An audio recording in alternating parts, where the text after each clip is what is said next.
Hey everyone, welcome to FanFic Canon. Thanks for hitting play. I'm thrilled to bring this fan-made story to life for you.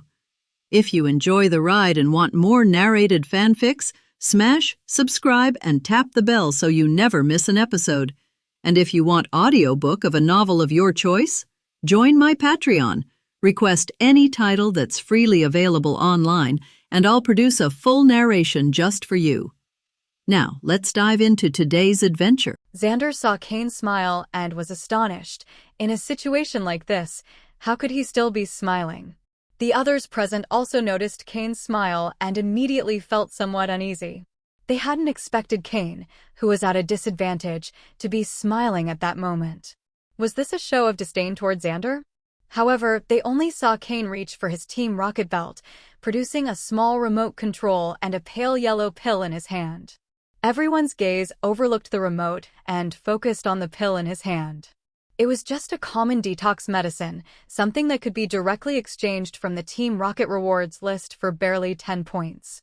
Although its effect was decent, it clearly couldn't eliminate the lethal poison affecting Murkrow at that moment. Ha ha. Cain, are you joking? Do you think that trash detox medicine can neutralize Eakin's poison? Xander laughed heartily.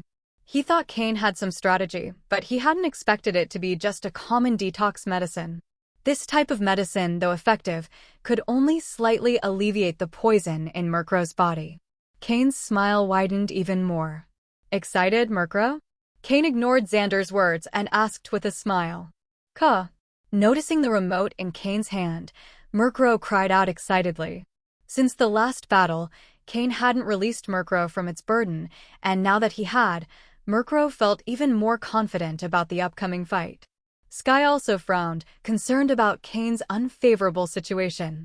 If Cain lost, he probably wouldn't have a bright future either, and he clearly didn't quite understand what Cain was doing. Look at the remote in his hand. That's the important part. It seems to be a custom remote for Team Rocket's load. With a shout of surprise, the other object in Cain's hand was finally revealed. Apparently, this person hadn't spent a short time exploring the Team Rocket rewards list.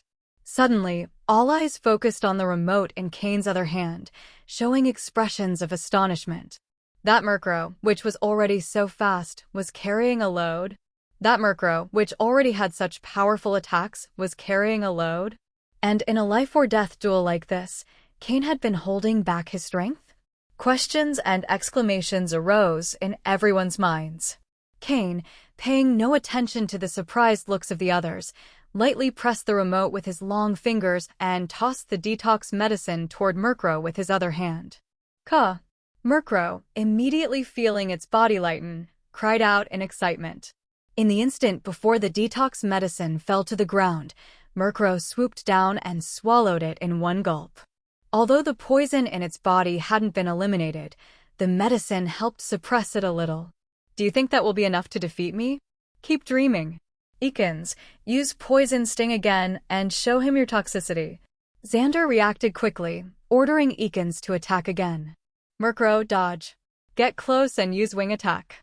Murkrow flew sideways, dodging the poisonous stingers flying toward it, and accelerated again, heading toward Eakins. With Murkrow's clearly increased speed, long-range attacks like Poison Sting had no chance of reaching it.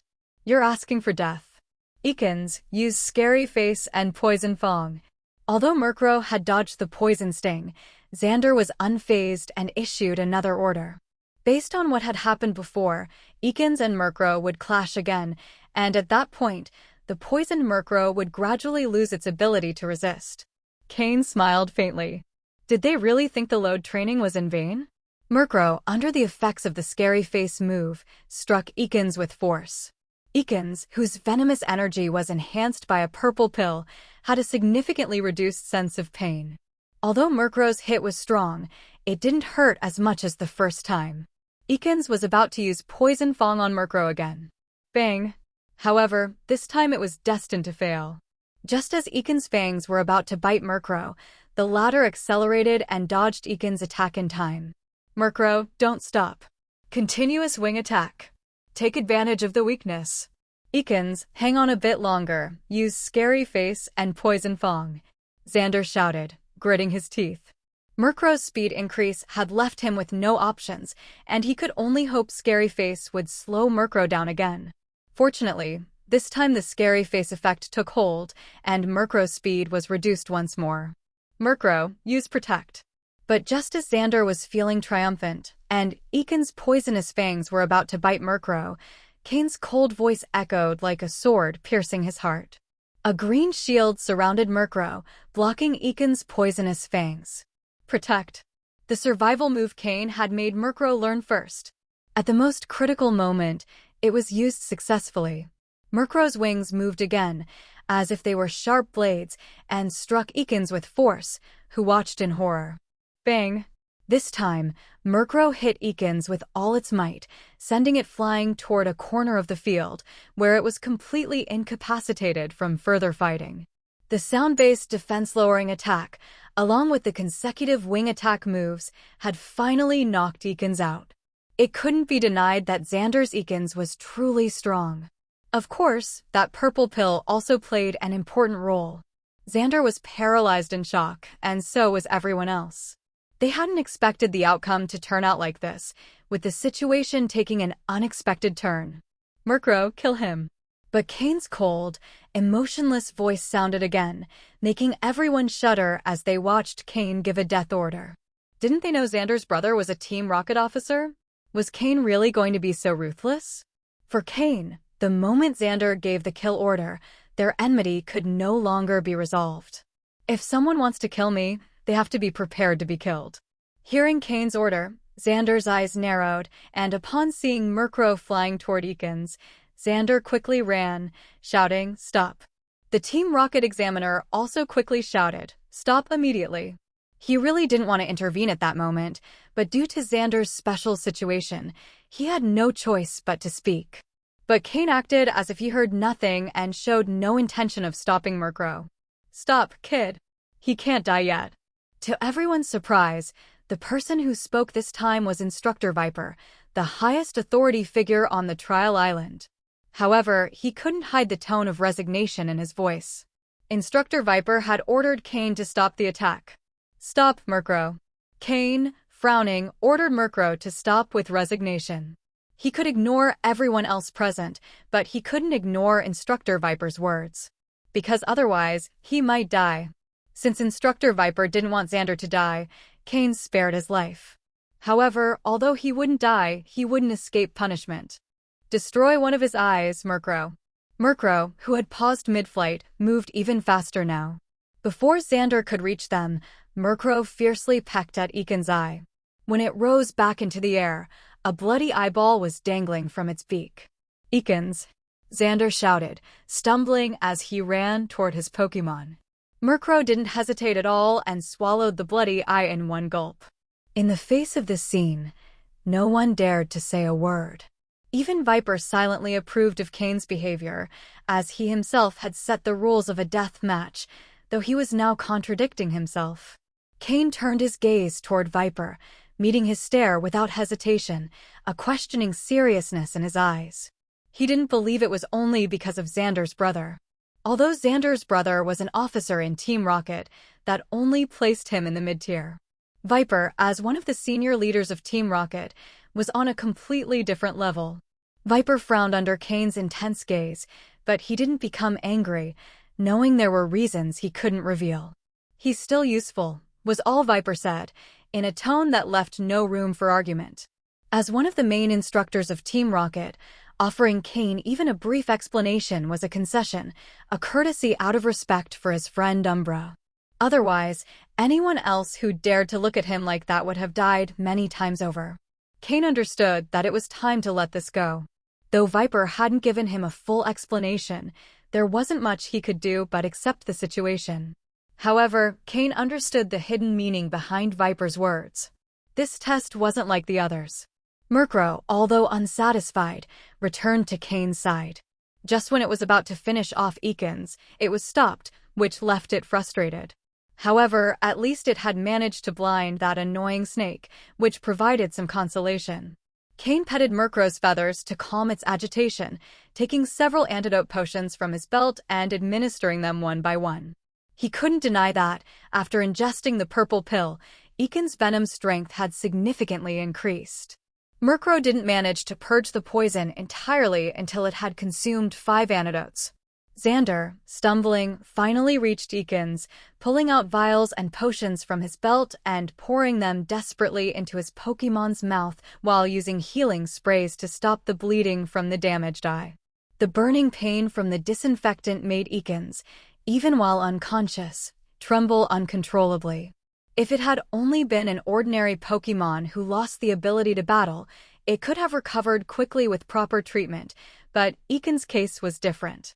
After ingesting the purple pill, Eakin's body sensitivity had decreased, and its loss of combatability was a form of self-preservation.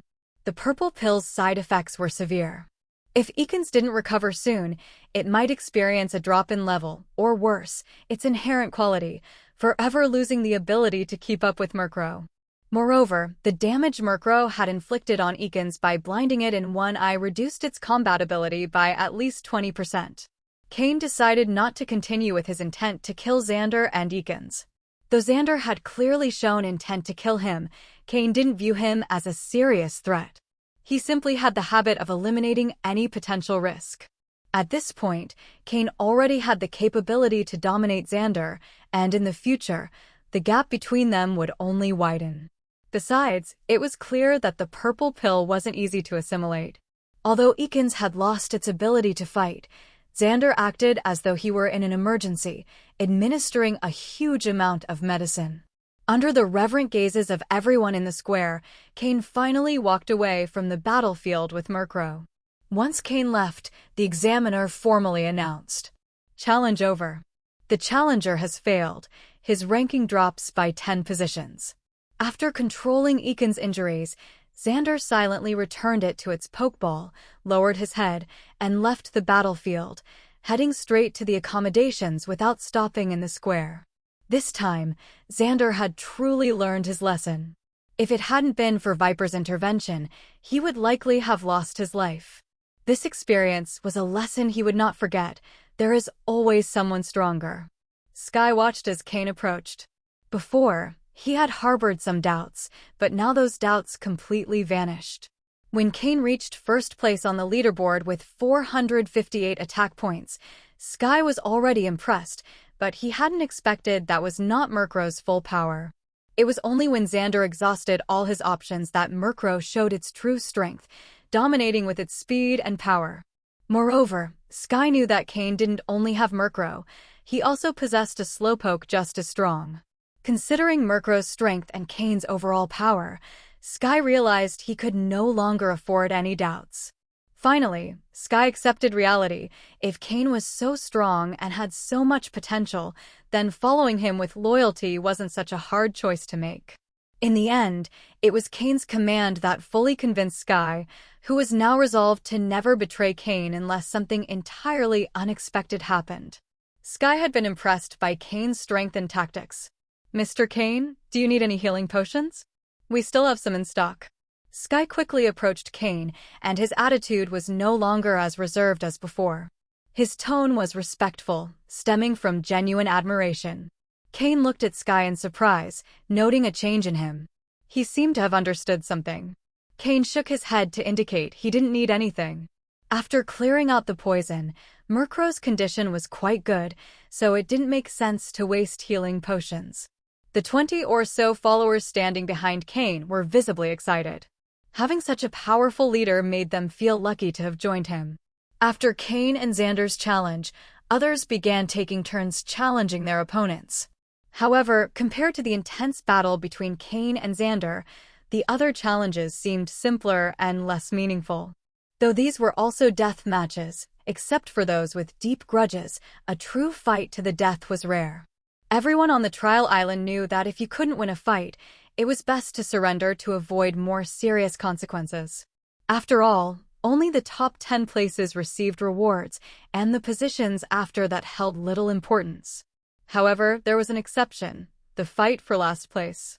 That was the most intense battle in the trial. Everyone knew that being last meant elimination, and elimination meant death. So, if they were already doomed, why not fight to the end? Thus, after the first person in last place successfully challenged someone, those who remained in last place continued to challenge frantically. Over time, the death toll increased. The challenge trial continued until dusk, ending amidst gasps of amazement. In total, 5 people died during the challenges, and though 3 survived, their Pokémon weren't treated in time and also perished. In these circumstances, although the surviving trainers wouldn't die immediately, their fate was sealed for the next trial. The new rules established by Viper had quickly brought this trial to a bloodier level of combat. A massive cargo ship sailed across the vast ocean, with a thick column of white smoke rising from its tall smokestack, giving it the appearance of solitary smoke in a desert. At the ship's bow, a young man with black hair and clothing leaned against the railing, tilting his body slightly forward, his hair freely waving in the sea breeze. The humid air provided a feeling of great comfort. Beside the young man, perched on the railing, was a crow-like Pokémon, completely black, with sharp eyes gazing intently at the horizon. This young man and his Pokémon were none other than Cain and Murkrow. After the last trial, Cain's results had left Umbra quite satisfied, so as agreed, he pulled him out of Judgment Island early. This cargo ship belonged to Team Rocket, and it delivered supplies to Judgment Island every month. With Umbra's permission, Cain boarded the ship to return. Although in his previous life he had left Judgment Island once, this time, unlike before, he could clearly see the return route from the cargo ship. Cain realized that the location of Judgment Island was on the maritime border between the Kanto and Johto regions. How does it feel? Even though you've been away for less than a month, doesn't it feel like you've been far from civilization for a long time? Just as Cain and Murkrow looked toward the horizon, a slightly hoarse voice sounded from behind. Umbra emerged from the cargo hold and walked onto the deck, approaching Cain and leaning on the railing alongside him. "Mr. Umbra." Cain greeted him respectfully. Umbra waved his hand, indicating formality wasn't necessary. Though his status in Team Rocket was very high, he was the person least concerned about such formalities. He had always believed in the supremacy of power. Those who possess power possess privilege. Cain didn't yet have power, but his potential had caught Umbra's attention, and for a few other reasons, Umbra wasn't overly authoritative with him. "It doesn't feel much different. I was an orphan before, and surviving in society wasn't much different from surviving on Judgment Island. The weak get beaten, it's a devouring world, and everything we do is only to survive," Cain answered calmly. Although those memories had gradually faded, the feeling deeply etched in his bones remained. Umbra was surprised by Cain's response, then laughed, a laugh that was sincere and genuine. "Seems like we've had similar experiences." His eyes began to lose focus, as if sighing or remembering something. The two fell silent, with only the sound of the sea wind and waves crashing against the ship as the background. After a moment, Umbra came back to himself, smiled wryly, and said, "Living so long, you're bound to remember the past." Cain smiled with him, showing no other expression. Though Umbra was extremely powerful and, as a deputy leader of Team Rocket in the most secretive division, he should have been a ruthless figure. However, after several encounters, Cain realized that Umbra wasn't difficult to deal with. As long as he kept his presence in check, he could seem like a friendly neighbor. "This is a League ID card I had prepared for you. All the data has been manipulated, so as long as no one above the Elite 4 level investigates thoroughly, there won't be any issues." Umbra took out a League ID card from his pocket with the League insignia and a photo of an unknown person, handing it to Cain. Cain was somewhat surprised to receive it. It was a League ID personally prepared by Umbra. If it was as he said, Cain could have a legitimate identity and openly live under the sun in the future. This is a human skin mask crafted by so-called experts in Team Rocket. They say that as long as it's not torn or burned, no one will be able to tell it apart from a real face. This mask matches the appearance in the photo on your League ID card. Umbra pulled out another mask, as thin as a cicada's wing, and tossed it to Cain. With this ID card and special mask, Cain believed that even people who knew him well wouldn't recognize him in a face-to-face encounter. Of course, as long as his Pokémon didn't reveal his identity. So when Umbra handed him the ID card and mask, Cain had already decided that in the future, his Pokémon would need to correspond to his two different identities. Murkrow would be his Team Rocket Pokémon, while Slowpoke would be his Pokémon within the league. Although this might be a bit complicated, if it could guarantee the independence of his two identities. Then, in the future, he might even try infiltrating the league and eventually reach a position like Koga's, rising to the Elite Four. It wouldn't be an unlikely possibility. At the same time, if he advanced in Team Rocket, his power would grow quickly with the resources of both sides.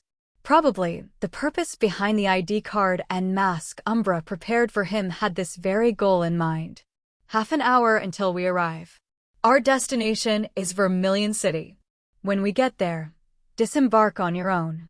Umbra continued, with the badge I gave you, go to Team Rocket's base at the Lake of Rage in Mahogany Town, in the Johto region. I need you to bring something to me. Someone will contact you when you get there. After saying this, he took a deep breath and stretched before heading back to the cabin. Vermilion City. Cain looked at the League ID card and the mask in his hand, then watched Umbra walk away after assigning the task, with a glint of intelligence in his eyes. No wonder Team Rocket's Judgment Island had never been discovered by the League. Vermilion City, being the location of Surge's gym, one of Team Rocket's 3 great executives, surely has been secretly covering some of their actions. The 3 great executives of Team Rocket are Surge of Vermilion City, Sabrina of Saffron City, and Koga of Fuchsia City. They are the 3 deepest nails Giovanni has embedded within the league. Among them, Koga is the most formidable. When the Indigo Pokémon League split into the Kanto and Johto regions, Koga rose to the Elite Four Poison-type position in the Johto region, becoming one of Giovanni's greatest internal supports within the league. Though Surge and Sabrina didn't reach the same level as Koga, their skills are not much lesser. Even Sabrina, known as the Psychic Queen, if we talk about a full 6-on-6 battle, Koga might not be able to beat her, as the Psychic type has an advantage over Poison. Furthermore, as a ninja, Koga is skilled in ambushes and assassinations, and in a direct confrontation, he'd struggle to defeat Sabrina, whose psychic ability is comparable to an elite-level Pokémon. As for Surge, unlike Sabrina and Koga, his greatest strength lies in group combat tactics. He's the most skilled in leading large groups of people in mass battles, like a general leading an army. Therefore, the 3 have their own strengths and are considered equals among Team Rocket's 3 great executives. If an ordinary person were to arrive in Vermilion City, the first thing they'd notice is that it seems especially peaceful. Vermilion City is an apparently tranquil place that hosts the largest Pokémon association in the Kanto region, so it's hard to imagine that one of the major bases of Kanto's largest criminal organization, Team Rocket, is hidden here. This situation is largely due to Lieutenant Surge's presence, keeping Team Rocket's members in check. Although Team Rocket's influence is strong in this area, the city remains notably calm. In his previous life as a Team Rocket member, Cain had visited Vermilion City on multiple occasions, so he was well acquainted with the surroundings. In this place, as long as one doesn't cause trouble, there won't be any issues. However, the mission Umbra gave Cain in Mahogany Town, located in the Johto region, was much more complicated. The gym leader of Mahogany Town is an elite-level trainer known as Price, the Winter Ice. His skill with Ice-type Pokémon surpasses that of most elite trainers. If not for his temperament, he would undoubtedly hold a place among the Elite Four of the league and might even have a chance at becoming champion. Although Price wouldn't pay attention to someone like Cain, his presence in Mahogany Town shows how seriously the League takes this place. Thus, this mission is full of uncertainties and potential dangers. Half an hour later, the ship finally arrived at Vermilion City's port. Watching the various vessels in the harbor, the freighter returning from the trial island blended in perfectly, showing no signs of unusual activity. A young man disembarked from the ship with a common appearance, wearing an ordinary trainer's outfit and accompanied by a pale pink slowpoke. This was Cain, fully disguised. Using a human skin mask and dressed as a league trainer, his cold demeanor from the trial island had completely vanished. Breathing in the salt-laden sea breeze and feeling the firm ground beneath his feet, Cain had finally arrived in Vermilion City in the Kanto region. Vermilion City, located in southern Kanto, is the region's largest port city. The whole city revolves around maritime trade, and it's filled not only with cargo ships. The most famous port in Vermilion City is Vermilion Port, the largest in Kanto, where massive ocean liners like the SS-N, the SS Aqua, and the Sea Gallop ferry dock regularly. Although it's not the most developed city in Kanto, it's right behind Saffron City. Taxes generated from maritime traffic allow for rapid urban development. Team Rocket, which controls Vermilion City, reaps immense benefits from this situation. Lieutenant Surge is stationed here for a reason. When Cain left the harbor and entered the city, the sun was already beginning to set. The streets were full of busy people, yet despite their haste, their faces showed satisfaction.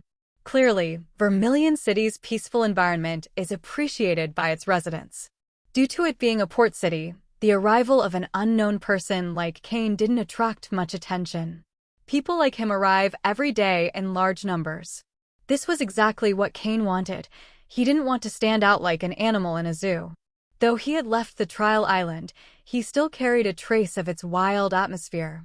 However, with his past experience, he concealed this aura well, making people perceive him as a trainer who had spent considerable time in the wilderness. Those who can survive long periods in nature are usually respected. With a pokeball on his waist and a slowpoke at his side, Cain made it clear he was a trainer, so no one tried to provoke him. But now Cain faced a problem. As the saying goes, a hero without a penny can't accomplish much. Cain was completely out of money and was experiencing what it meant to be penniless. The first thing he needed to do was get some money. Following some signs on the street, Cain reached a Pokémon goods store in Vermilion City. Given his situation, he sold a few non-essential items and managed to get some money. Since he couldn't sell the truly valuable items he had, he only managed to get 5,000 Pokédollars. It should be mentioned that the League ID card Umbra provided was very secure. Another function of this card is that it acts as a bank card. Cain immediately deposited the money he had just obtained. Finally, Cain's bank account went from 0 to 5,000 Pokédollars. After exchanging the money, Cain quickly left the Pokémon goods store and followed signs to the Pokémon Center. The Vermilion City Pokémon Center is located in the city center. As a hospital specialized in treating Pokémon, it occupies a huge area, almost the size of 2 football fields, and stands 5 or 6 stories high.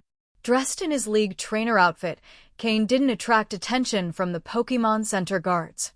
After showing his League ID card, he entered without issue. In his previous life, Cain hadn't visited Pokémon centers much. When he was weak and had no legal status, he had no right to enter these League-controlled places. Later, when he grew stronger, he no longer needed them, so his visits were rare. This was Cain's first time entering a Pokémon Center since his reincarnation, but he was familiar with the facilities. Inside the Pokémon Center, there was not only a Nurse Joy but also numerous medical assistants and several Chansey. Due to the high number of trainers coming to treat their Pokémon, the staff was very busy. It's no wonder Pokémon Centers are one of the League's most important places. Although busy, everything was well organized, and League trainers maintained a high level of conduct. Except in emergencies, everyone queued up to wait for their turn. Besides being a treatment center, Pokémon Centers also offer lodging. One of Cain's main goals in coming here was to spend the night. Of course, he also had another objective, to perform a complete checkup on his Pokémon to ensure they had no hidden injuries he couldn't detect. With his experience as a breeder, Cain knew how dangerous hidden injuries could be. Although they may not show at first, if they accumulate, they can become serious problems, affecting the Pokémon's performance and even reducing its potential or leading to its death. Although Cain hadn't detected any hidden injuries and his system hadn't registered anything unusual, his system's database on hidden injuries wasn't very extensive. So, to be completely sure, he preferred to rely on League technology and perform a thorough checkup on his Pokémon. Team Rocket has many scientists, and in some technological areas, they even surpass the League. However, in the medical field, the League is far ahead. The Pokémon Center, which possesses the world's most advanced medical technology, is one of the League's most important institutions. One could say that, without the support of Pokémon centers, the overall combat capabilities of League trainers would be significantly reduced. Therefore, the existence of Pokémon centers further strengthens the Pokémon League's position. There weren't many people conducting medical exams on their Pokémon, so after taking a number, it wasn't long before Cain's turn came up. Listening to the numbers announced over the speakers, Cain went to the corresponding counter, where a health worker greeted him with a professional smile. Each Pokémon Center has only one Nurse Joy, who mainly handles serious injuries. For relatively simple physical exams like this, her personal intervention isn't needed. Otherwise, she'd be overwhelmed. Here is my League ID card. Please conduct a full physical checkup on all my Pokémon. Cain handed his ID card and 3 Super Balls to the health worker, smiling slightly. Before entering the Pokémon Center, Cain had stored Slowpoke and Ghastly in their Super Balls, so this exam would be for all 3 Pokémon. Although Cain intended to keep Murkrow and Ghastly's presence hidden, as he was now an unknown trainer, no one would pay special attention to the Pokémon he used, so he didn't have to worry about revealing his identity. Hello, a full physical exam for 3 Pokémon costs a total of 3,000 Poké-Dollars. Do you prefer to pay in cash or deduct it directly from the bank account linked to your ID card? The worker maintained her professional smile while inserting the card into the machine.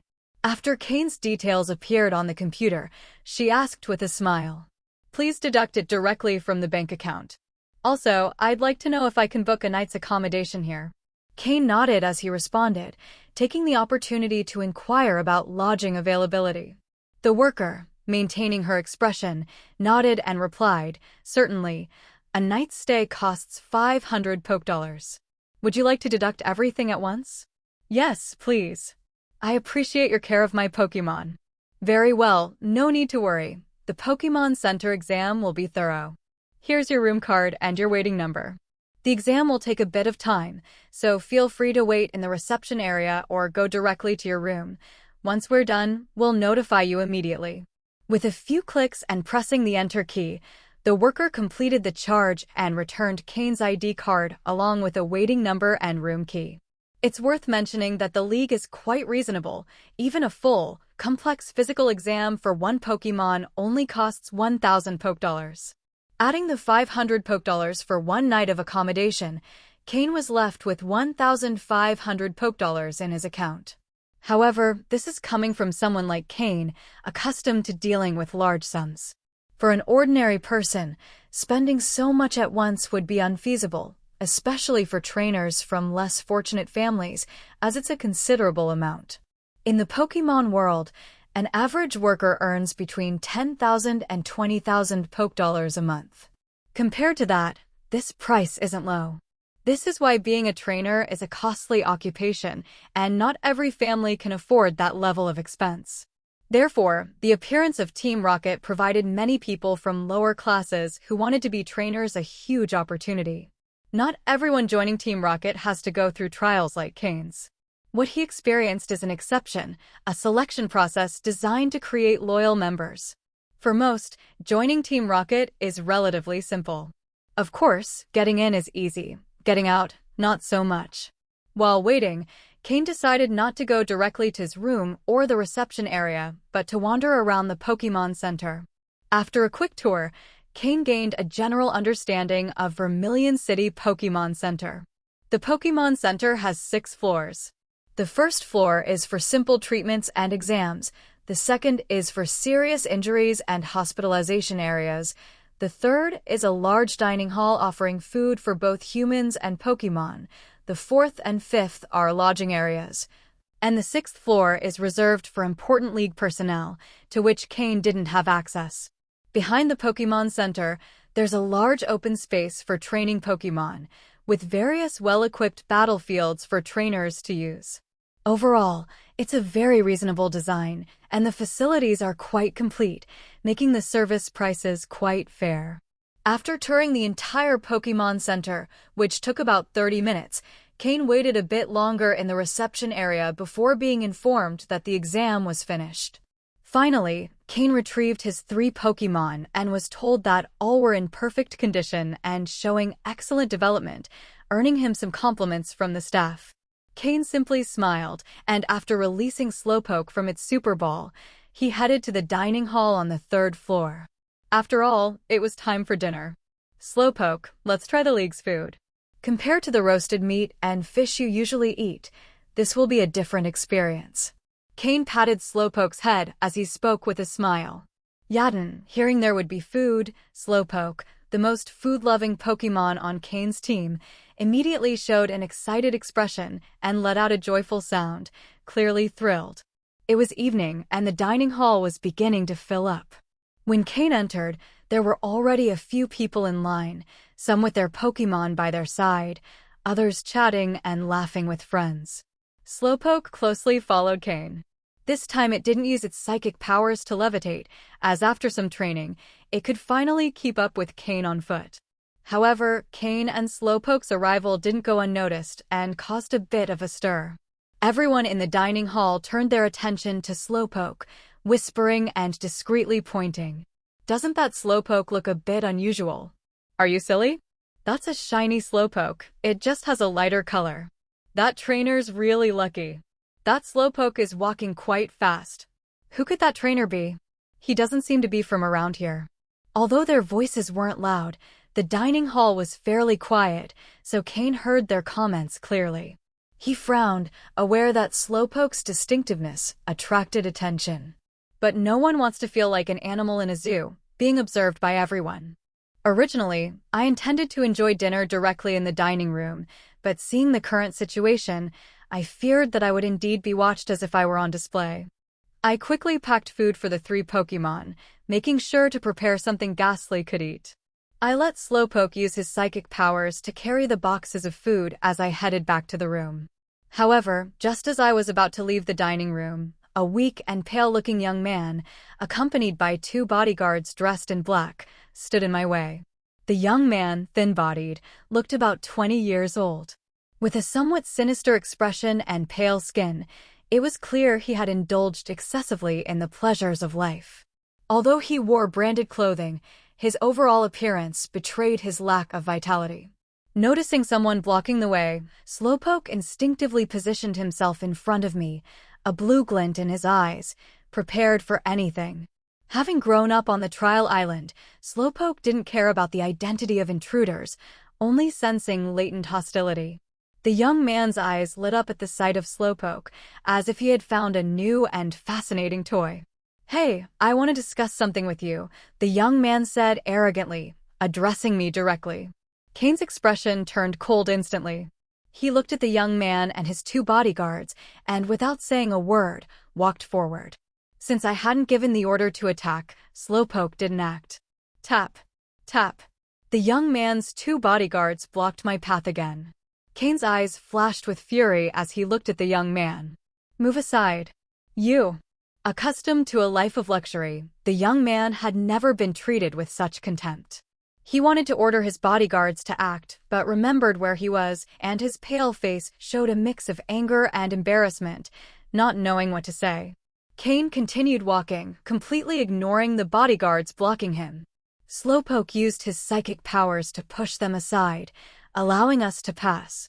After all, they were just humans. No matter how strong, they couldn't resist Slowpoke's power. As Cain and Slowpoke headed for the stairs, the young man, his face trembling, shouted, "If you have the guts, don't leave the Pokémon Center." Being a known local playboy, his hobby was collecting special Pokémon. Only such Pokémon could reflect his status. After hearing about Slowpoke, he had rushed over, intending to buy it with money. But without even being able to make his offer, he was met with a cold response. This was the Pokémon Center, so the young man couldn't use force, so he would have to wait for Cain to leave. Cain went up to the 4th floor with Slowpoke, opened the room door with the card, and after making sure the door was securely closed, released Murkrow and Ghastly. Kakik kakik. Murkrow and Ghastly, who had been confined in their Pokeballs for quite some time, chirped excitedly. On the trial island, they had always lived outdoors, and the small space of the Pokeballs was not to their liking. Ghastly, from now on, you can stay in my shadow. As for Murkrow, I'm sorry, but you'll have to remain in your Pokeball a little longer. Cain apologized to them. However, Slowpoke wasn't entirely happy, remaining lost in thought. Cain crouched, patted Slowpoke on the back, and smiled. Don't worry, he's just a despicable clown. He's not worth paying attention to. Slowpoke felt guilty because he thought he had caused Cain trouble. Cain took out the food that Slowpoke had carried and placed it in front of each Pokémon. Despite how tempting the food was, none of them started eating immediately. They all waited for Cain to signal them. This was a habit they had developed on the trial island, a form of mutual respect between companions. It's okay, you can start eating now. This is something you haven't tried before. After distributing the food, Cain sat on the floor with his own meal and joined his Pokémon to enjoy it. For Slowpoke, he had prepared canned food made from various types of fish, its favorite due to the strong fishy smell. For Murkrow, he had prepared chicken and fish meat since, even though it was a bird, it loved meat. Ghastly's food was a bit more scarce at the Pokémon Center. It consisted of pellets specially prepared for ghost-type Pokémon, each with a rich essence of death, which Ghastly loved. After hearing Cain's words, the three Pokémon began eating immediately. What Cain told Slowpoke wasn't just to comfort him. He really didn't take the young man seriously. If Cain wanted, he could take off the mask, put Slowpoke back in its Pokeball, and that young man would never recognize him. Even if the young man managed to find Cain, he would show him that not everyone can be manipulated at will. If pushed to the limit, Cain could eliminate the young man and disappear without a trace, relying on the skills acquired in his past life. In the worst case, he always had Slowpoke's teleport move. No one would be able to find him. However, when not necessary, Cain preferred not to reveal that Slowpoke could teleport, as that would only exponentially increase the number of people interested in it. So Cain didn't let the incident affect him. It was now time to enjoy time with his Pokémon. This time, without the constant threat of an attack in the wild, there was no rush to finish the meal. Murkrow and the other Pokémon ate slowly, savoring every bite. Although the Pokémon Center's food was good, it wasn't exceptional. But for Slowpoke and the others, used to living on Trial Island and eating raw foods, these meals with spices were the best they had ever tasted. Although the roasted meat and fish Cain prepared were also good, these were different types of meals, and it was the first time Cain's Pokémon had tried them. For Cain, seeing his Pokémon enjoy their food made him feel happy. In his past life, Cain used to see Pokémon as mere tools, but in the end, Murkrow made him realize the truth.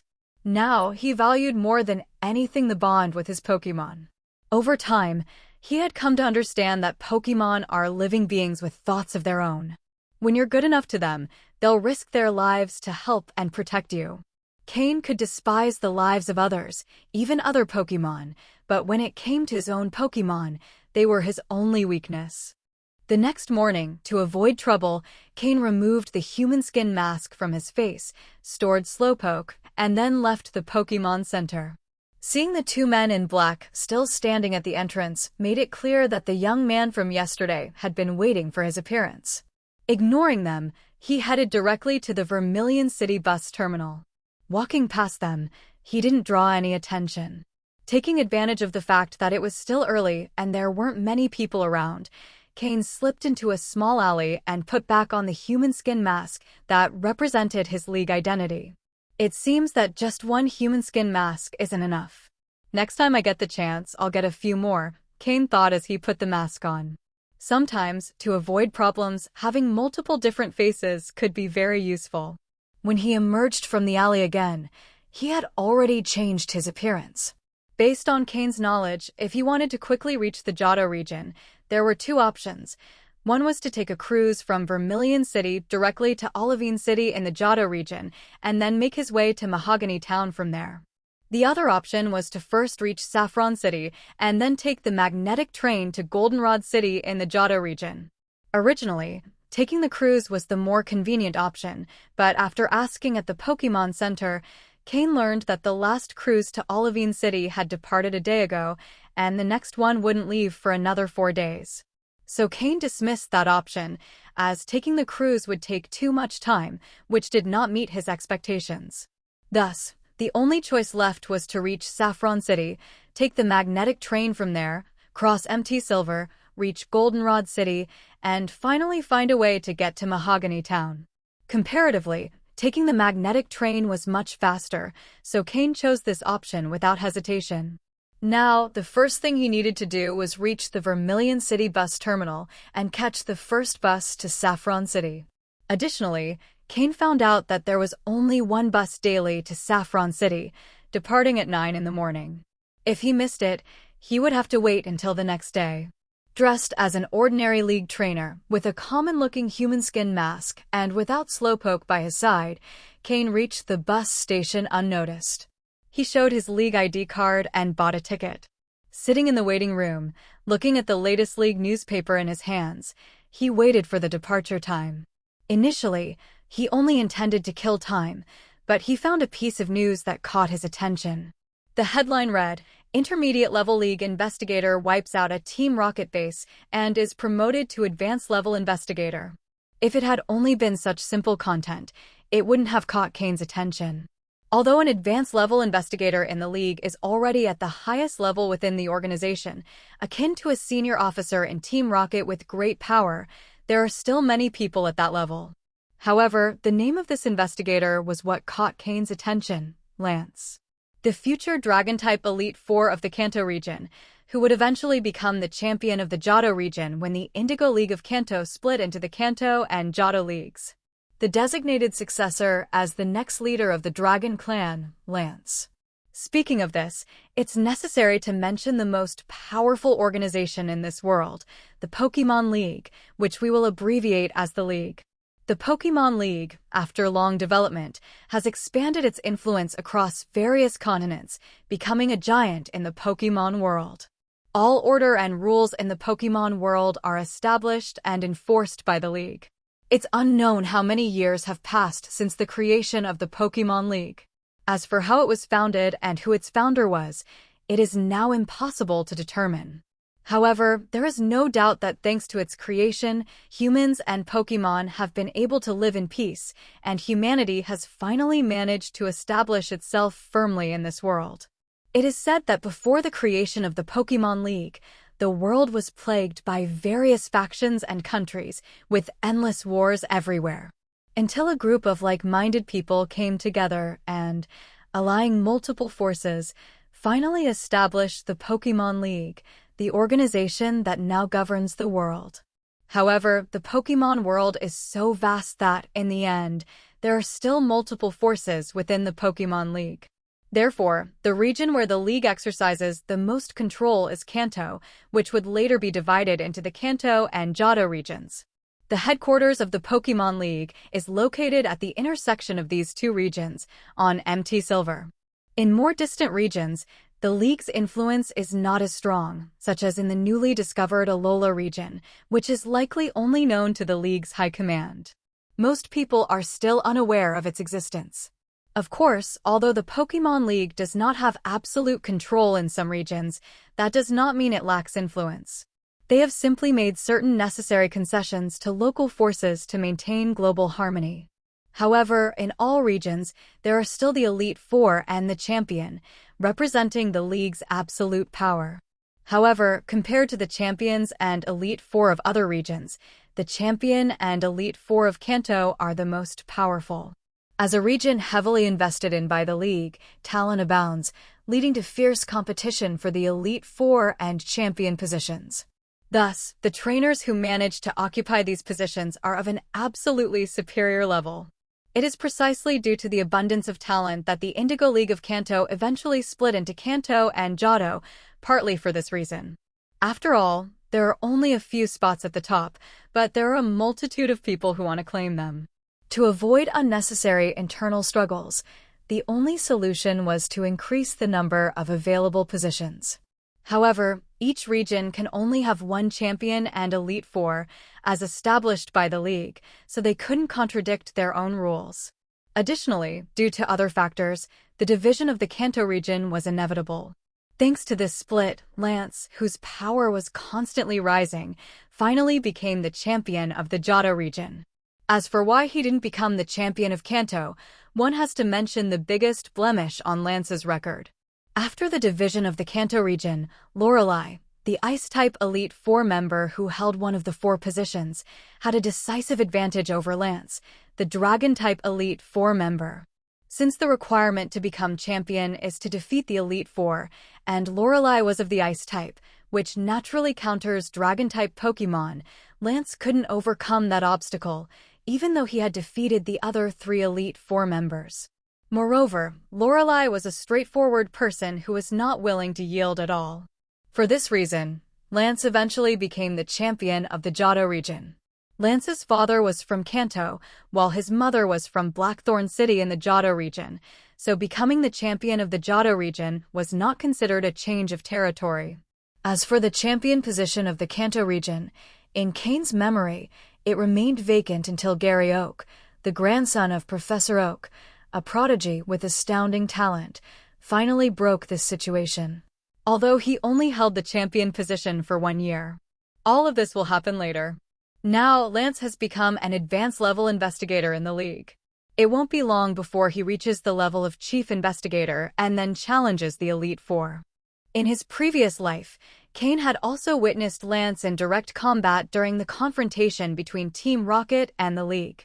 At that time, Lance was already a member of the Elite Four in the Kanto region, specializing in Dragon-type Pokémon. His power was so overwhelming that it instilled fear in all who faced him, solidifying his reputation as one of the most formidable members of the Elite Four. In recent decades, the League's influence and control over the regions had drastically declined. Therefore, they began to heavily promote select members, such as Lance, who is one of the leaders of this new generation driven by the League. This promotion effort is not just to spotlight Lance, but also to pave the way for his future. The decline in the League's control did not go unnoticed by its top officials, who decided to lift restrictions for ordinary trainers. As the League's control weakened, the only way to maintain dominance was to increase the number of loyal trainers. By controlling these trainers, they could retain control over the entire region.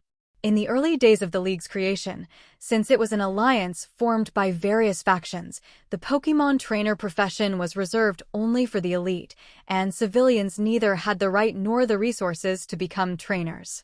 However, as peace settled and battles diminished, the factions accumulated more power, which weakened the League's control. With the opening of the trainer profession to everyone, the League established gyms and Pokémon centers everywhere, initially investing necessary resources to assist civilian development. After several generations, the elite members of the League multiplied.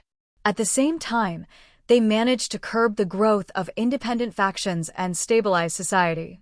Of course, for civilians, becoming a successful trainer was much more difficult than for elite members, as they had to strictly follow the rules and regulations set by the League. But do elite members always remain in a superior position? Not necessarily. Although trainers are divided into elite members and non-members, this distinction is not immutable. Non-members are those who, upon registering as trainers with the League, manage to obtain their first Pokémon through various means and, by meeting the League's requirements, eventually become legitimate trainers. These trainers are usually of civilian origin. The identity that Umbra granted Cain was precisely that of a non-member trainer. On the other hand, elite members are different. Upon reaching a certain age, they receive a high-quality starter Pokémon, assigned by the League, along with a Pokédex that represents their status, as well as benefits such as free treatment at Pokémon centers and complimentary lodging, among others. In general, the distinction between elite and non-elite is determined at birth, but non-members still have the opportunity to become elite members. If a non-member trainer makes significant contributions to the League and passes the specific tests designed by it, they can be promoted to an elite member, and their descendants will also be born with this status. However, meeting these requirements is extremely difficult. Only true geniuses manage to stand out among the multitude of non-members and change their status to become elite. Nevertheless, not only exceptional trainers can achieve this change in status. Anyone who makes enough contributions in any field can do so. For example, those who engage in study and become brilliant Pokémon professors, or those who certify as intermediate level or higher breeders, will automatically receive elite member status within the league. In summary, only a small portion of people manage to change their destiny. The majority are trapped in the difficult path of raising Pokémon and never break free from that cycle. This is precisely why so many choose to join Team Rocket. For many, it is a way to bet everything for a chance at success, even if it means risking everything. Attention, passengers.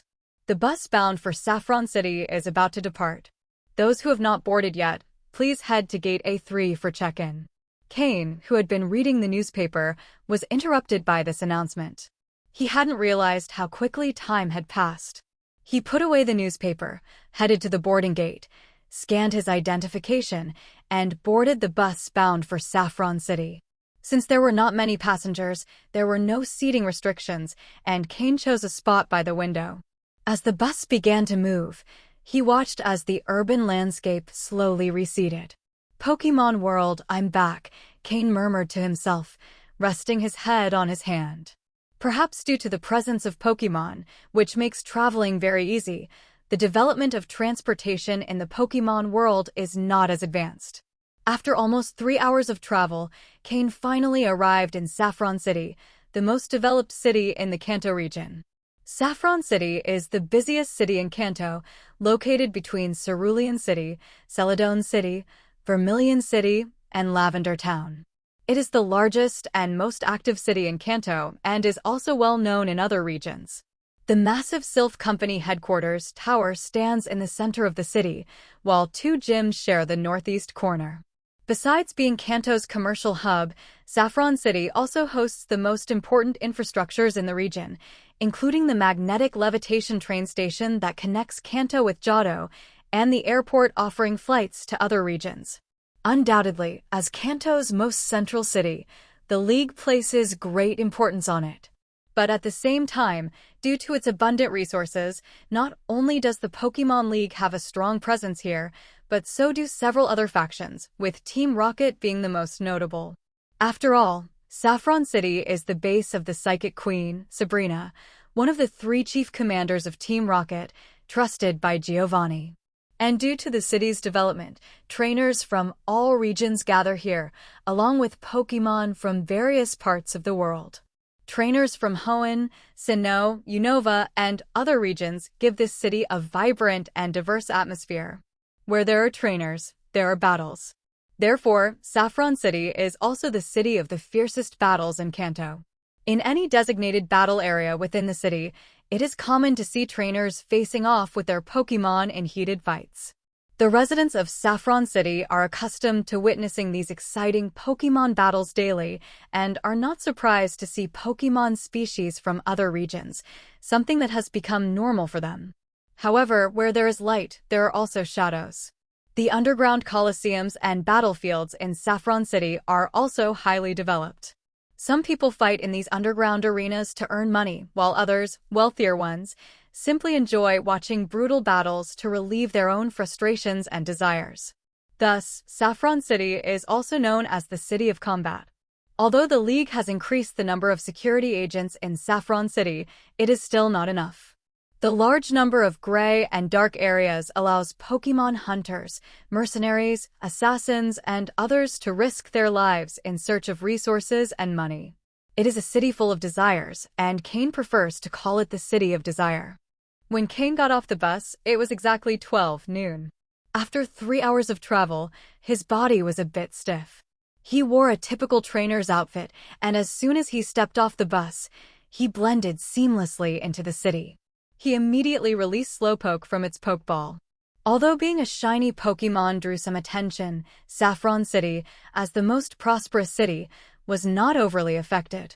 The presence of Slowpoke only slightly increased curious glances without causing major issues or unnecessary commotion. Saffron City was just a stop on Cain's journey, but since he was in the largest and most prosperous city in Kanto, he decided to take the opportunity to buy some necessary supplies and tools. What he needed was a specialized tool set for making poke blocks.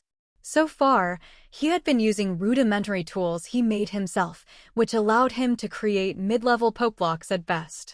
However, with a high-quality tool set, he could make advanced poke blocks with much better effects for his Pokémon. Although the difference between mid-level and advanced poke blocks is only one level, the effects are vastly different. Mid-level poke blocks can only improve the growth and recovery rate of Pokémon, but advanced poke blocks not only double that speed, but can also slightly enhance the quality of Pokémon with regular use. Therefore, advanced poke blocks have always been highly valued, and advanced breeders registered with the League are treated almost like rare species, receiving special protection and numerous benefits. The advanced poke blocks they produce are coveted by all trainers. To have an advanced breeder create suitable poke blocks for their Pokémon, some trainers are even willing to become their bodyguards, even if only temporarily. Even if it's just once, that's already extremely valuable, considering how many powerful trainers need advanced poke blocks. This is why being an advanced breeder, whether in the League or a clandestine organization like Team Rocket, guarantees considerable respect, comparable to that of the most renowned Pokémon researchers. However, becoming an advanced breeder is extremely difficult. Being able to make advanced poke blocks is just one of the prerequisites. Currently, the League has fewer than 100 registered advanced breeders, and all are treated with the utmost respect. But if you can make advanced poke blocks, money will flow to you like a river. Of course, only as long as you have the strength to protect that money or, at the very least, a group to do so. So Cain needed to find a large store to buy a specialized tool set. Saffron City is full of shopping centers and Pokémon stores. Where there is light, there are also shadows, and the city's black market is very prosperous. Cain was quite familiar with Saffron City's black market, not for any reason other than that its biggest controller is Team Rocket. In fact, it can't even be said that they operate in the shadows, as Team Rocket is the main manager of the black market. Saffron City, being the most developed city in Kanto, has the largest underground trading network in the region. This black market generates about 1/5 of Team Rocket's total annual income. So, one can imagine how great the profits and benefits are, and the person who truly controls this black market is Sabrina, the psychic queen of Team Rocket, whose strength and unpredictable temperament have kept everyone under her authority without anyone daring to challenge her. The black market of Saffron City, as the largest underground market in Kanto, has everything: valuable items for Pokémon, rare high-quality Pokémon, and even pseudo-legendary Pokémon from various regions. As long as you have money, you can buy whatever you want. This place is a consumer's paradise, as long as you have the power needed to get out alive, because being just wealthy but not strong could mean you don't make it out. Now Cain was going to head to the black market of Saffron City, that place said to have everything except legendary Pokémon.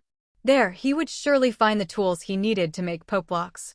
Why not buy directly from a large shopping center? On one hand, items in shopping centers are safe, but the prices are generally high. Also, Cain was practically out of money, with only 1,000 poke dollars left after spending 500 on the bus ticket. He was beyond broke, so he needed to sell some things that couldn't be exposed to get more money. However, the first thing he had to do was take care of lunch. After 3 hours of travel, he was hungry, and his Pokémon surely were too. He found an inn that seemed decent and used his League ID to rent a room for a few hours. He then ordered some food for himself and his Pokémon, spending almost all his money until he was left with only 200 League coins. Being a well-established and of decent size, the service was excellent, and the food arrived quickly.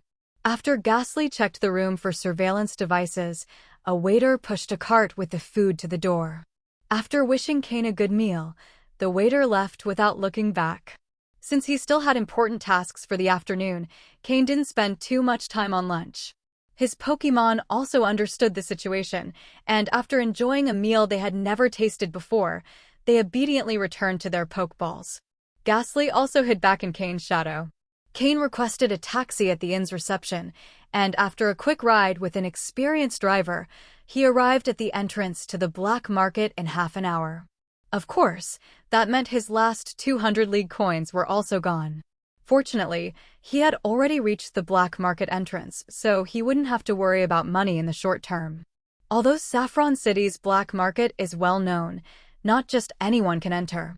Cain found a relatively discreet spot and changed into a Team Rocket uniform. He then put on a black cloak he had prepared in advance and covered his head with a wide hood that concealed his face. He entered a Pokémon store that looked quite ordinary from the outside. Inside, there were only a few people, and the shelves were full of items, though all were of common value. An employee approached Cain with a professional smile and politely asked, "How can I help you, esteemed customer?" "Everything in our store is of excellent quality and reasonably priced. I'm sure you'll find what you're looking for." Although Cain wore a wide black cloak, the receptionist showed no unusual reaction. After all, this is Saffron City, where all kinds of people could appear, and Cain's attire was no exception. Without saying a word, Cain pulled out a Team Rocket ID card, assigned at the trial island, from his pocket. Upon leaving the island, Umbra had already changed his status from aspirant to an honorable recruit of Team Rocket. Seeing the ID card with the Team Rocket emblem, the receptionist showed a slight expression of surprise, but quickly led Cain to a dark room. Without speaking, he ran Cain's card through a computer reader. Only after verifying the information on the screen did he sigh in relief and return the card to Cain. He then pressed a button under the table, opening a secret door in the floor. "Go ahead, but don't cause trouble or fights inside," the receptionist said with a neutral expression. With that, he turned and left the room. Cain, familiar with this procedure from previous visits, did not hesitate and walked directly towards the hidden stairs, descending step by step. Once he was fully inside, the secret door closed automatically, leaving no trace behind. As he proceeded, small lights flickered on, barely illuminating the staircase. Cain continued descending for almost 5 minutes before finally reaching the bottom, where the narrow hallway opened into a spacious lobby. In the lobby, there were several hallways identical to the one Cain had just exited, each connecting to different areas scattered throughout Saffron City. This is one of the 10 lobbies throughout the black market. Each has 10 hallways connecting to various parts of the city. Saffron City is huge, but thanks to these hallways, almost any place in the city has direct access to the black market. The hallway Cain used was guarded by Team Rocket. Exiting through the only door in the lobby, Cain found himself on a wide street, full of all kinds of people, all with cold, unperturbed expressions. Some, like Cain, were completely cloaked in black robes, and this type of person was not uncommon, so Cain's arrival did not attract much attention. This is the largest underground market in the Kanto region, a massive subterranean city, the black market of Saffron City. Walking down the streets, Cain saw countless large and small pathways distributed everywhere. He noticed several Team Rocket members striding arrogantly down the center of the streets, with no one daring to object, and even the people passing by kept a certain distance. Clearly, as the strongest force in this black market, those with Team Rocket identification held a respected position. However, Cain had no intention of revealing his identity. Although being a member of Team Rocket granted certain privileges, not everyone feared them. If he displayed value that did not match his power, poachers with instincts as sharp as a Mytina would not hesitate to attack him. His life would likely end as soon as he left this underground city. "Come out, Murkrow." Cain released Murkrow from its pokeball, letting it perch on his shoulder. Although Murkrow had gained some weight, Cain's developing body had also improved significantly, so bearing Murkrow's weight was not an issue. However, this was a necessary measure. In the black market, if you want to avoid being an easy target, some displays of power are essential. After releasing Murkrow, the gazes that had been directed at him began to fade. Evidently, Murkrow's intimidating presence and the slight scent of blood, a remnant of Trial Island, made even the most seasoned and dangerous criminals feel threatened. Although it was Cain's first time visiting this black market in this life, He knew the place well and was aware of exactly where the items he needed were sold. Without hesitation, Cain headed straight to the Pokémon item sales area. The black market mainly consists of shops, but there are also streets designated for trainers who wish to sell their own items. These places are often the most chaotic, with a mix of extremely valuable items and fakes. It all depends on the buyer's eye. Cain did not head to those places. His priority now was to earn some poke dollars and purchase tools for making poke blocks. These items weren't found at small merchant stands, only the largest stores sold them. Cain entered the largest store in the Pokémon item sales area. This store was owned by Team Rocket, so it had the best resources and was located in the prime area. Unlike the surface store, which served as a front, this store was packed with products and bustling with people, both sellers and buyers. With the skill of someone used to the place, Cain approached a newly vacated counter. This counter had a sign that said appraisal. There were about 10 appraisal counters in the store, each staffed by an employee with a Team Rocket insignia on their chest. With serious expressions, they mechanically evaluated every item presented to them. After the appraisal, they offered a purchase price, and the seller, regardless of whether they accepted or not, had to pay 500 poke dollars for the appraisal. Many people brought their items for appraisal, but few actually sold, as Team Rocket's purchase prices were quite low. However, they were very professional and did not try to take advantage of valuable items, which brought many here to have unknown items appraised. For this reason, Team Rocket's reputation in the black market was quite good. Most people, after the appraisal, rented a stall in the vendor streets and displayed their items to sell at a higher price, although this took more time. Cain sat in one of the chairs in front of the counter without saying a word. From his Team Rocket storage belt, he took out a glass jar containing a milky white liquid that emitted a soft glow under the light. This was the item Cain had brought to exchange for poke dollars, and it was also the most suitable for selling at the moment: geocentric cleansing milk. Before coming to the black market, Cain had poured enough geocentric cleansing milk into a small jar, representing about 1/20th of what he had, half of what he originally possessed. After much consideration, Cain decided on the maximum amount he would sell.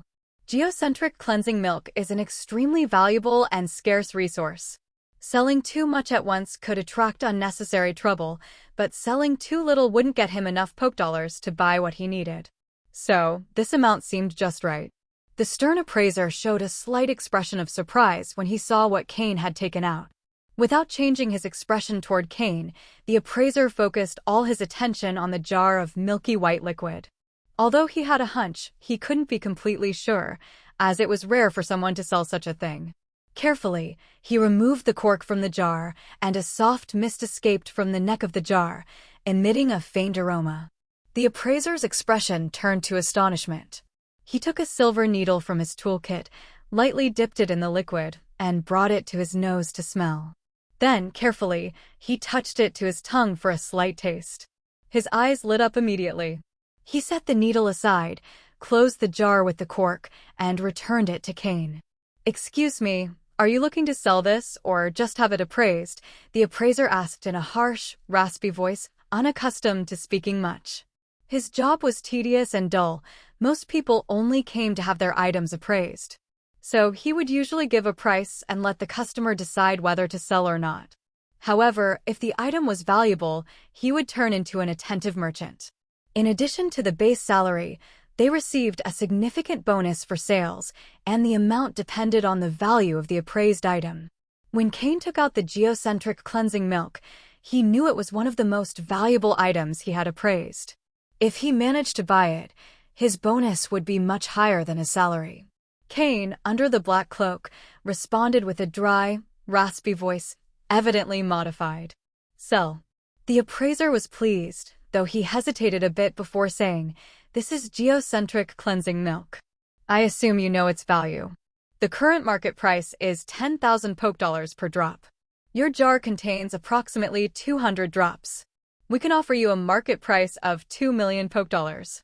The price of 10,000 poke dollars per drop was a scam, used to trick the ignorant. No expert would sell at that price. The appraiser just wanted to test if Cain knew the real value. Although the small jar seemed to hold a lot, geocentric cleansing milk is much denser than water. Cain had already confirmed that the jar contained about 200 drops before bringing it in. If you're not interested, I can sell it to someone else. I'm sure many would be willing to pay more, Cain responded without flinching.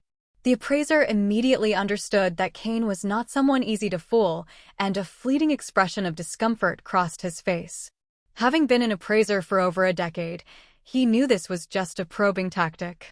If the seller didn't know, the shop would make a lot of money, and he would get a nice commission. If the seller knew, the real negotiation would begin. Cough.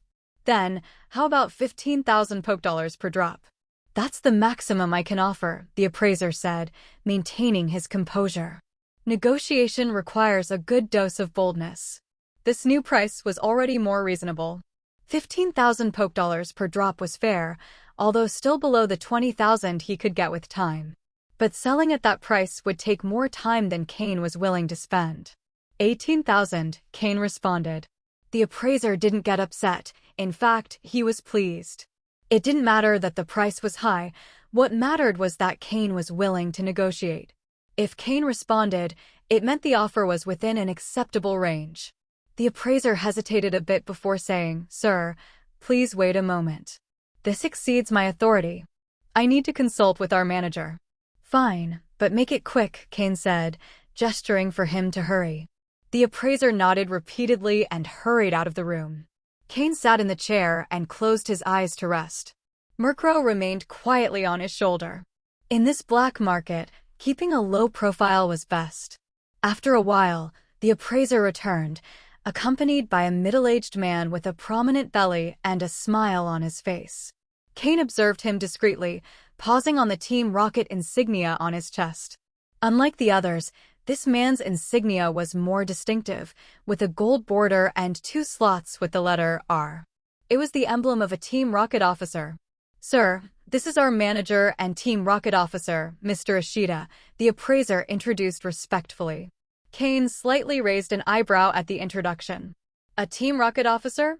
Since leaving Trial Island, it was the first time he had encountered someone of that rank. And being the manager of such a prominent store in the black market, he surely had substantial backing. Ishida, the middle-aged man, maintained a friendly smile, showing none of the typical arrogance of his rank. "So, you're the one who wishes to sell this geocentric cleansing milk. Please, join us in the conference room," Ishida said with a smile, gesturing toward the room. "Let's go," Cain nodded, signaling them to lead the way. With his constant smile, Ishida led the way to the conference room, followed by the appraiser and Cain. The conference room wasn't much different from the rest of the establishment. It was a separate room with a low table and a leather sofa. After everyone entered, a maid brought tea. After sitting down, Ishida said, "Sir, we can accept the price you mentioned." Ishida was quite direct, immediately accepting Cain's offer. As someone familiar with the market, he knew that the price was a bit high, but it still left a considerable margin for profit. After all, they weren't pressed for time. He then instructed the appraiser, who also acted as a seller, to handle the necessary paperwork. Upon hearing Ishida, Cain began to frown. "So willing?" We have no other intentions. We just wanted to ask if you have more of this geocentric cleansing milk."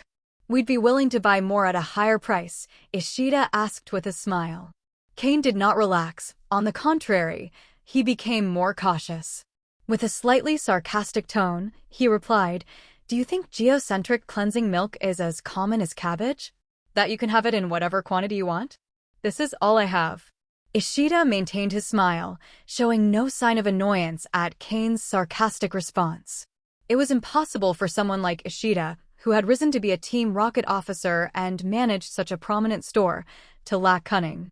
"Haha, no problem, no problem. It was just personal curiosity. If you wish to sell anything else in the future, don't hesitate to come to us," he said as he took out a silver card with the Team Rocket logo. "This is a VIP membership card for our store. With it, you can get a 5% discount on any purchase." Upon hearing this, Cain raised an eyebrow. These tangible benefits were what he liked most. Empty words held no value. He took the card and put it in his pocket. Although it was only a 5% discount, if the purchases were large enough, it could save a considerable sum. Buying something for $1 million could save $50,000. That was something. Of course, this small discount was nothing compared to Team Rocket's earnings. If it weren't, Ishida wouldn't have given out a VIP membership card so easily. At that moment, the appraiser, who had been handling the paperwork efficiently, returned quickly, carrying a black card that he respectfully handed to Ishida. "Sir, this is an anonymous Alliance Bank card. It contains a total of $3,600,000. It's the full payment for the geocentric cleansing milk," Ishida said with a smile as he handed the card to Cain. Cain took the card and felt a slight sense of relief. The geocentric cleansing milk was truly worth a fortune, and with this money, he could cover all his recent expenses for himself and his Pokémon. "By the way, I want to buy a complete set of tools for Pokeblock crafting. An intermediate setup will suffice." "Deduct the cost from this card," Cain said, suddenly remembering his main purpose for coming here. Upon hearing Cain's request, Ishida showed slight astonishment on his chubby face, but quickly recovered. Very well, very well. Prepare an intermediate-level Pokeblock crafting set. Ensure it's of good quality," Ishida ordered the appraiser, emphasizing the importance of quality. Ishida was a bit surprised, realizing that the mysterious man under the black cloak was likely a Pokémon breeder. Looking at the well-cared-for Murkrow perched on Cain's shoulder, it all began to make sense. The appraiser, equally surprised, understood well what being a Pokémon breeder meant. And if Cain planned to use an intermediate-level setup, it at least meant he could make mid-level Pokeblocks, which meant he could earn money at a pace comparable to printing bills. Nodding with a brief response, the appraiser hurried out to prepare the tools Cain had requested. I wonder if those tools are for personal use or a gift," Ishida asked. Cain gave a cold look to the middle-aged man whose outward appearance did not match his real power. After a moment of silence, a raspy voice came from under the black cloak. "What if they're for me? What if they're for someone else? Don't misunderstand me, sir. I was merely suggesting that if you wish to sell Pokeblocks in the future, you can do so through our store. The service fees will be more favorable," Ishida chuckled. Was Cain's only response, who was clearly not someone who enjoyed talking much. Ishida noticed that Cain wasn't very talkative, whether by nature or strategy, so he stopped talking in time and waited for the tools to arrive. It wasn't long before the appraiser returned, accompanied by a guard carrying a large tray. On the tray were several small, delicate items, which were clearly the Pokeblock crafting tools. Both came running, aware that Cain and Ishida were waiting, and quickened their pace. Ishida signaled for the guard to set down the tray and leave. "Sir, this is the best intermediate-level Pokeblock crafting set we have. Its value is $1,200,000 Pokedollars. With a 5% discount from your VIP card applied, the total is $1,114,000. Here is your card. You now have $2,460,000 left. Please keep it," Ishida said as he pushed the tray and the card toward Cain.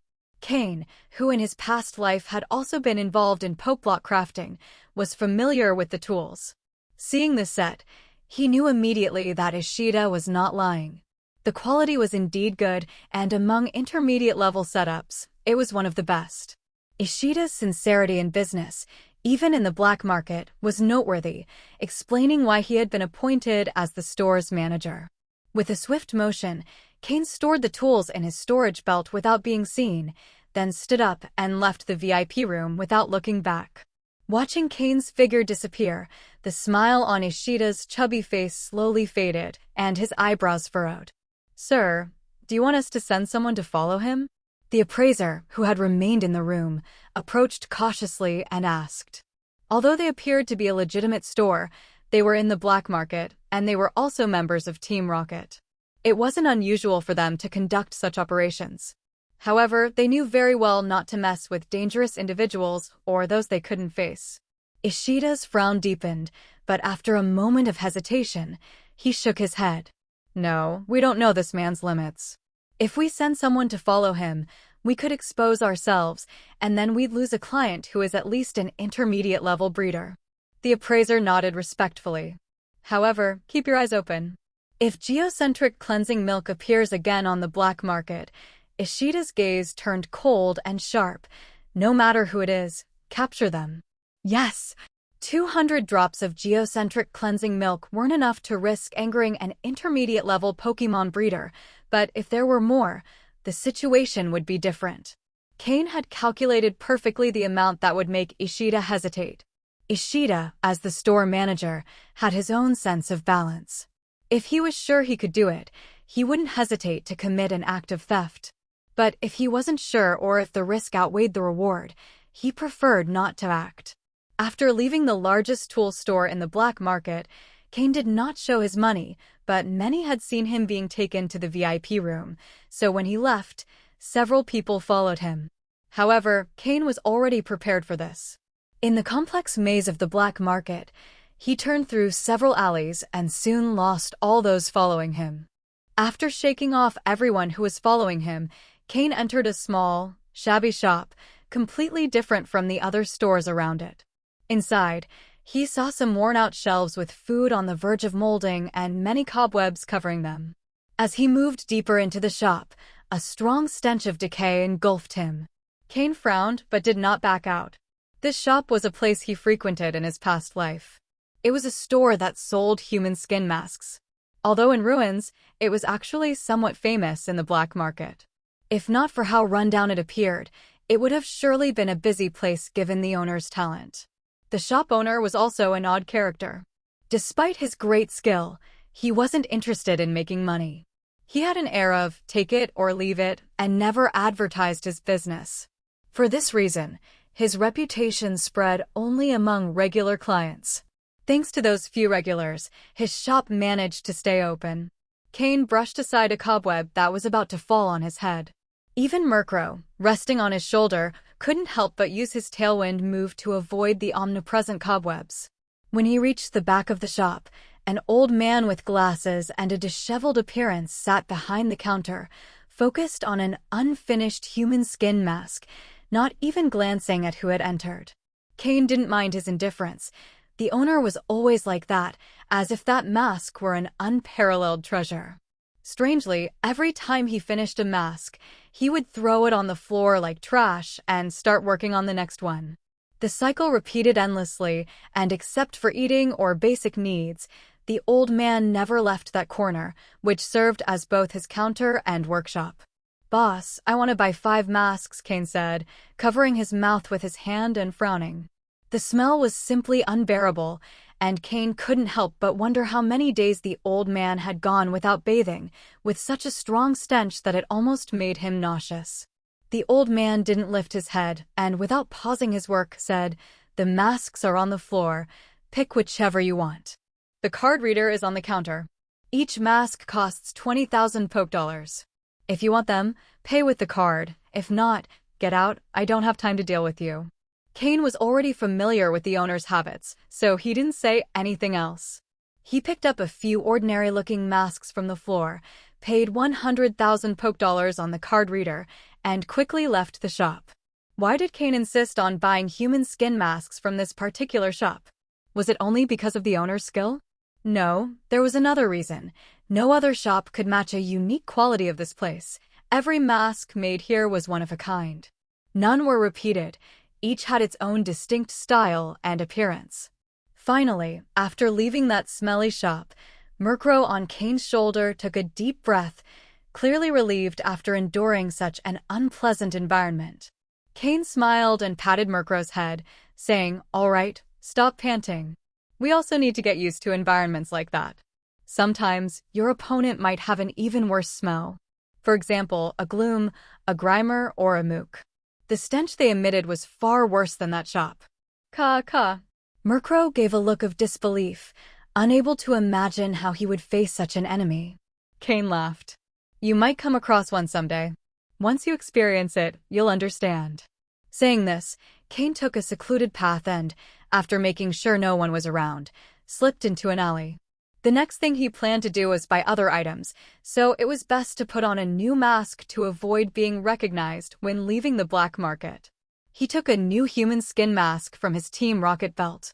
Although the shop owner was very unkempt, His masks were impeccably clean, crystal clear, and as thin as cicada wings, not much different from the masks that could be exchanged within Team Rocket.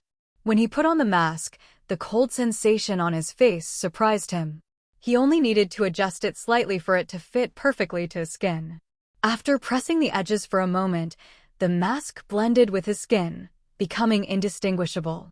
Just as Cain was putting on the mask, he heard 2 hurried footsteps break the silence of the alley. Cain quickly hid in a narrow gap, hand on his belt, ready to release Slowpoke at any moment to escape if needed. "Didn't I get rid of all the followers?" Cain thought, frowning as the footsteps got closer. He assumed he had shaken off all those trailing him, so he had chosen this dead-end alley to change masks and prepare for shopping, but now 2 people had entered this remote place. It was hard not to think they were following him. However, when the 2 started talking, Cain let out a sigh of relief. The footsteps stopped nearby, and just as Cain was about to release Slowpoke, one of them spoke in a shrill voice. "Brother, why didn't we just leave the black market and instead come here?" A loud smack sounded, followed by a deeper voice. "Are you stupid? If we leave now, they'll catch us. We hide for a while, and then we'll leave unnoticed. We might even sell this thing today." "Hee, you're right, brother. But is this worth it? We went through a lot to steal this Pokémon egg, but I don't even recognize the species." The shrill voice spoke again. "You're an idiot. Of course it's worth it. Do you think I would have stolen it if it wasn't? I heard it's an egg from a Sinnoh Pokémon with great potential. No wonder they traveled from Sinnoh to Saffron City to sell it." Hearing their conversation, Cain felt slightly intrigued. A Pokémon from the Sinnoh region sold here? Pokémon hunters or ordinary trainers? I didn't expect them to steal it. "Brother, how much do you think it's worth?" "At least several tens of thousands. I heard them mention something about a scorpion. Seems like it's a Pokémon with great potential. Otherwise, they wouldn't have come all the way to Saffron City to sell the egg." "Wow, that's a fortune." Hearing the tens of thousands, the shrill voice became even more excited. "Shut up. Do you want us to be found out? What kind of scorpion? Sinnoh region?" In the Sinnoh region, the only Pokémon with scorpion in their name are Skorupi and Glisker, right? While listening to their conversation, Cain reflected silently. However, Glisker isn't exclusive to Sinnoh. It can also be found in the Johto region, so it was most likely a Skorupi. When Cain guessed that the stolen Pokémon egg might be a Skorupi, he felt a spark of interest, as he was very familiar with that Pokémon. In his past life, he had one, but due to its low quality, he abandoned it. But Skorupi is an exceptional Pokémon. Its poison and bug typing evolves into poison and dark types when it becomes Drapion. This type combination is truly perfect. Why? Because the dark type covers the weaknesses of the poison type, and vice versa. With this combination, Drapion is only vulnerable to ground-type moves, taking double damage, while moves of all other types inflict only normal damage. Moreover, it is resistant to poison, ghost, grass, and dark-type moves, and is immune to psychic-type moves. In other words, Drapion can face any type of Pokémon in direct combat. Additionally, its base stats are impressive, excelling in speed, defense, and attack, making it the perfect tank and attacker. And due to its speed, it isn't easy to evade in battle. But it's not just its types and stats that make it stand out, its abilities are also very valuable. If it has the battle armor ability, it's perfect as a standing tank. If it has the sniper ability, it can be a high damage fighter in close combat, and if it has the hidden ability Keen Eye, it becomes a continuous damage attacker for the team. In short, Drapion can perfectly play the role of a tank, warrior, or continuous attacker in a team, depending on its ability. Drapion is truly an all-rounder. From the thieves' conversation, Cain deduced that the Skorupi egg they had was stolen, though he didn't know how they managed it. Also, it seemed that the Pokémon's quality had to be exceptional, otherwise, they wouldn't have brought it from Sinnoh to Saffron City's black market to sell it. So, there are 2 possibilities. 1, the original owner doesn't know their egg was stolen, so the thieves are waiting to sell it without issue. Or 2, the egg already had a dubious origin, and even though the owner knows it was stolen, they can't report it. swallowing their suffering in silence. Cain leaned more toward this second possibility. If the egg were legitimate, it would be more profitable to sell it in Sinnoh, where people are more familiar with this Pokémon, rather than in Kanto, where many might not even recognize it. If it really was the second option, then the egg's quality had to be exceptional, which would explain why its original owner guarded it so carefully and decided to sell it in a distant region like Kanto. The true owner probably had considerable power in Sinnoh, forcing these thieves to sell it far from their reach. To be honest, Cain was tempted. Not just because of Drapian's excellent characteristics, but also because of the quality of this egg that had unexpectedly appeared before him. The two thieves continued chatting, but now the topic had shifted from Pokémon to women, and the talk grew more and more trivial. Cain peeked slightly and saw that the two had their backs to him, watching the entrance to the alley. It made sense. They had chosen a dead-end alley to ensure their rear was secure. In such circumstances, who would worry about what might be behind them? What they didn't expect was that the alley had a gap large enough to hide a person, and that Cain was concealed there. Perhaps to be more discreet, the two hadn't released their Pokémon, or maybe they didn't even have any Pokémon, being just some thugs from the black market. Cain placed his hand back on Slowpoke's Pokeball at his waist and signaled Murkrow with a look to prepare for attack. Ghastly, hidden in the shadows, also floated out from the ground at the right moment. Although the black market had rules against fighting, those who died there each year were countless. As long as you weren't caught, nothing would happen. This place was full of criminals. Expecting them to be model citizens would be absurd. Team Rocket only took care of security on the surface. What happened behind the scenes depended on each individual's strength. While the two thieves chatted about how to spend the money they were going to get, laughing carefree and vulgar, their guard was at its lowest. Ghastly, get close and use hypnosis. Slowpoke, control their movements with confusion. Don't let them take out their Pokeballs or make noise. Murkrow, use wing attack and kill them. Seizing that fleeting moment, Cain released Slowpoke from his Pokeball and issued a series of attack orders. Yaden's Slowpoke, already prepared, unleashed all its psychic power as soon as it appeared, focusing on controlling their mouths and hands. You! The deep-voiced thief, a burly man, tried to scream upon noticing, but found he couldn't move his mouth. Instinctively, he reached for his Pokeball, but was frightened when Ghastly suddenly appeared, using hypnosis to put them to sleep. Then, Murkrow, like a lightning bolt, swept over them, its wings glowing with a white sheen, striking them and slamming them against the wall with a dull thud. Human bodies, fragile compared to Pokémon, couldn't withstand the attack, and due to the intense pain, both thieves were knocked unconscious. At the moment the thieves were struck, the incubator holding the Pokémon egg flew out of their hands, but Slowpoke held it in the air with its confusion move. Cain looked at the two men unconscious on the ground, showing no emotion.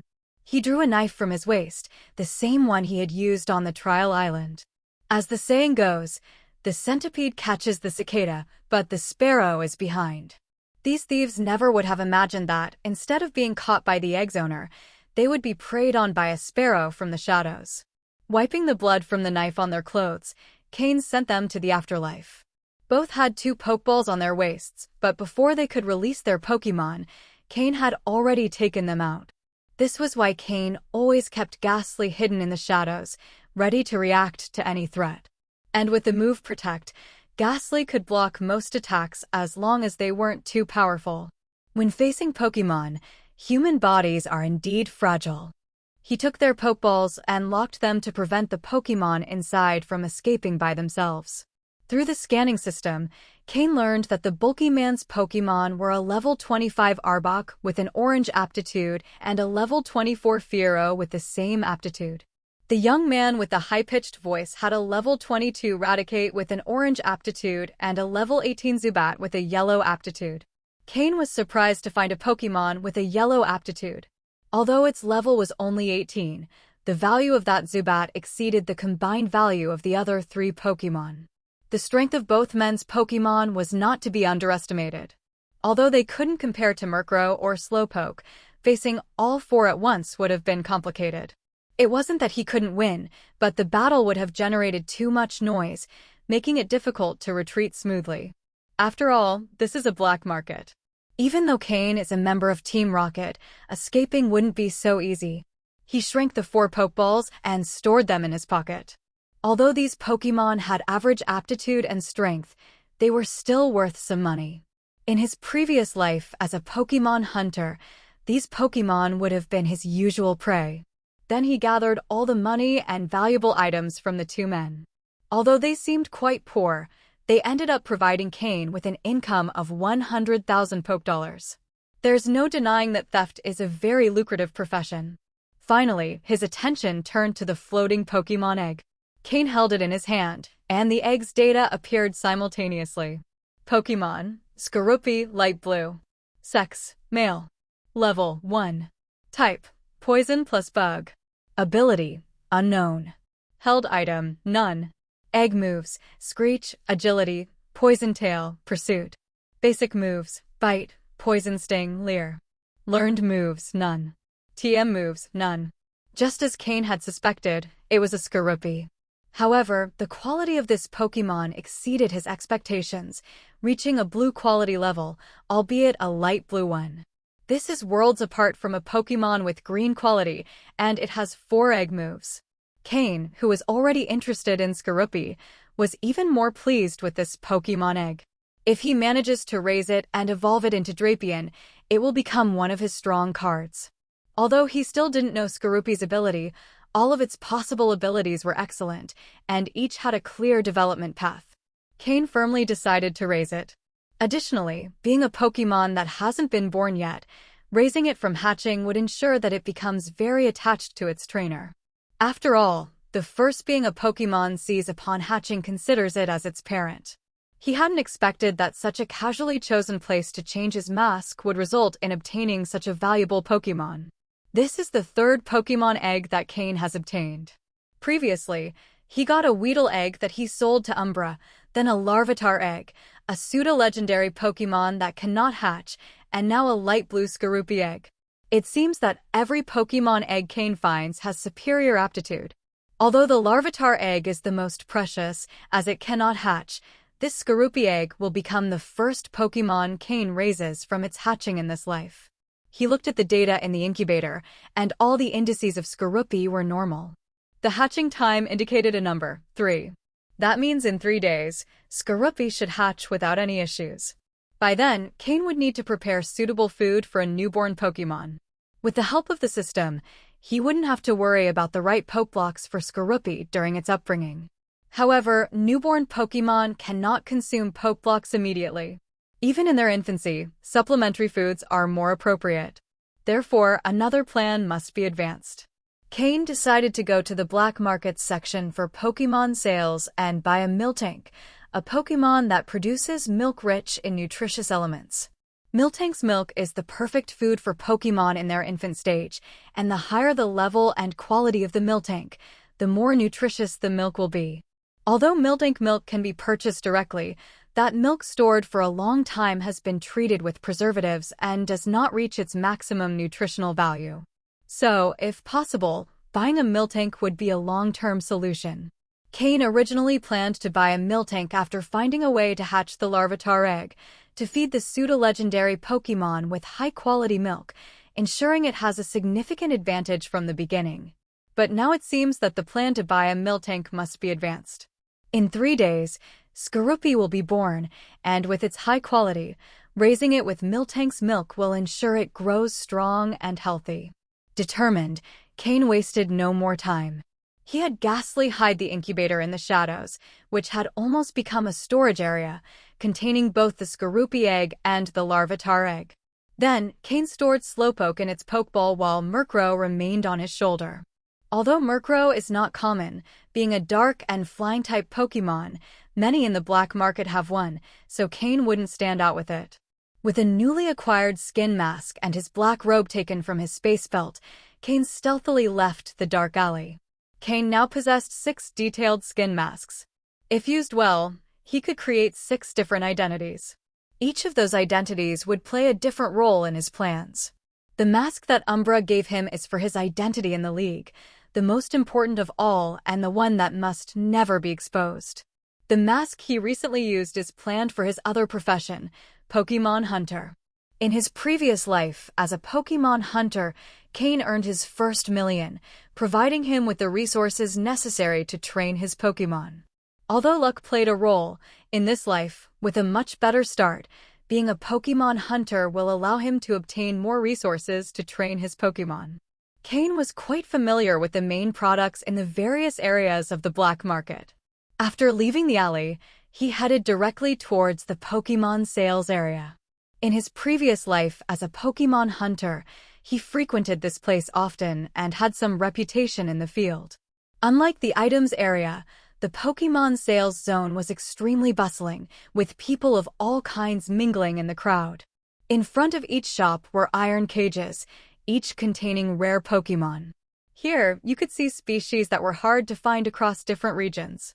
Although the Pokémon inside the cages appeared listless and sluggish, many people gathered around, pointing and discussing the advantages and disadvantages of each one.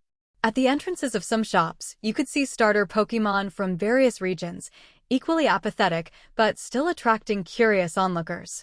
These larger stores, offering a wide variety of Pokémon, were among the most visited. At some entrances, provocatively dressed women tried to lure customers inside. If someone wasn't familiar with this, they might think it was another type of business, but in reality, it was just a strategy to draw in buyers. Several people tried to stop Cain to get him into their shops, but he ignored them. It's not that the Pokémon in these stores weren't rare. Often, the stores offered extremely rare Pokémon and even some pseudo-legendary ones. However, those Pokémon had been specially trained, losing their wild nature.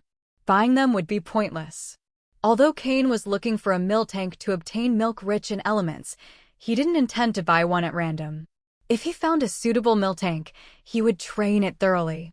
But if he couldn't find one, he would consider buying it from one of these stores, simply as a tool for milk production.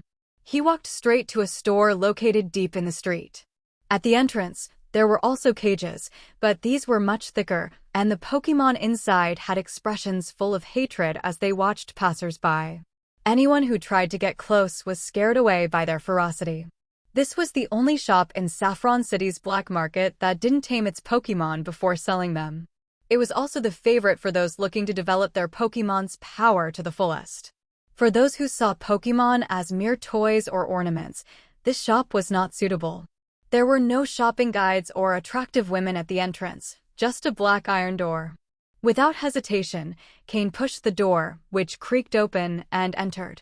Inside, there was no luxurious decor or bright lights, only a few candles emitting a dim light.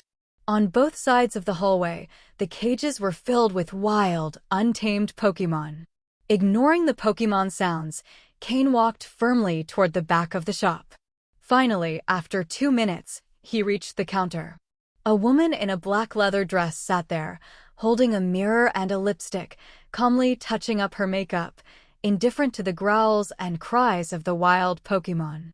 Noticing someone had entered, she put away the lipstick and, with a small finger, wiped away the excess color from the corner of her lips, then stored the mirror. She observed Cain and gave him a seductive smile. Her voice, full of allure, softly echoed, "Oh, it looks like we have a new customer."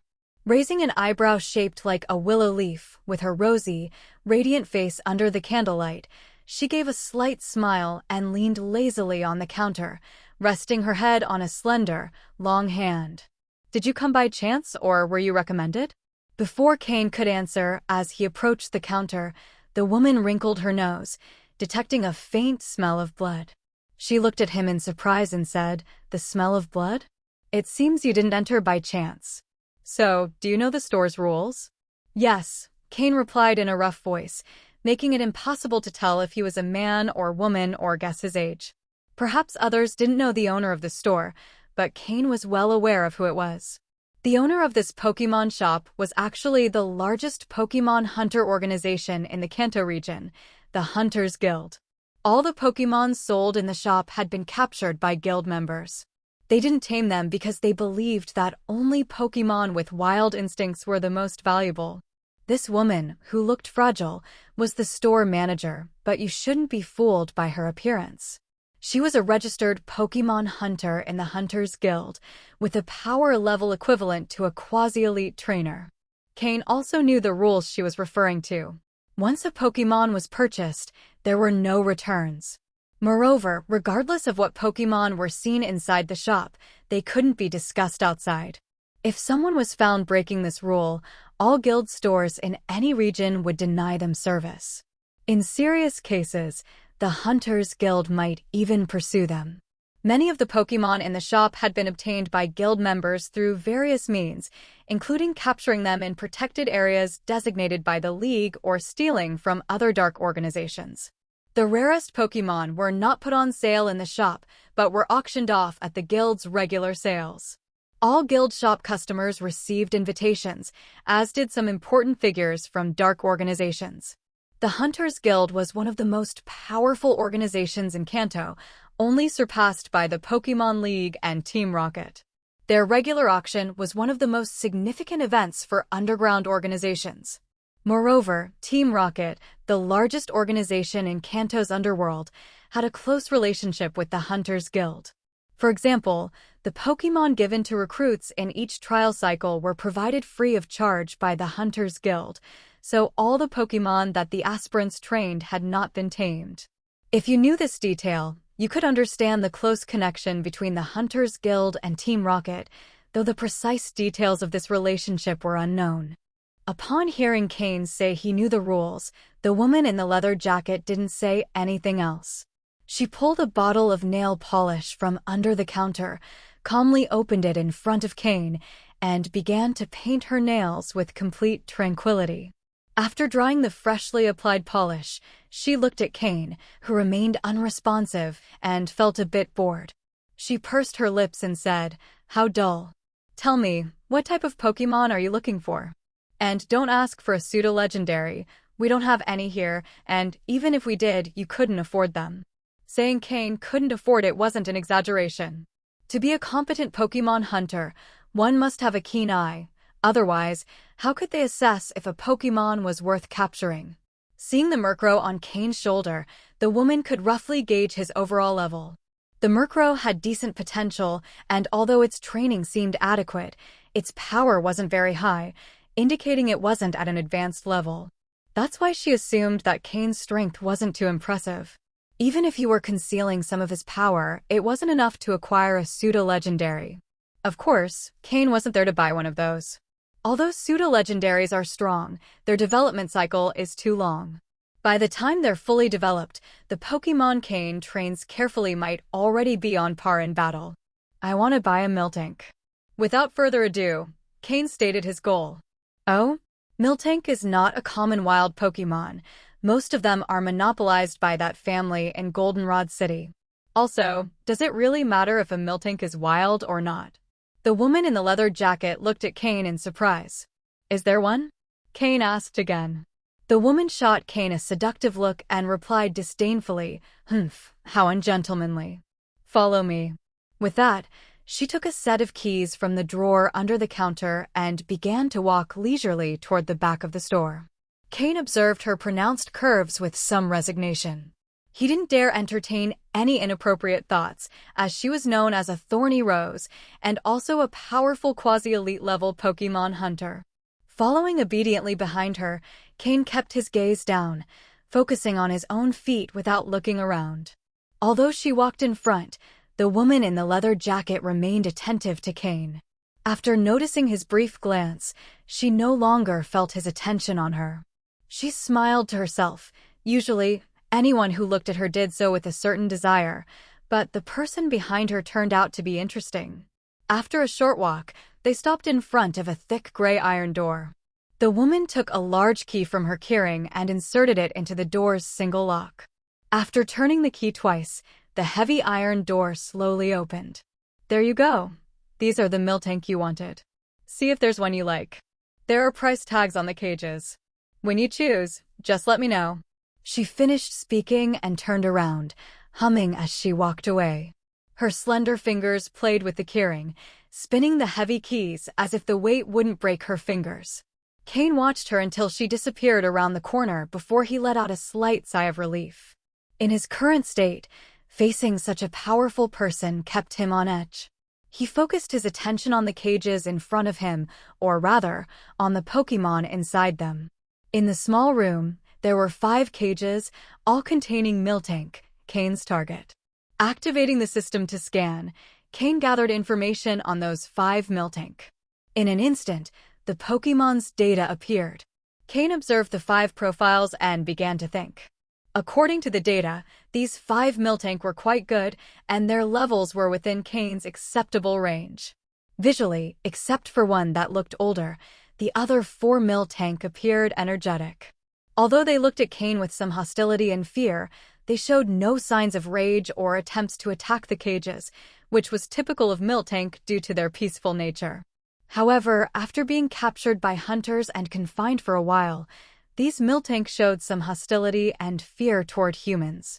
Cain ruled out the older Miltank and the one with the highest level, leaving him with 3 Miltank at approximately level 20. The highest level Miltank had reached level 30 and was the most hostile toward Cain, glaring at him with obvious hatred.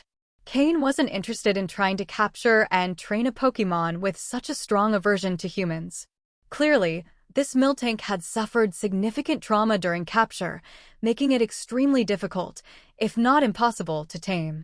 Thus, Cain ruled it out despite its high level.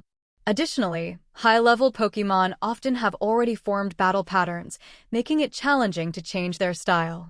The remaining 3 Miltank were light green quality and close to level 20, making them decent options. One of them had the Scrappy ability, allowing normal and fighting moves to hit Ghost-type Pokémon. Cain also ruled out this Miltank, as its Scrappy ability helped avoid major weaknesses, but Cain already had enough offensive power on his team with Murkrow and the future Skorupi, both good attackers. He didn't need Miltank to specialize in attack. Since he planned to train Miltank as a support Pokémon, Cain preferred it to have high survivability and be able to help his team recover during battles. So, between the 2 Miltank with the thick fat ability, Cain had to choose one. This ability has the damage from fire and ice-type moves, significantly increasing a Pokémon's survivability. The stats of the remaining 2 Miltank were: Pokémon, Miltank, light green. Gender, female. Level, 21. Type, normal. Ability, thick fat. Held item, none. Egg moves, curse, helping hand. Basic moves, tackle, growl, defense curl, stomp, milk drink, bide, rollout. Learned moves, shockwave, thunder punch. TM moves, none. Pokémon, Miltank, light green. Gender, female. Level, 20. Type, normal. Ability, thick fat. Held item, none. Egg moves, present, endure. Basic moves, tackle, growl, defense curl, stomp, milk drink, bide, rollout. Learned moves, helping hand, heal bell, block. TM moves, none. These 2 Miltank have a notable difference. The first one has learned moves that are all electric type and focused on combat, while the second clearly has moves oriented toward support. Given the role Miltank will play in Cain's team, the choice was obvious. The second Miltank was the best option, and one Cain felt quite satisfied with. This will be it, Cain thought silently. Initially, his plan was to simply acquire a yellow-quality Miltank, just to provide nutritious milk for his entire team and to prepare for the imminent birth of Skorupi. Ignoring the varied looks of the 5 Miltank, Cain focused his attention on the tag of the Pokémon he had selected. Number, 85,679. Pokémon species, Miltank. Quality, high. Training value, medium. Price, 500,000 Poké. 500,000. Seeing the price of this Miltank, Cain noticed that, aside from the highest level Miltank that cost 600,000, this was the most expensive. However, considering the quality and the moves, the price seemed reasonable, slightly high, but within the acceptable range for Cain. He remembered that on Judgment Island, the Weedle egg he had was sold for 20,000 Team Rocket points to Umbra. Of course, the value of a Miltank couldn't be compared to an ordinary Beedrill, and the ratio between poke dollars and points was not fixed. Having made his decision, Cain pressed a red button at the entrance and crossed his arms as he waited. It didn't take long before the woman in the black leather jacket walked in, swaying her hips. "Have you decided?" "Which one do you want?" the woman asked with a smile. "That one," Cain said, pointing at the milk tank he had chosen and handing over the black bank card he had just received. The woman looked at him with surprise, took the nameless card, and commented, "You have a good eye." She pulled out a card reader from a piece of space equipment, entered the purchase amount into the device, and after swiping the card, 500,000 poke dollars were deducted with a beep sound. Then, she took the simplest pokeball, and with a red flash, captured the milk tank that Cain had chosen. She handed the pokeball and the bank card to Cain, and with a voice laden with sensuality and mystery, whispered into Cain's ear, "Here are your things. I hope to see you again. My name is Rosa, don't forget it." As she said "forget," she deliberately elongated the word. Cain couldn't help but feel his jaw tense, a slight headache forming. For an ordinary customer, Rosa's seductive appearance and voice could influence them, leading them to act recklessly. But Cain, knowing her true identity, didn't even think of touching her. The name Rosa suited her perfectly. She was a woman full of thorns, and anyone who got too close would suffer more than just a prick. A quasi-elite level expert, she could teach any man swayed by his desires why roses are so red. Everything about her exterior was just a facade. Without responding to her insinuations, Cain took the bank card and the pokeball. After hesitating for a moment, he said, "I want to register as a member of the Hunters Guild and accept some missions." Rosa paused for a moment, the movement of her lips halting upon hearing this, and the seductive smile disappeared from her face. As if seeing Cain for the first time, she scrutinized him from head to toe before coldly saying, "Hunter." The Hunters Guild was an underground organization, but it didn't have a very rigid structure. Apart from some internal members raised from childhood, most simply registered their identity with the guild and completed a few missions, without having many obligations. Therefore, guild members were scattered across all regions, and in each one, there were designated contact points. This shop, besides selling wild Pokémon, also served as a contact point for hunters, issuing capture missions. The first time Cain, in his past life, had contact with the Pokémon hunter profession was in this shop in Saffron City. Although back then, the shopkeeper wasn't Rosa. Registering as a guild hunter wasn't essential, as even without registration, captured Pokémon could be sold directly to the guild. However, registering allowed access to specific missions issued by the guild. In his past life, Cain earned his first substantial capital as a Pokémon hunter, and in this life, he had no intention of passing up that opportunity. As long as one had enough strength and the ability to assess a Pokémon's quality, being a Pokémon hunter was a profession that allowed for quick money-making. Although Cain didn't lack money at the moment, he knew that as his Pokémon leveled up, the resources needed would increase, and spending would become greater. This was just preparation. Cain nodded silently without saying more. Rosa looked at him with disdain and continued applying her lipstick. After finishing, she muttered with displeasure, "I thought you were a rookie, but it turns out you're already a hunter. How boring." She led Cain out of the room, walking deeper into the shop. After nearly 5 minutes of silent walking, they finally reached a massive iron door. Opening it, a wide hall appeared before Cain. Unlike the dark shop, this hall was luxuriously decorated, and many people wandered around. Each of them wore a badge on their chest. Some had 3 stars, others 1 star, and some even had a sun on their chest. The fearful glances from others toward the latter clearly indicated that this person was one of the most powerful in the hall. Around the hall, there were several teleportation points. Almost every minute, someone would emerge from one, while others left quickly, disappearing from the room. This was the true means of transport for registered members of the Hunters Guild, using teleportation points created with the move teleport. These teleportation points were only accessible to registered hunters who had completed a certain number of missions. For example, A newly registered hunter would learn the location of 3 of these points in the hall, which were the most basic and no more than 3,000 meters apart from each other. The badges on each person's chest indicated their rank within the guild: 1 star for 1-star hunters, 2 for 2-star hunters, and so on up to 7 stars, the highest rank in the guild. The person with the sun on their chest was an internal member of the Hunters Guild. They enjoyed different privileges from star-ranked hunters and could accept missions of any level. Their status was only surpassed by that of the local branch leader, being an honorary guild member. Unlike star hunters, those bearing the sun badge not only have to complete their missions and sell Pokémon, but must also take on certain obligations.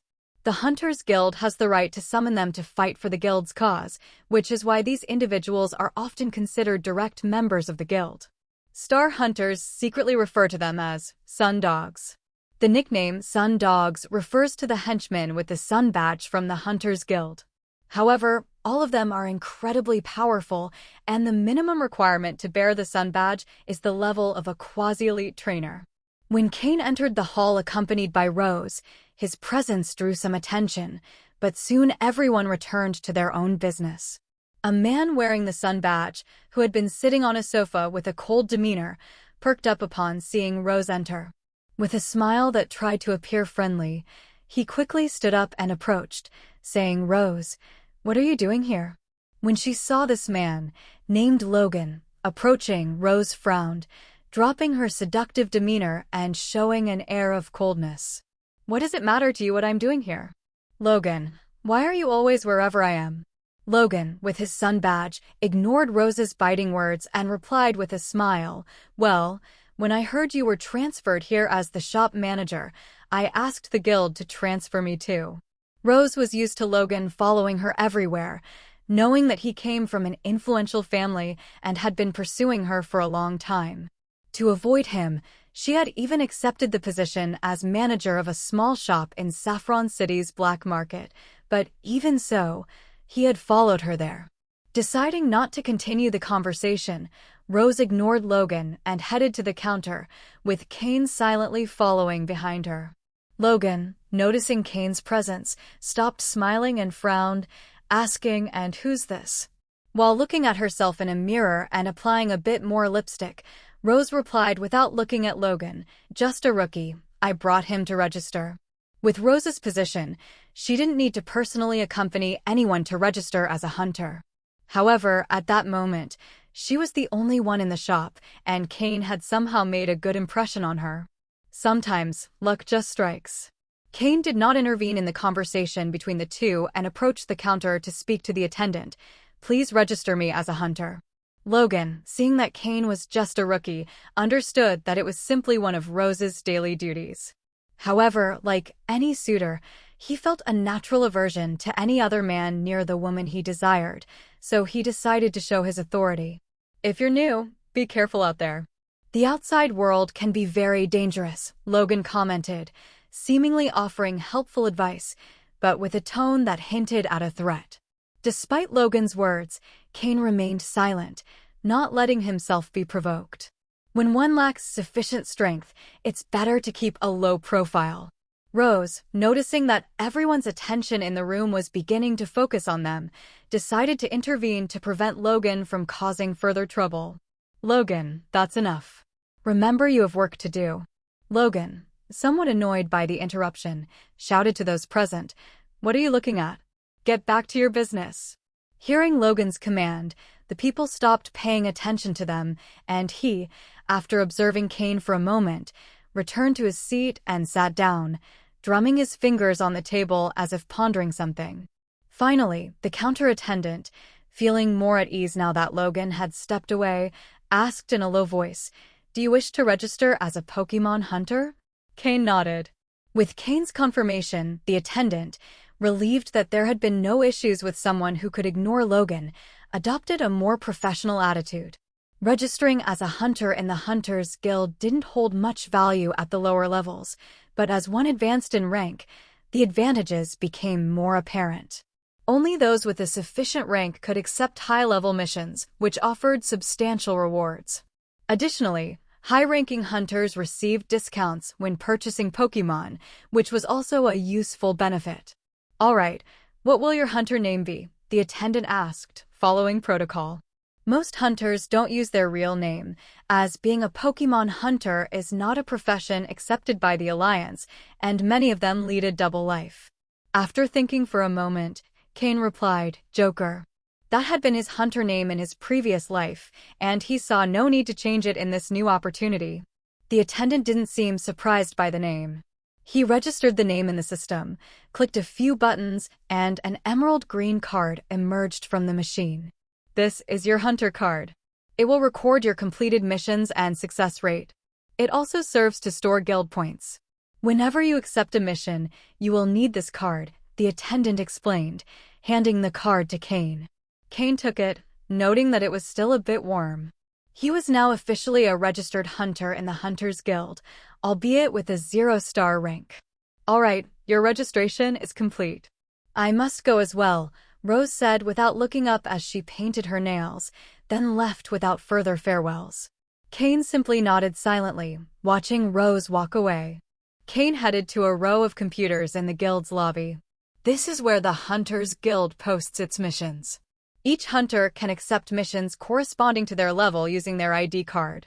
In front of each computer, a person was seated. Cain was lucky that, just as he approached, someone finished using one of the computers and left with their card without looking back. Cain sat in the chair in front of the computer, slid his new ID card through the reader, and the screen began to display his information. Hunter, Joker. Points, 0.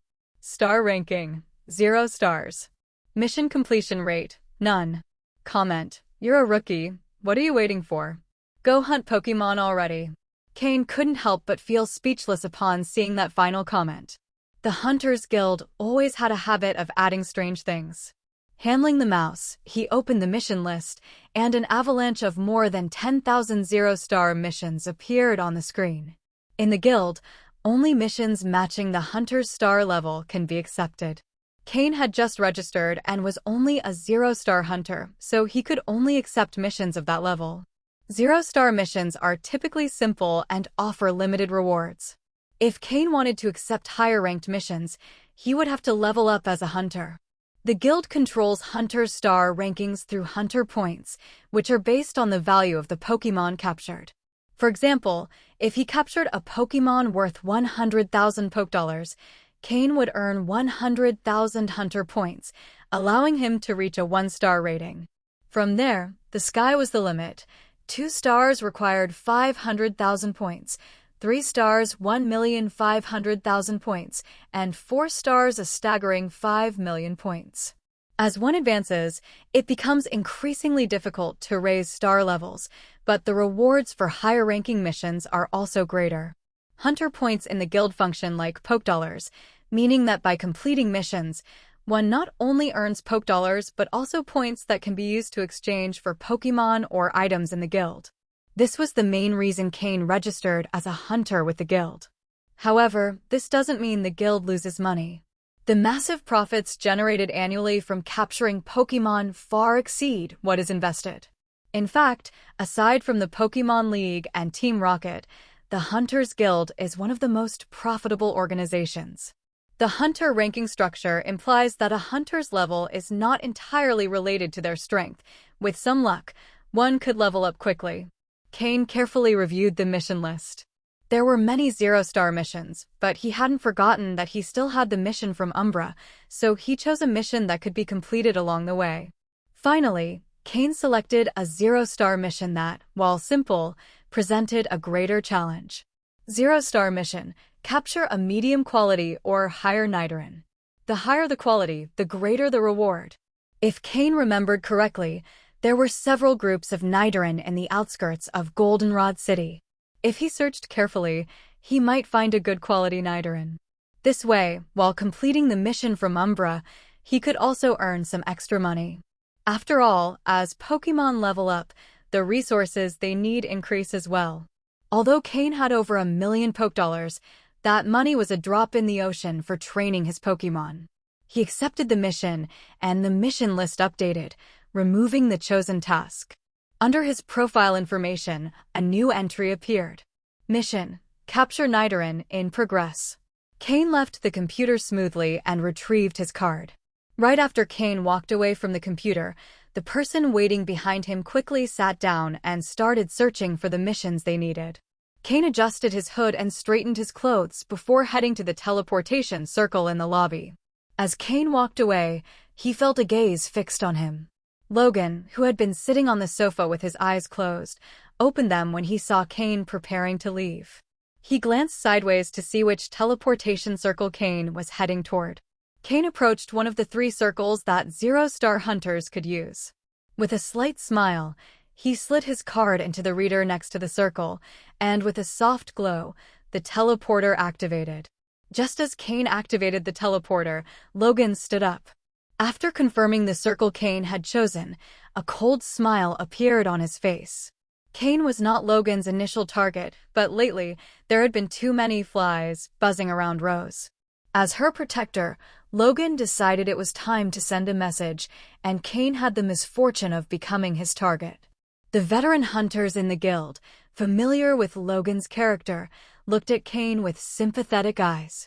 Even though Cain hadn't revealed his identity or power level, seeing his Murkrow on his shoulder made it clear he had no chance against someone like Logan, a quasi-elite level trainer. Furthermore, hunters have their own tracking methods, so Cain's black cloak meant little to Logan. He didn't need Cain's appearance to track him. After a flash of white light, Cain disappeared from the guild lobby. Logan smiled and slowly walked to the same teleportation circle, then slid his golden card into the reader. Cain appeared inside a hollow tree, the guild's teleporter destination. Typically, guild teleporters are scattered across various forests. The higher the hunter's level, the greater the distance they can teleport. As a zero-star hunter, Cain had been transported to a small forest on the outskirts of Saffron City. The guild periodically changes teleporter locations to prevent the League from tracking them. In such a short period, those who teleport usually appear in the same spot, so Logan had waited for Cain to leave before using the same circle. "Come out, Slowpoke," Cain said as he stepped out of the hollow tree, releasing Slowpoke. At that moment, once again, a white light shone inside the tree, and a tall figure slowly emerged. "Hey, I told you that as a hunter, the outside can be very dangerous," Logan said with a smile when he saw Cain hadn't left. "Slowpoke, use teleport," Cain said with a smile. Slowpoke immediately activated its psychic power, and a distorted aura began to surround Cain. "Come out, Houndoom, use flamethrower," Logan shouted as he threw a pokeball. "Logan." Cain's raspy voice held a tone of coldness. It seemed that the target hadn't been sacrificed, Logan thought, but he didn't pay much attention. To him, Cain was just a rookie, and if this target didn't work, he would simply find another. "I have you in my sights." Those words were etched in Cain's mind. Logan is not without reason a powerful quasi-elite level trainer. Houndoom's strength was also outstanding. Just as Slowpoke was about to teleport, a surge of fiery flames erupted from Houndoom's mouth, targeting Cain and Slowpoke. Murkrow, Ghastly, use Protect. All of this was within Cain's expectations. Murkrow and Ghastly, already prepared, appeared instantly in front of him. The greenish energy shield created by the Protect move stood in the path of the flames. Houndoom's strength was clearly immense. The Protect move, which normally lasted 2 seconds, only held up for half a second under its attack. But that was enough. Slowpoke's teleport had already activated, and Cain and his Pokémon vanished directly from the forest. With no obstacles, Houndoom's flames struck the trees with a boom, causing a massive explosion. In an instant, the trees were engulfed in flames. "Damn it." Logan cursed loudly when he saw that Cain had managed to escape Houndoom's attack. Like a duck about to be cooked that managed to slip away, his anger only grew stronger. Unfortunately, the innocent wild Pokémon in the forest paid the price, becoming victims under Houndoom's fiery wrath. After venting for a while, Logan left the forest with Houndoom, filled with a sense of frustration. Before long, sirens were heard in the distance, and some police officers from Saffron City arrived at the scene, led by the famous officer Jenny. In a large room in Saffron City, a woman with long dark green hair, dressed in a red robe, sat cross-legged. What was surprising was that this woman was floating in the air, and the room was filled with dolls of all kinds, giving it a youthful appearance. Suddenly, the woman opened her eyes sharply. A flash of green light crossed them, and with a hint of doubt, she murmured, What is this sensation?" Those who knew her would immediately call out her name, Sabrina, the gym leader of Saffron City and one of the 3 executives of Team Rocket. Elsewhere, after using the teleport move, Cain, Murkrow, and the others reappeared in the black market, albeit in a secluded corner. This was a spot Cain had marked in advance for unexpected situations. Although it was just a precaution, it ended up proving useful. "Well done, Slowpoke. You're becoming more skilled at using the teleport move," Cain said with a smile, patting Slowpoke's back. Slowpoke squinted and made a sound. Since the teleport distance wasn't very long, it wasn't too tired. With Cain's current strength, he stood no chance against an opponent like Logan. Fortunately, thanks to Slowpoke's teleport move, they would be able to resume this fight when they were stronger. Yaden! Suddenly, Slowpoke, who had been enjoying the petting, jumped to its feet. Its body, previously relaxed, tensed up instantly and started to tremble. Cain noticed the change in Slowpoke and sharpened his gaze. He had never seen Slowpoke like this before. What surprised him was that Slowpoke seemed to be showing fear, as if it had encountered its worst enemy. "What's wrong, Slowpoke?" Cain asked gravely. Slowpoke couldn't answer Cain's question, its body shaking uncontrollably. Murkrow also seemed to sense something and tried to take flight, but its body wouldn't respond. Ghastly was in the worst condition. The purple gas surrounding it was rapidly dissipating, and although it tried to retreat into Cain's shadow, it couldn't manage it. "So, this is the Slowpoke? Interesting." A sharp voice echoed in the air, but its source was indiscernible. "Who's there?" Cain jumped up, looking around, but found no one. Gradually, a figure began to materialize in the air. It was a young woman floating, with a smile on her lips and eyes that looked at Slowpoke as if it were a fun toy. Upon seeing the figure, Cain's pupils contracted suddenly. A terrifying name surfaced in his mind, Sabrina. It was Sabrina, the psychic-type gym leader of Saffron City, who had sensed the psychic wave from Slowpoke's teleport move and followed it here. That explained why Slowpoke had tensed up and was trembling, why Murkrow had lost its ability to fly, and why Ghastly had almost completely vanished. The Psychic Queen Sabrina. Her talent in psychic powers was extraordinary, and her strength was comparable to that of an elite-level psychic Pokémon. Sabrina ignored Cain's question and slowly floated towards Slowpoke, looking down at it with a playful smile. "What do you say, little one? Want a new trainer?" Although her tone was playful, to Cain, her words buzzed ominously in his ears. "Yaden!" Slowpoke's body was still stiff. The immense psychic energy emanating from Sabrina made it feel deep fear, but the determination in its eyes and the 2 syllables it uttered indicated its refusal. Upon hearing Slowpoke's response, the smile on Sabrina's face gradually disappeared as a green light gathered in her hands and eyes. Sabrina, floating in the air, let her red robe billow without wind. Always self-assured, it was the first time Sabrina felt such strong resistance. "Yaden!" Slowpoke's cry grew louder, and having adapted to Sabrina's presence, it could now make a clear sound. Slowpoke's cry finally made Sabrina direct her gaze to Cain, and she coldly asked, "Are you its trainer?" Feeling Sabrina's icy gaze, Cain felt as though a sharp dagger was pressed against his skin, making his hair stand on end. "Miss Sabrina, Slowpoke is my companion," Cain said after a moment of hesitation. "Do you know who I am?" Although Sabrina was well known in Saffron City, not many recognized her, as she spent most of her time training in the gym. Cain removed his black cloak, revealing the Team Rocket uniform underneath, then took out a black cloud-shaped badge from his Team Rocket belt. When Cain showed his Team Rocket uniform, Sabrina barely reacted. But when he produced the badge representing a reserve member of the Shadow unit, a hint of surprise appeared on her face. "What's your relationship with the Shadow unit?" Sabrina asked, her icy tone softening slightly. I am carrying out a mission for Mr. Umbra, Cain said carefully. Facing someone as powerful as Sabrina, even in his past life, his ability to resist would not have been significant, let alone now. Moreover, when facing someone strong, it is necessary to show due respect. This is not weakness, but reverence for power. Upon hearing Cain's response, Sabrina remained silent, but the green light emanating from her hands and eyes gradually faded, indicating that her desire to play was disappearing.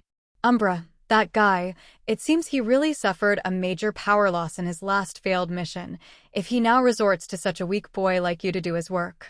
He's becoming more and more useless.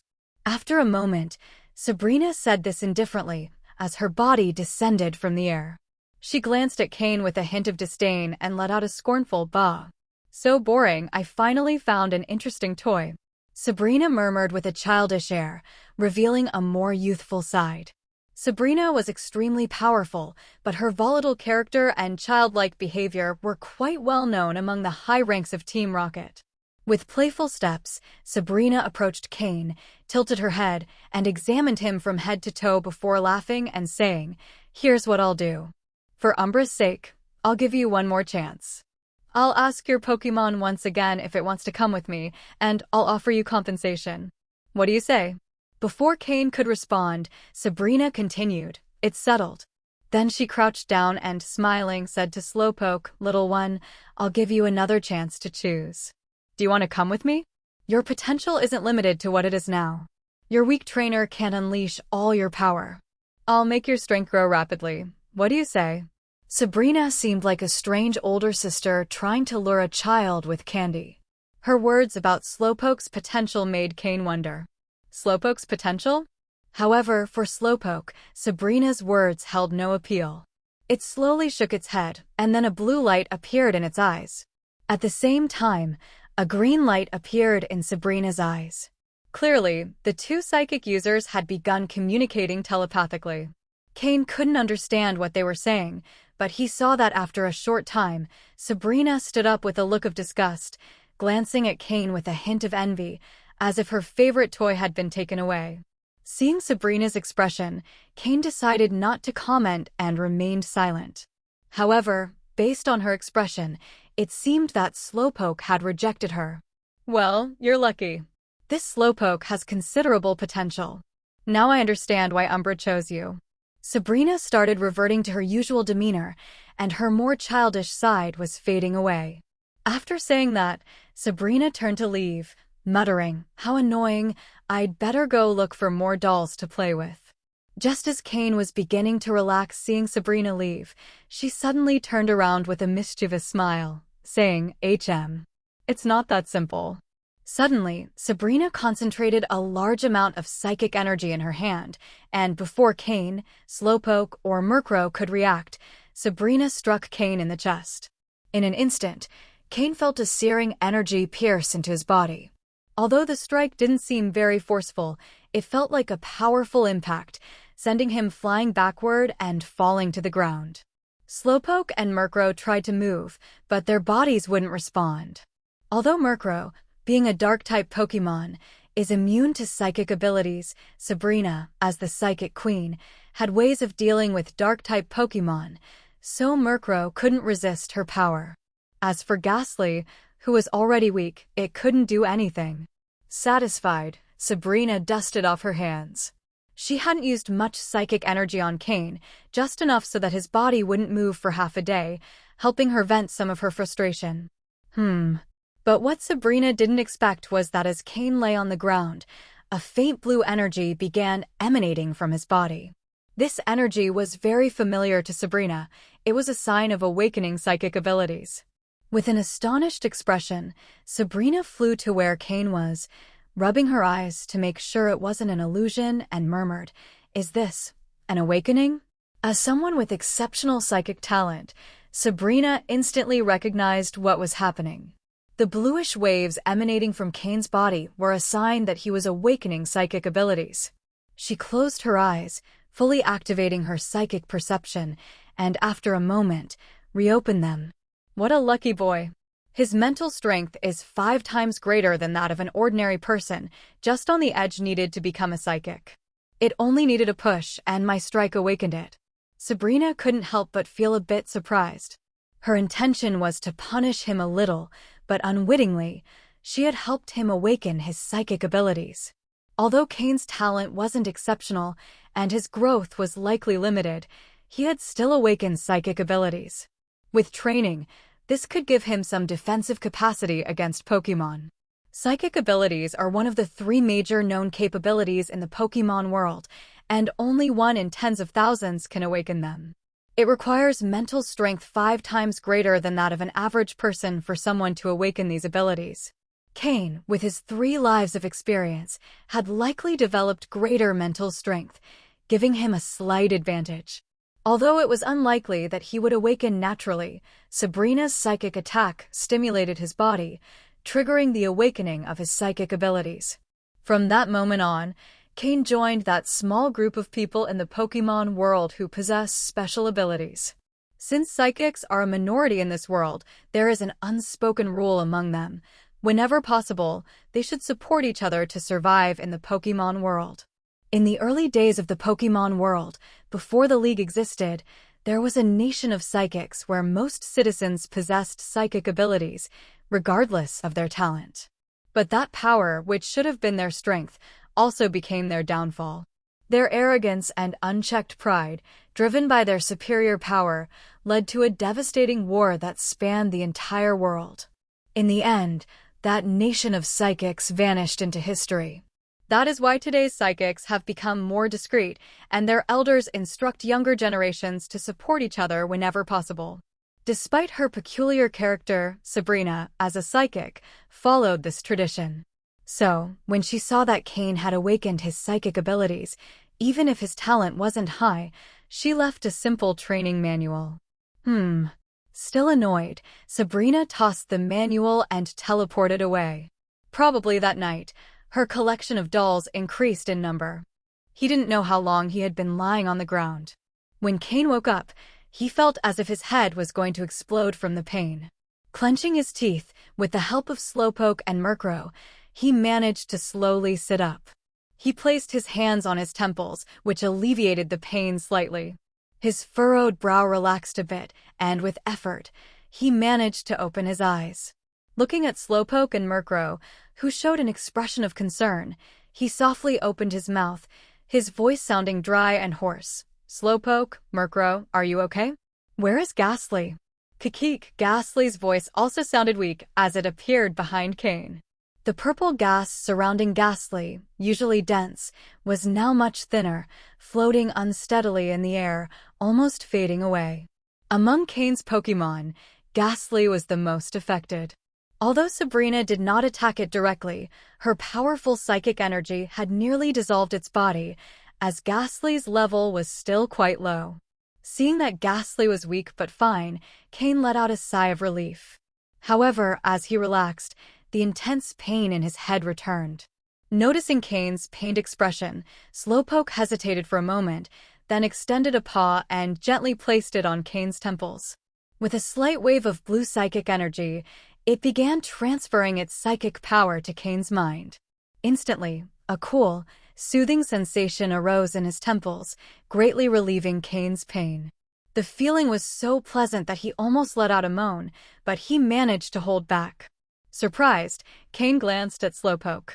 Since when did Slowpoke have the ability to relieve pain with its psychic powers? After a while, the pain in his head diminished significantly. Although he still felt a slight ache from time to time, it no longer affected his ability to move. Cain slowly stood up, shook his head, and couldn't help but say, "Sabrina is so unpredictable."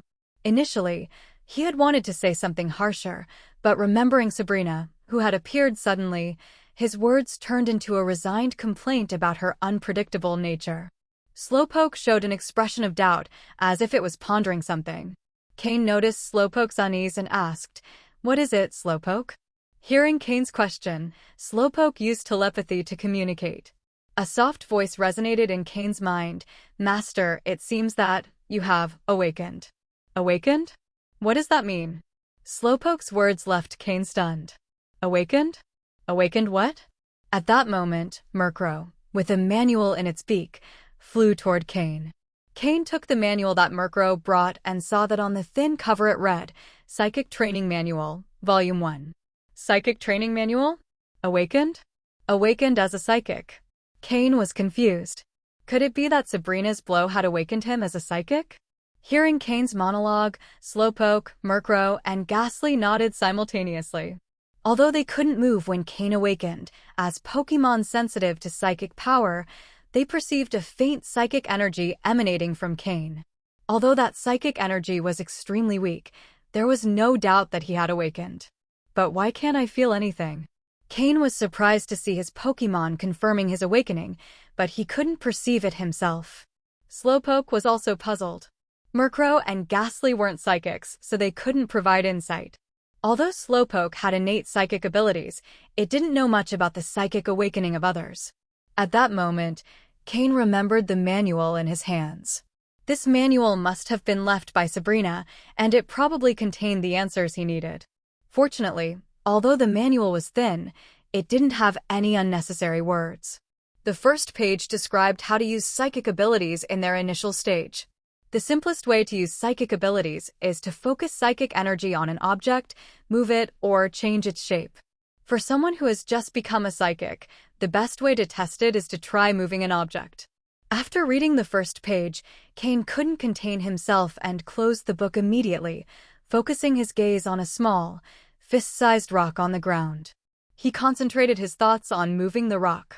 He focused so hard that his eyes began to redden and nearly crossed, but the rock didn't move an inch. Maybe the rock is too big? In disbelief, Cain switched to a smaller stone, about the size of a thumb, and focused again. Finally, a faint wave of blue psychic energy appeared on the stone, and under Cain's influence, it began to float slowly. A satisfied smile appeared on Cain's face, but as his concentration waned, the stone fell to the ground with a slight thud. It seems I really have awakened psychic abilities, but they're so weak they don't seem very useful. Although the awakening of his psychic abilities excited him a bit, the weakness of these abilities left him feeling slightly discouraged. Well, just having awakened is already a stroke of luck. Maybe with training I can improve. Psychics are extremely rare, and their abilities can be very useful both in daily life and in battles, as long as Cain can strengthen his psychic abilities. Cain didn't know that, originally, he didn't have the potential to awaken psychic abilities. However, after living 3 lives, his mental strength exceeded that of an ordinary person, giving him the possibility of awakening. Even so, without Sabrina's psychic strike, it would have been almost impossible for him to awaken. Sabrina only wanted to temporarily punish Cain, leaving him immobile for a few hours, so she focused her psychic energy on his brain, unintentionally unlocking the barriers that prevented his awakening. Awakening psychic abilities was a pleasant surprise, but the frustration of being so weak in front of Sabrina left Cain feeling powerless once again. He stored the manual in his belt. This wasn't the time to keep exploring his psychic abilities. Although he hadn't made much commotion, a lot of time had passed, so it was best to leave. He recalled Slowpoke into its Pokeball, let the weakened Ghastly hide in the shadows, and with a concerned look from Murkrow, he covered himself with his black cloak and let Murkrow rest on his shoulder as they left the area. Once again, Cain returned to the black market. He first went to a Pokémon shop and, without much thought, sold the 4 Pokémon he had forgotten to sell earlier. He earned a total of 50,000 Pokédollars. Although it wasn't much, something is better than nothing. Then, he headed to the largest general store in the black market to purchase a ring with a storage capacity of 5 cubic meters, which he placed on the index finger of his right hand. This ring, which looked quite ordinary, cost him the 50,000 Pokédollars he had just earned. Previously, the belt provided by Team Rocket on Trial Island only had a storage space of 1 cubic meter, which was now too small for Cain. Additionally, the belt was covered in Team Rocket emblems, which would be very noticeable if he operated later under the identity of an Alliance member. Therefore, buying a new storage device was a necessity. There is no denying that the Pokémon World has highly advanced research in spatial storage devices. This ring with a 5 cubic meter capacity only cost 50,000 Poke Dollars. But when you think about it, it makes sense, as Pokeballs are also a type of spatial device. A regular Pokeball only costs 200 Poke Dollars. Cain transferred all the items from his Team Rocket belt to the new ring. Unless an unexpected situation arises, this ring would be his primary storage tool from now on. Afterward, he quickly went to a Pokémon food shop, not to buy Pokeblocks, but because making advanced Pokeblocks requires more than just simple berries and ordinary herbs.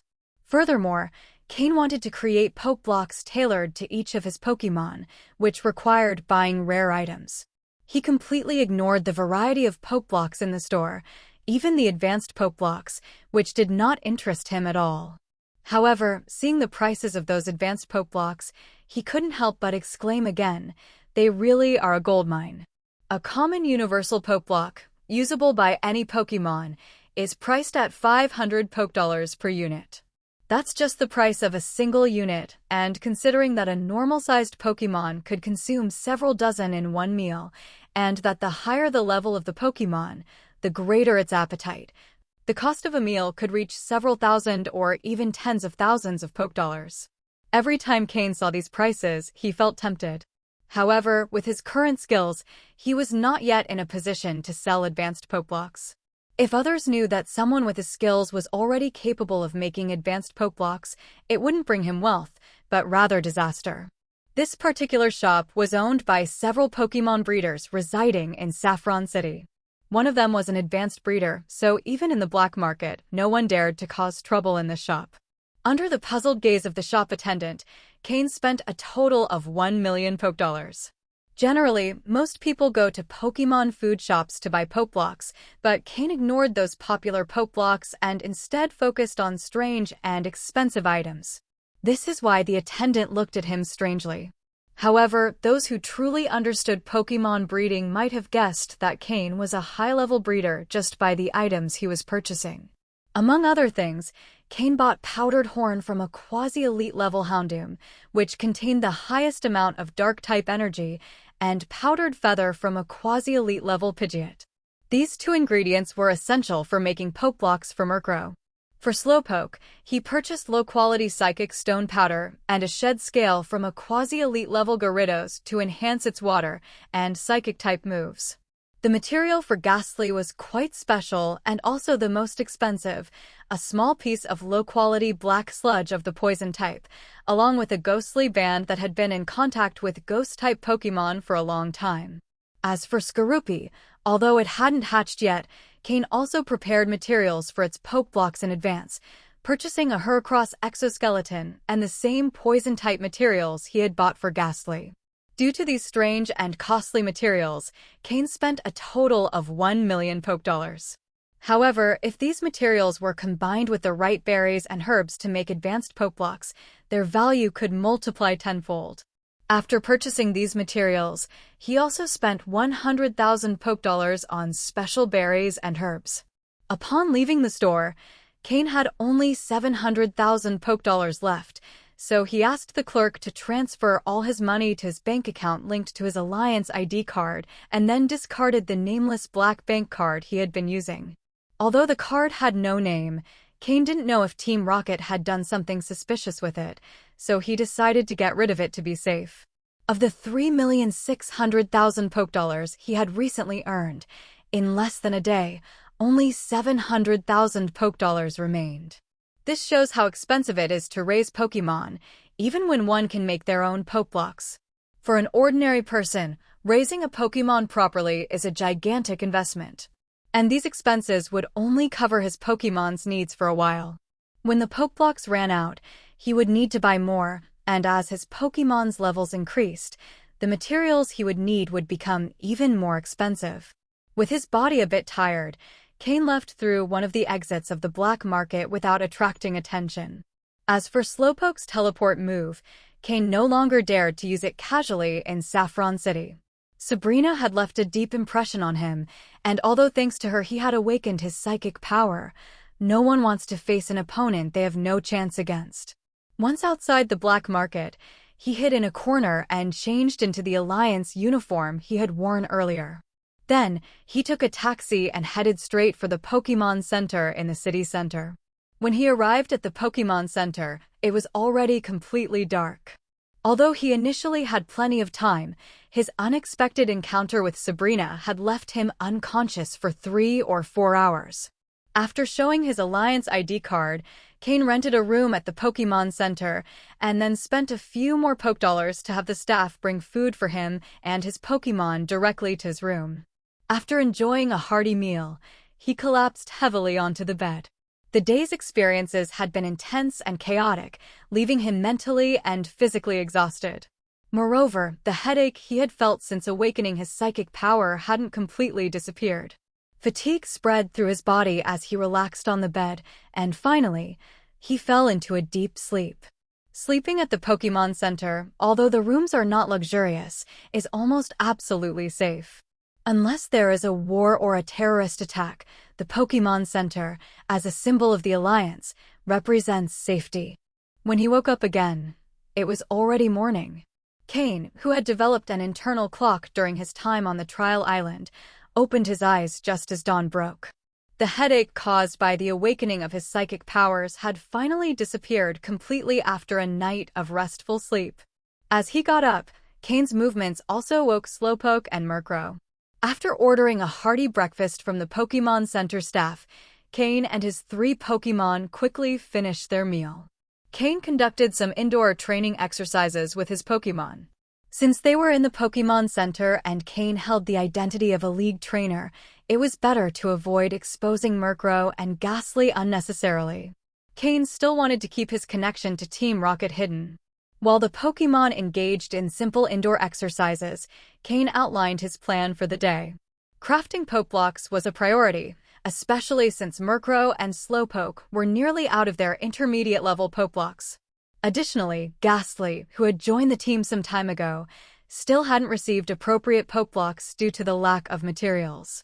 With Skorupi's arrival in just 2 days, Cain also needed to prepare Pokeblocks. Although they wouldn't be necessary for Skorupi initially, its rapid growth as a bug-type Pokémon made it essential to have them ready in advance. Moreover, Cain had purchased a Miltank in the black market the previous day, which he hadn't yet captured or released from its Pokeball, and it had likely gone some time without food. Therefore, subduing Miltank was another task Cain needed to complete today. Finally, Cain decided to spend the morning crafting some Pokeblocks and then subdue Miltank before lunch. In the afternoon, he would conduct some important indoor training and finish crafting the remaining Pokeblocks. He took out several berries, herbs, and the special materials he had bought the previous day from his ring, laying them one by one on the table in front of him. Then, he retrieved the mid-range Pokeblock making equipment, which had cost 1,200,000 Pokedollars. This equipment consisted of 5 parts, each serving a specific function. Lastly, Cain brought out several molds of the same size to hold the formed Pokeblocks. These molds were a quick purchase he had made at the black market the previous day and were quite inexpensive. With everything set up, Cain began crafting the Pokeblocks. Grinding, separating, mixing, fusing, and condensing, the steps flowed smoothly.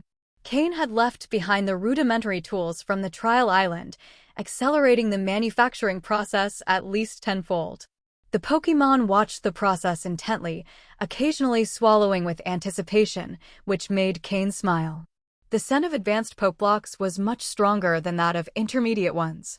Moreover, as each Pokeblock was specifically designed to match the characteristics and growth direction of each Pokémon, their allure was even greater. These advanced Pokeblocks weren't made using a fixed recipe. Instead, they were customized for Cain's Pokémon using the system's extensive database. This ensured that his Pokémon would reap maximum benefits. Name: Unknown Pokeblock. Ingredients: powder containing Dark-type energy, powder containing Flying-type energy, Quaberry, Orange Berry. Effect: accelerates the Pokémon's growth. The lower the Pokémon's level, the greater the effect. Note: suitable for Murkrow. Essentially, all the Pokeblocks Cain made today had similar descriptions in the system. The Pokeblocks for Murkrow were black and white, Slowpoke's were light blue with a shiny outer layer, and Ghastly's had a matte gray texture. Although crafting advanced poke blocks was complicated, the new equipment allowed Cain to work faster than when making intermediate poke blocks. In just 3 hours, Cain had produced nearly 1,000 poke blocks of each type, enough to feed Murkrow and the others for over half a month, using up nearly half of the materials he had purchased. During a short break, Cain also searched the system for an intermediate-level poke block recipe suitable for Miltank. Since Miltank's role in the team was to provide full support, it didn't need significant combat capabilities. These poke blocks were designed to boost milk production and improve its quality, with more mineral elements, as well as enhance Miltank's overall physical condition. Cain didn't make advanced poke blocks for Miltank because he hadn't found suitable ingredients the previous day. If he found them in the future, he would also prepare customized poke blocks for her. Cain aimed to provide the best care possible for all Pokémon that joined his team, as long as they were committed to the team 100%. After preparing the poke blocks, Cain set out to subdue Miltank. He rented a training field in a corner of the Pokémon Center and brought Slowpoke along. The shiny Slowpoke drew some attention, but nothing more. Saffron City, as the largest metropolis in Kanto, was used to seeing rare Pokémon. Although shiny Pokémon were unusual, they didn't cause much of a stir here. Cain was pleased with this situation, as it avoided many unnecessary issues. He took out Miltank's Pokeball, unlocked the safety switch, and threw it. After a red flash, Miltank appeared on the field. Despite not having eaten in 1 or 2 days, Miltank, a robust Pokémon, still showed a lot of energy. Miltank stared at Cain with her big cow eyes, saying nothing, but her rejection of him was clear in her gaze. However, Cain noticed that Miltank seemed to reject humans but didn't hate them, which was a good sign, likely because she hadn't been captured for long. "Miltank, I know you don't like humans, but right now you're no match for me," Cain said, looking Miltank in the eyes without hiding his intentions. Miltank had likely lived in the wild, possibly in a small group or maybe alone, but like any wild Pokémon, she respected strength. Wild Pokémon tended to be more independent than those raised by trainers and knew that respecting the powerful was essential for survival.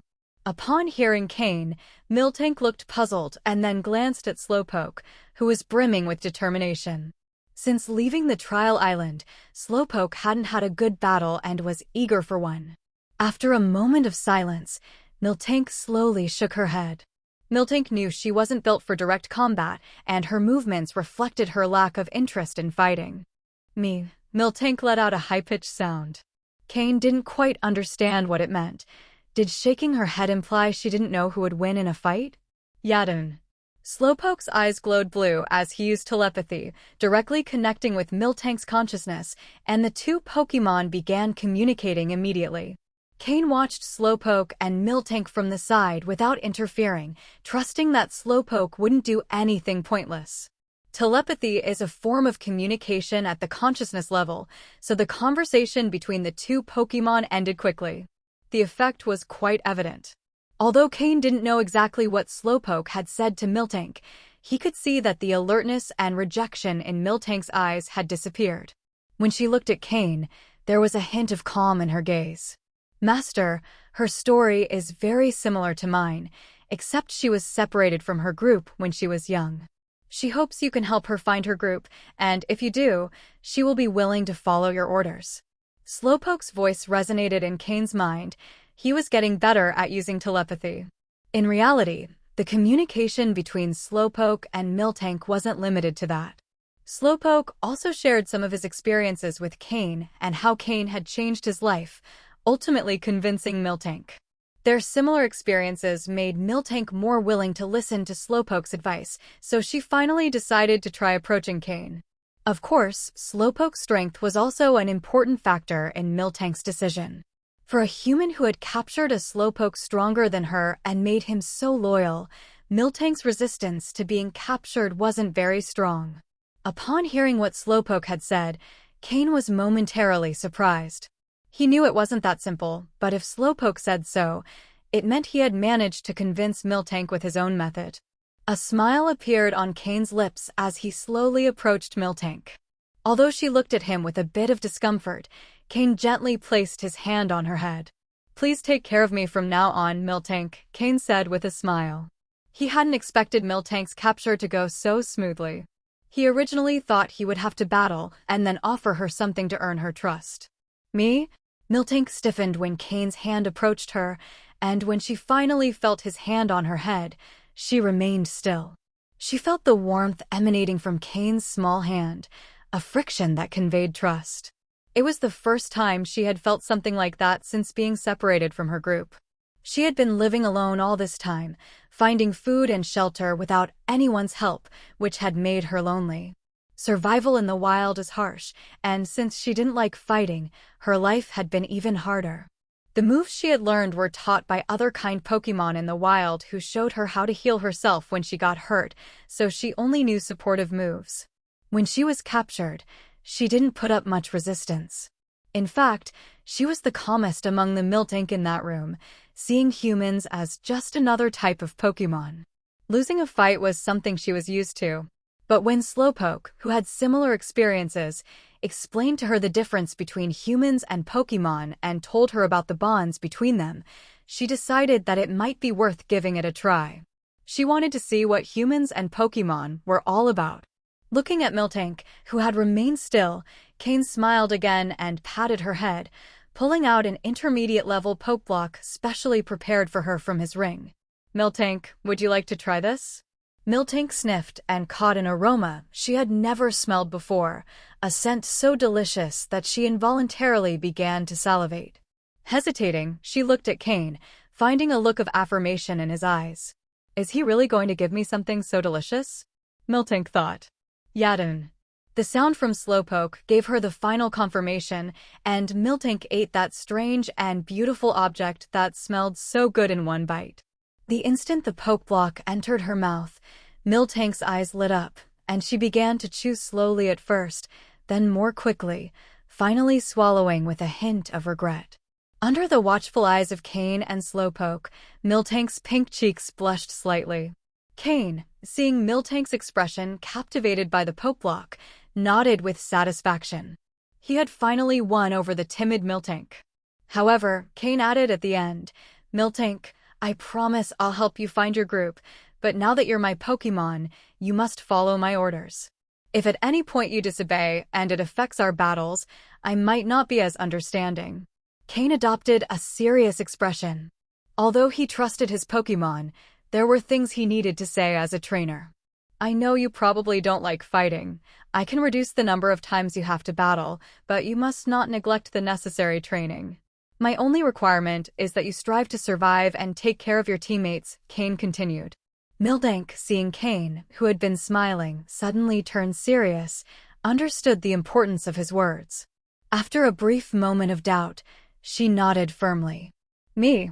Miltank had talent and good potential. Although Cain considered her mainly as support, he needed to ensure she learned moves to protect herself. "Come on, let's go have lunch, and I'll introduce you to your new teammates," Cain said, satisfied, patting Miltank's head. Back in the room at the Pokémon Center, Cain released Murkrow and Ghastly to meet their new teammate. Ghastly was the most excited.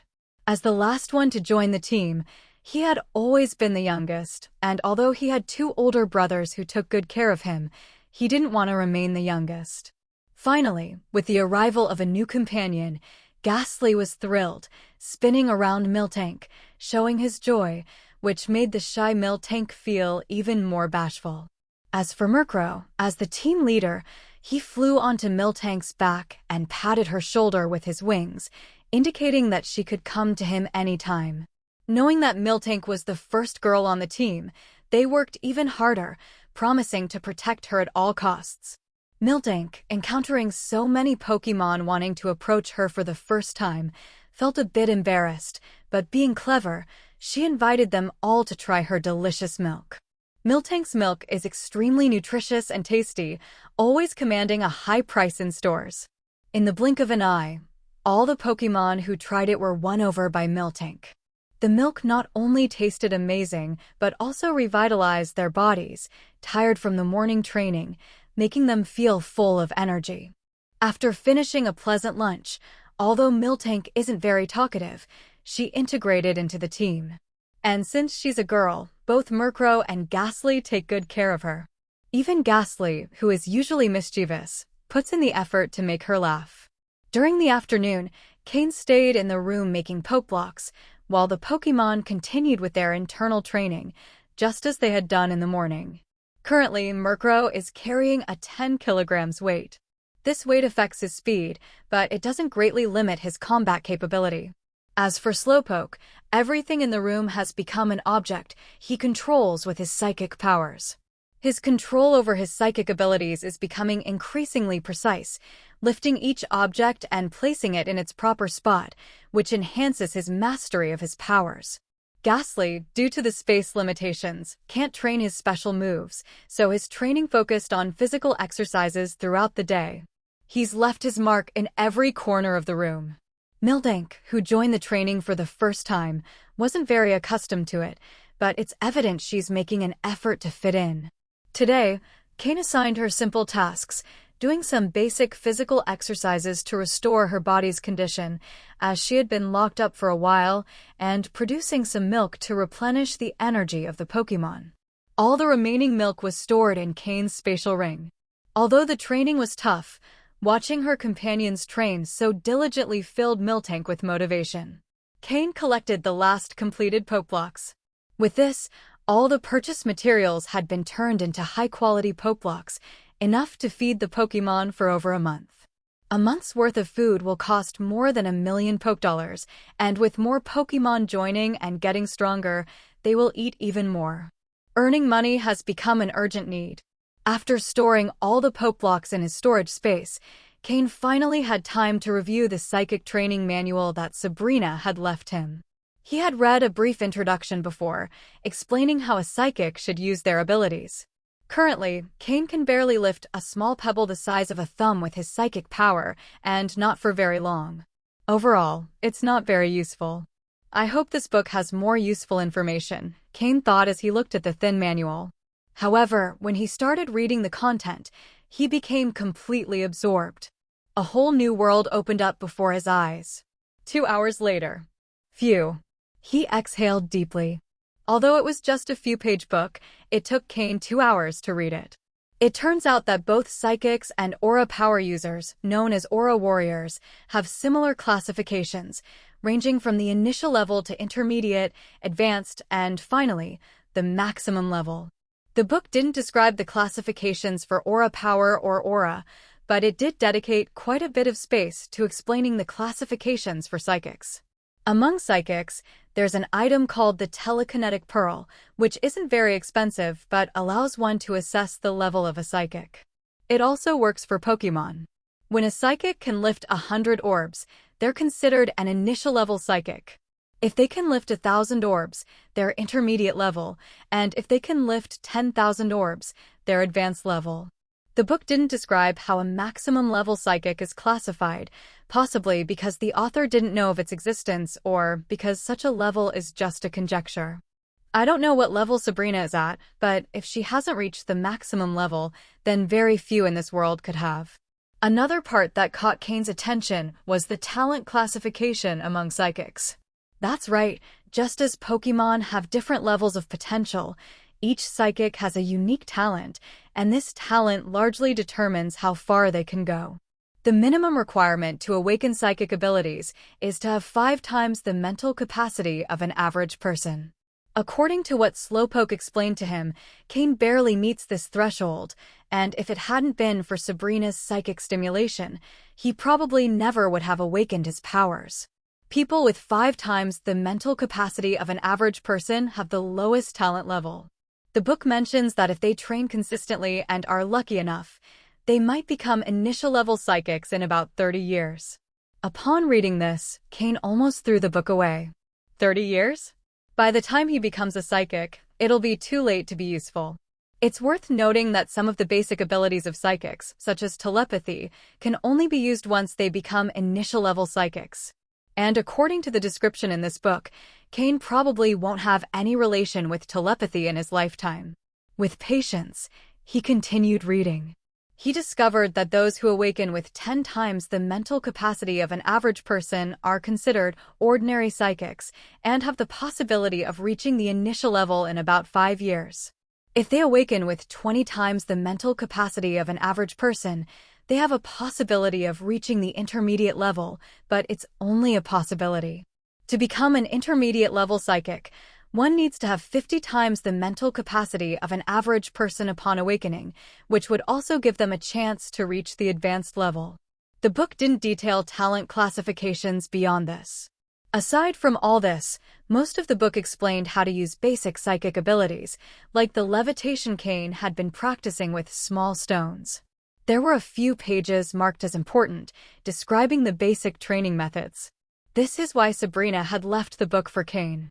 Cain tried to follow the instructions to meditate but found that he couldn't enter the meditation state described in the book. He spent 2 hours sitting without achieving anything. System, scan and record the content of this book, and search the database for any methods to quickly improve mental capacity or psychic abilities, Cain ordered in his mind. Beep. Database is being created. Searching for information. Estimated time for results, 3 days. Time remaining, 2 days, 23 hours, 59 minutes, 30 seconds. Seeing that it would take 3 days, Cain accepted it. Then he set a new task. System, calculate how long it would take me to become an initial level psychic. Beep. Task set. Estimated time to become an initial level psychic, 31 years. Time remaining, 31 years. 31 years.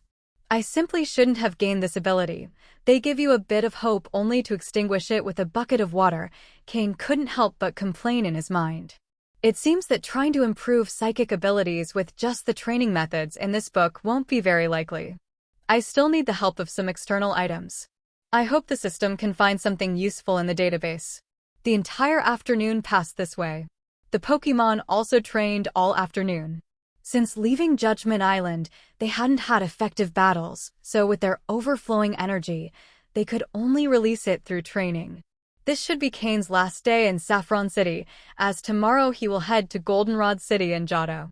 After an early dinner, he gave his Pokémon a full massage.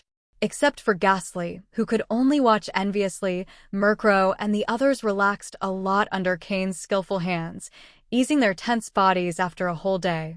After watching his Pokémon sleep comfortably after the massage, Cain also wished Ghastly good night before going to sleep. As for Ghastly, nighttime is his most active time. During the day, he can rest in Cain's shadow, so Ghastly has always been the team's most resilient sentry. Although the Pokémon Center is a very safe place, Ghastly, who has the habit of staying up late, continued to keep watch. The next morning, Cain and his Pokémon quickly finished breakfast and headed to Saffron City's central train station, the most convenient means of transportation connecting Kanto and Johto, the magnetic levitation train. With his League ID card, he spent 5,000 Pokédollars to buy a premium seat ticket on the magnetic levitation train. A car was divided into several small rooms, each with only 2 seats, which were extremely comfortable. Now that he has money, Cain doesn't mind making his life a bit more comfortable. Additionally, this allows Slowpoke and Miltank not to have to stay in their Pokeballs. As for Murkrow, unfortunately, there was no other option. For now, he can only stay in his Pokeball. Cain is currently presenting himself with his League identity, and to avoid future issues if his identity is revealed, Murkrow will have to bear with this temporarily. Just as Cain was sitting down and letting Slowpoke and Miltank out of their Pokeballs to relax, the train speaker announced that it was about to depart. Is the other passenger in this room not coming? Cain was surprised to hear the announcement and couldn't help but wonder. SSH, bang. While Cain was lost in thought, the room's sliding door suddenly opened, and the sound of the door sliding and hitting the wall echoed loudly. A head peeked through the door. The woman's pink hair was tied in 2 pigtails. After taking a look inside, the woman blushed, scratched her head in embarrassment, and entered, saying, "I'm so sorry, I almost didn't make it on time, so I'm a bit excited." Sorry. As she spoke, she repeatedly bowed to Cain in apology. The woman who entered looked about 15 or 16 years old, similar in height to Cain, with 2 pink pigtails that swayed as she walked. She wore a white t-shirt that radiated vibrant youth. Cain looked at the young woman and nodded slightly to indicate there was no problem. Slowpoke and Miltank, who were resting on the floor, seeing that the person entering was a young girl without any threat, lay back down to take a nap. This magnetic levitation train travels directly from Saffron City in Kanto, passing through MT Silver to Goldenrod City in Johto. Although the train speed is fast, the trip is still quite long, with an estimated arrival time of 5 hours. The young woman who had just sat down hadn't even warmed her seat when she noticed the 2 pink Pokémon beside Cain. Her eyes immediately lit up.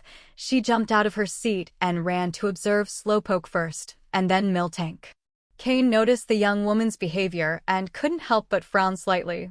Observing another trainer's Pokémon without permission is disrespectful.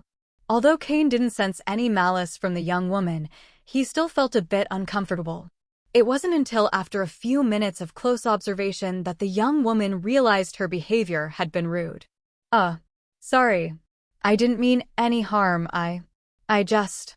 She suddenly became nervous and didn't know how to explain herself. Then, as if she remembered something, she struck her right fist into her left palm and took a Pokeball from her belt. She pressed the button on the Pokeball, enlarging it. The Slowpoke lying on the floor, noticing the young woman's behavior, immediately opened his eyes and began to tense his body. This was Slowpoke's attack-ready stance. Cain reached out and patted the head of the Slowpoke that had stood up, signaling him not to worry. He now remembered who this young woman was. "Come out, Miltank." The young woman, completely unaware of Cain and Slowpoke's reaction, released the Pokeball. After a flash of red light, a rather robust Miltank appeared in the room. "Me?" Cain's Miltank, upon seeing the other Miltank released by the young woman, immediately got up with wide-open eyes. Cain's Miltank didn't know how long it had been since she last saw another of her species. Incredibly, on the second day after joining Cain's team, she encountered another of her kind. I'm also a Miltank trainer, so I couldn't resist seeing these adorable pink Pokémon. I hope you don't mind, the pink-haired girl said, scratching her head in embarrassment, then proudly patting her Miltank's head as she mentioned her. The young woman's Miltank also noticed Cain's Miltank and greeted her with a soft call. Pokémon, Miltank, dark green. Gender, female. Level, 23. Type, normal. Ability, thick fat. Equipped item, none. Egg moves, endure, seismic toss. Basic moves, tackle, growl, defense curl, stomp, milk drink, bide, rollout. Learned moves, heal bell, block, fire punch, ice punch, thunder punch. TM moves, dynamic punch, hidden power, water, protect, rest, sleep talk. Seeing the data scanned by the system, Cain's eye twitched a bit. The children of wealthy families really have it easy. Just seeing the 3 elemental punches among the top moves, Cain couldn't help but feel a bit envious. This Miltank has excellent stats and moves. If Slowpoke or Murkrow were to battle her one-on-one, they wouldn't necessarily win. Additionally, at a glance, this Miltank's body and muscles are clearly more robust and solid than the one Cain just captured. Evidently, it's a Pokémon that has been diligently trained, not one of those Pokémon used by pampered youngsters to show off. Oh, right, I forgot to introduce myself. Hi, I'm Whitney from Goldenrod City. The smiling girl extended a hand while looking at Cain. Cain stood up from his seat, shook Whitney's hand, and replied coldly, Cain. He didn't mention where he was from or say anything else, keeping his tone quite distant. But Whitney didn't seem bothered at all and kept smiling. Cain, your Miltank was caught in the wild, right? Cain nodded silently, as if agreeing with her statement. Though Miltank was purchased from the Hunters Association, saying it was caught in the wild wasn't exactly wrong. Do you want to know how I knew? Her big eyes fixed on Cain, with a look that seemed to say, ask me already. Cain felt a bit uncomfortable under her persistent gaze, and finally couldn't help but ask, why?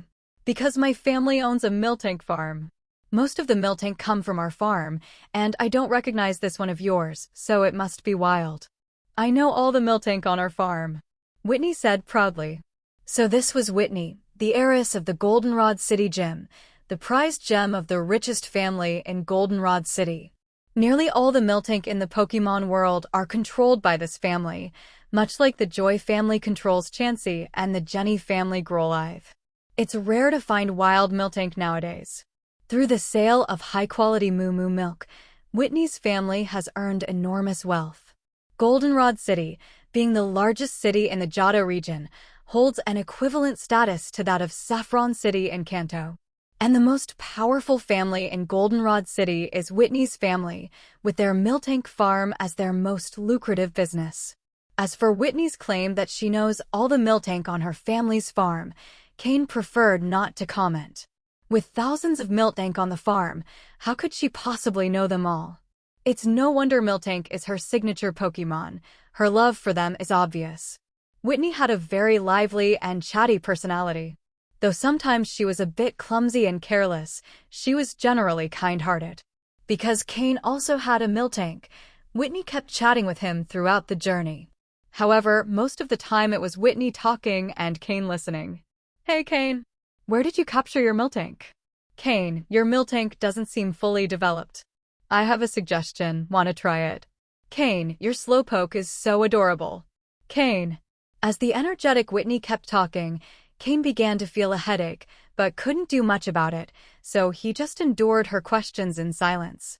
Even if he didn't respond, Whitney seemed to answer her own questions without waiting for Cain's reply. Talk, talk, talk. Finally, a knock on the door interrupted Whitney's interrogation. A staff member of the levitating train entered with a friendly smile and asked, "Excuse me, it's lunchtime. Would you like to order something?" Finally, Cain could breathe a sigh of relief as Whitney was interrupted. "Please bring me a steak with rice." "Thank you." Whitney responded politely, showing it wasn't her first time on the train and that she was familiar with the food on board. Cain didn't care much about the food as long as it filled him up.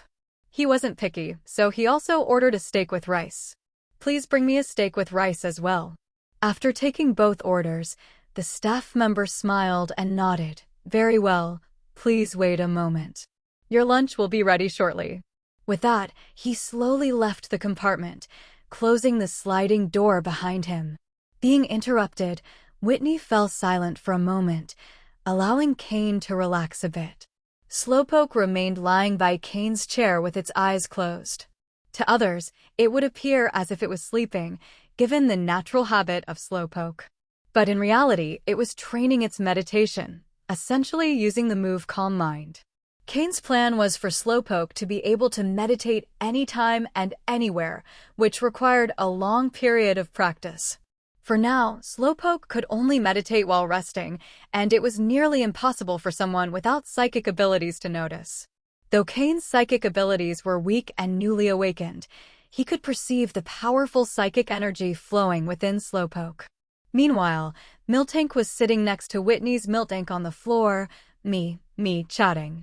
Whitney's Miltank would occasionally pat Cain's Miltank on the shoulder as a sign of comfort and encouragement. Clearly, Whitney's Miltank sympathized with Cain's Miltank's experiences. Of course, it hadn't mentioned to Whitney's Miltank that it had been captured by Pokémon hunters before Cain purchased it. The 5,000 Poké price for this train ticket was definitely worth it. The onboard service was excellent, and the food Cain and Whitney ordered arrived quickly, emanating a delicious aroma. Cain didn't start eating right away, but instead took out 2 Pokémon food dishes from his ring and poured Pokeblocks into them for Slowpoke and Miltank. Slowpoke, having been training for several hours, was already hungry. Upon seeing its favorite Pokeblocks, it began to eat slowly and contentedly. Miltank also stopped chatting and approached Cain. The delicious aroma of the Pokeblocks, combined with the joy of having found a companion, made it start devouring them quickly. Seeing Slowpoke and Miltank eating the Pokeblocks with such delight, Whitney's Miltank couldn't help but gulp. The aroma of the Pokeblocks was unmistakable to her. Though Slowpoke's Pokeblocks looked more crystalline, the ones Cain's Miltank was eating clearly appealed to her more.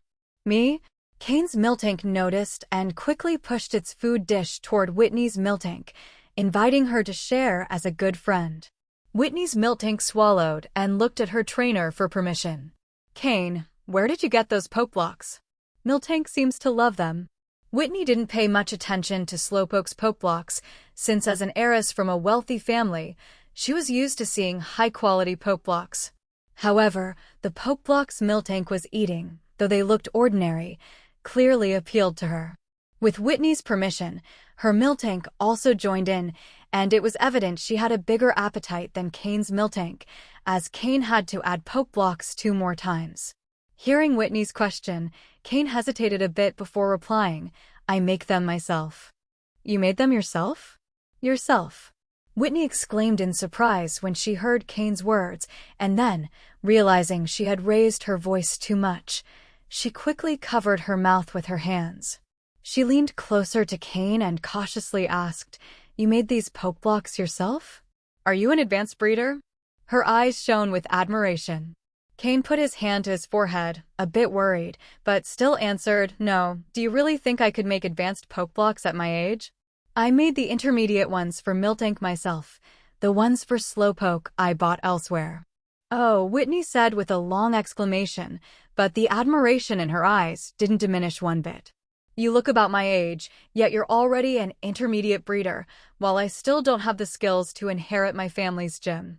"Ugh," Whitney said, feeling a bit down. "Is an intermediate breeder on the same level as a gym leader?" However, considering Cain's age, if he were really an intermediate breeder, it would undoubtedly cause a stir. After all, the average age for registered intermediate breeders in the league is around 25, while Cain is only 15. Whitney didn't doubt what Cain said, because the process of making advanced Poke blocks is too complex. At his age, Cain didn't seem like he could be an advanced breeder. Cain didn't try to console Whitney because she quickly cheered herself up. But then, her expression turned a bit hesitant, quite different from her usual carefree and cheerful attitude. Seeing her expression, Cain couldn't help but ask, although he regretted it immediately, "What's wrong?" "Cain, could I place a long-term order for Miltank Poke blocks with you?" "Don't worry, I'll pay you a price you'll be happy with," Whitney said hesitantly. Seeing how much her Miltank enjoyed the Poke blocks, Whitney hadn't even given her the advanced Poke blocks she'd specially prepared. Although advanced Poke blocks have a better effect, it seemed that, in terms of flavor and certain special aspects, Cain's Poke blocks were more suited to her Miltank. Hearing Whitney's proposal, Cain was slightly surprised, then smiled and replied, "No problem." "How many do you want?" "I may not be able to make that many right away. You might have to wait a bit." Cain's affirmative response made Whitney smile widely. "Great. The time doesn't matter. The market price for intermediate Poke blocks is usually between 50 and 80 Poke dollars. Yours are a bit special, designed specifically for Miltank, so how about 100 Poke dollars each?" That price was quite high. Keep in mind that advanced Poke blocks generally cost between 400 and 500 Poke dollars, but the production cost of advanced Poke blocks is much higher than that of intermediates. Whitney mentioned that the usual price for intermediate Poke blocks was around 50 Poke dollars, and here they were talking about double that amount. Since someone was willing to pay such a high price for the Poke blocks he made, Cain had no objections to making a bit of money. Wouldn't he seize any opportunity? As an esteemed member of the league, Whitney may be a bit naive, but when it comes to trust, she's someone you can rely on. She promised Cain she wouldn't reveal to anyone that he could make Poke blocks without his permission. Cain, in turn, was cautious and didn't mention that he could make advanced Poke blocks. If word got out, his true identity could be exposed. Intermediate breeders are relatively rare in the league, but not rare enough to attract the attention of high-ranking officials. However, if a 15-year-old could make advanced Poke blocks, even if he wasn't an advanced breeder, it would cause quite a stir. "So, how many do you need?" Now that they had agreed to keep it a secret, Cain asked directly. Whitney thought for a moment, then started counting on her fingers. 1 for red, 1 for white, 1 for pink, 1 for... As she counted, her fingers quickly added up, almost running out, but Cain, watching her, began to sweat. Was she planning to order Poke blocks for every Miltank on her farm? In the end, Whitney lost count and decided to wave her hand, giving up. "Well, how about we order 100,000 pieces to start with? Her big, blinking eyes looked at Cain innocently, not giving much thought to the quantity or the fact that it was a transaction worth over $1 million poke dollars. Do you think being rich is impressive?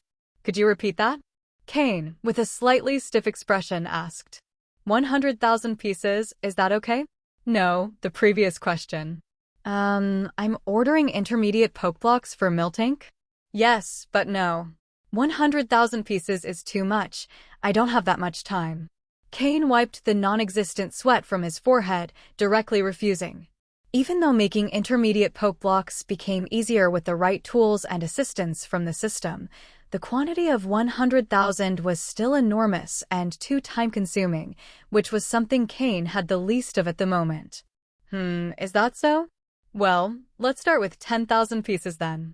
Whitney scratched her chin and, after thinking it over, said, she truly didn't see anything unusual in the quantity she proposed, as when her family buys poke blocks, except for the advanced ones, they always buy them in units of 100,000. She was simply used to it, without considering that Cain was just one person and couldn't produce that many. 10,000 pieces at 100 poke dollars each came to $1 million poke dollars. And considering that the cost of producing an intermediate poke block is around 10 poke dollars, this was an extremely lucrative deal. 10,000 pieces I can accept, but you'll have to wait a while, as I'm the only one making them, and I also need to buy more materials. For Cain, who is in dire need of money, this $1 million poke dollars would be a welcome relief. Perfect. No problem. When we get to Goldenrod City, you can stay at my house for a few days. I'll have someone help you gather the materials, and you can enjoy the city in the meantime. I'm not in a rush. Whitney invited him directly to stay at her place so that he could help her make the poke blocks. Cain thought it over a bit, then nodded, agreeing. Not only to earn money, but also to give his recently captured Miltank the opportunity to meet more of its kind. Perhaps that would help improve its shy nature. On the magnetic levitation train, after agreeing on the specific price and quantity, Whitney transferred $1 million poke dollars to Cain's bank account, with a carefree expression that once again reminded Cain of the generosity of wealthy people. Although Whitney talked a lot, she didn't have the typical bad temper of a rich girl, and even shared some of her knowledge about Miltank breeding with Cain during the trip. She also discussed different training methods based on the various developmental paths for Miltank. These topics piqued Cain's interest, so they had a harmonious conversation throughout the journey, with Whitney talking and Cain listening. About 2 hours after lunch, the magnetic levitation train finally arrived in Goldenrod City in the Johto region. Originally, Cain intended to enjoy the scenery of empty silver during the trip, but due to Whitney's chatting, he didn't get to see anything interesting. Dear passengers, the train has arrived at Goldenrod City in the Johto region. Please collect your luggage and disembark in an orderly manner. The train announcement was repeated 3 times. Cain didn't have much luggage. He returned Miltank to her pokeball and, with Slowpoke by his side, exited the train. Since Miltank was rather shy and easily frightened, Cain kept her in her pokeball. She needed time to adjust to her new environment and current situation. Whitney also returned her Miltank to its pokeball and followed Cain out of the train. Cain, why don't you stay at my house first? Anyway, you don't have a place to stay in Goldenrod City, and staying at the Pokémon Center isn't as comfortable as my house.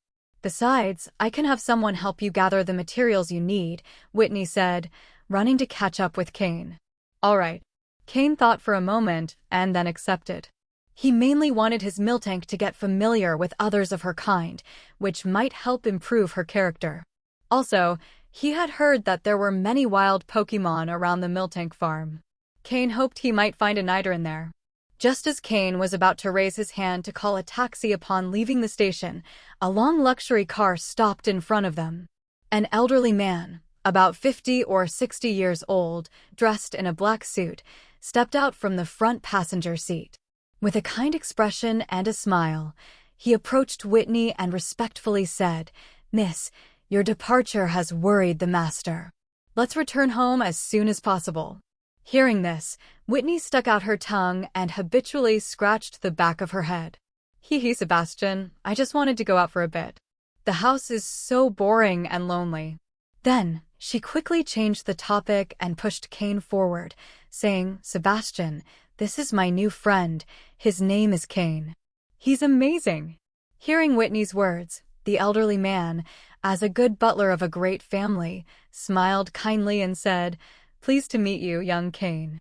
Cain nodded without saying anything but began to slightly regret accepting Whitney's invitation. All right, Sebastian, let's stop chatting here. It's not very polite. Let's go home. I can't wait to see Grandpa." Whitney shook Sebastian's hand, speaking in a pleading tone. All right, let's go home first." Sebastian, though he looked a bit overwhelmed by Whitney's enthusiasm, couldn't hide the affection in his eyes. The three of them got into the long luxury car. Cain, resting his head on one hand, gazed at the scenery outside the window while listening to Whitney's non-stop chatter, lost in thought. Goldenrod City, as the largest and most developed city in the Johto region, held a status comparable to Saffron City in the Kanto region, though with some differences. Goldenrod City has a more technological feel, but lacks the overwhelming crowds of Saffron City.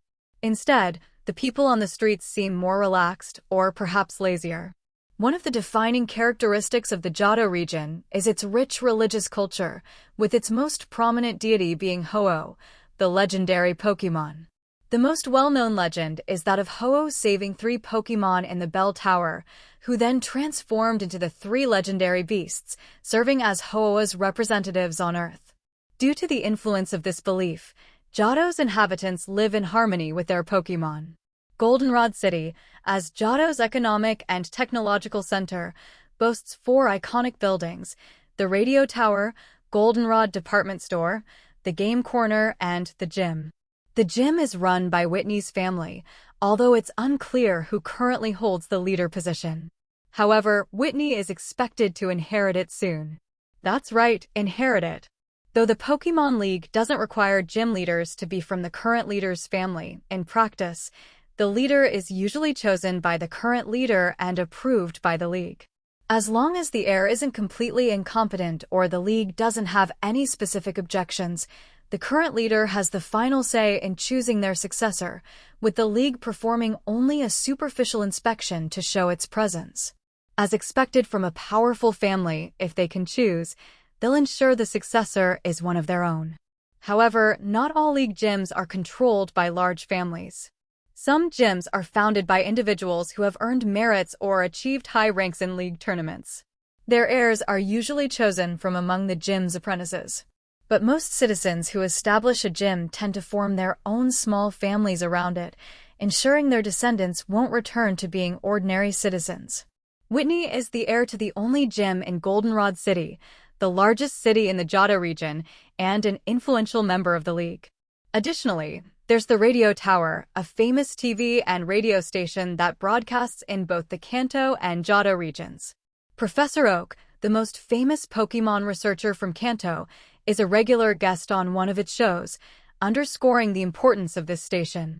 The Radio Tower is located next to the magnetic levitation train station. It's said that it was originally an ancient tower, but over time it deteriorated, and the League rebuilt it as a radio station. During reconstruction, a rainbow feather and a silver feather were found at the top of the tower, adding an air of mystery to this historical structure. It's one of the most iconic buildings in Goldenrod City.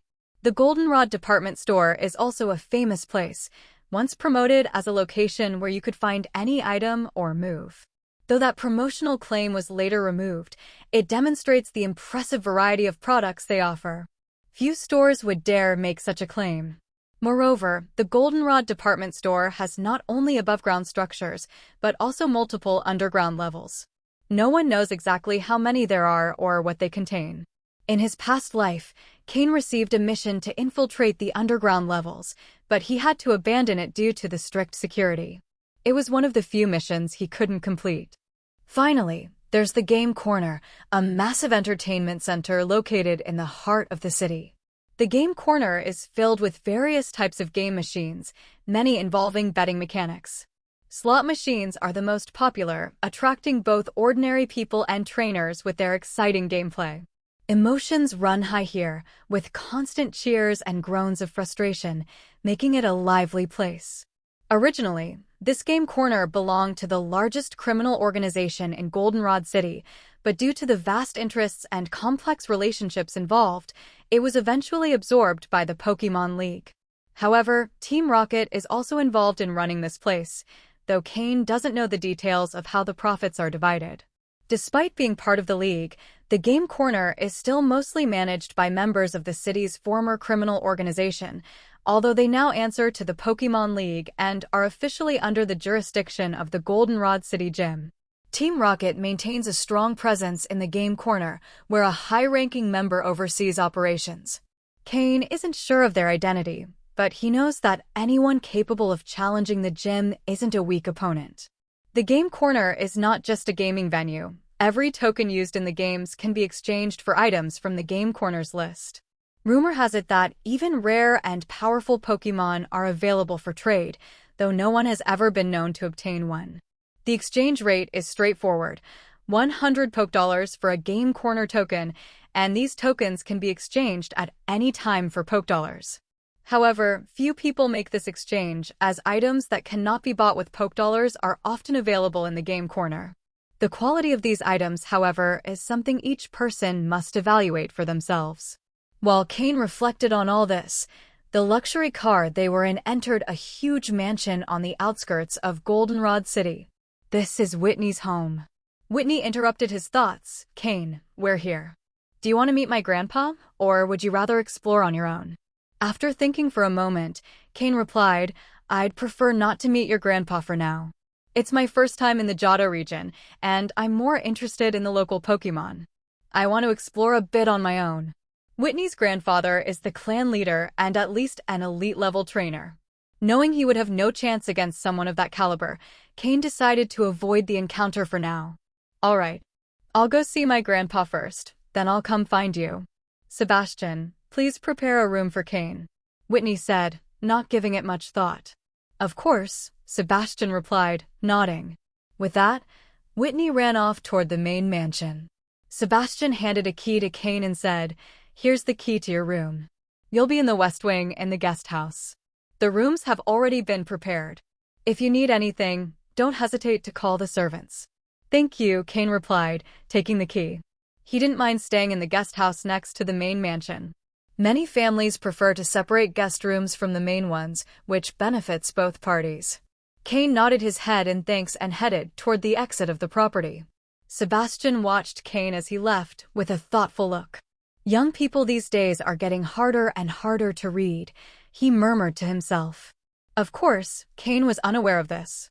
Although Whitney's mansion was on the outskirts, there was a wide road connecting directly to Goldenrod City.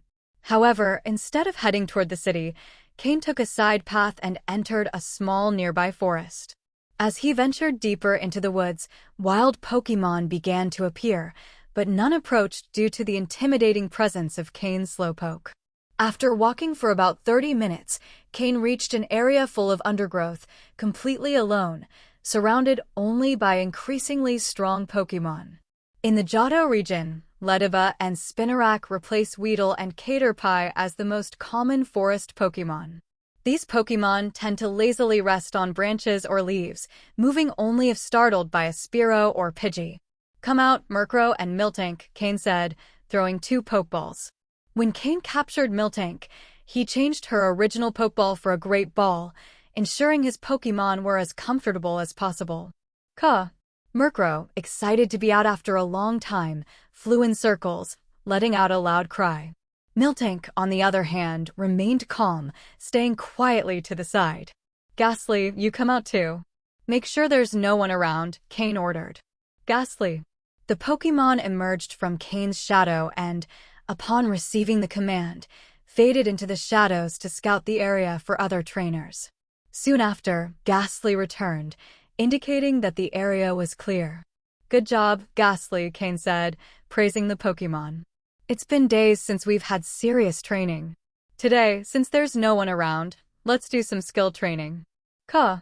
"Yadin." "Me." Murkrow and Slowpoke were excited to hear this, while Miltank, being new to this type of training, just followed along, slightly confused. Cain didn't pay much attention and began planning each Pokémon's training. Murkrow, today you'll work on controlling dark-type energy. Also, try to increase the speed with which you launch the hidden power move.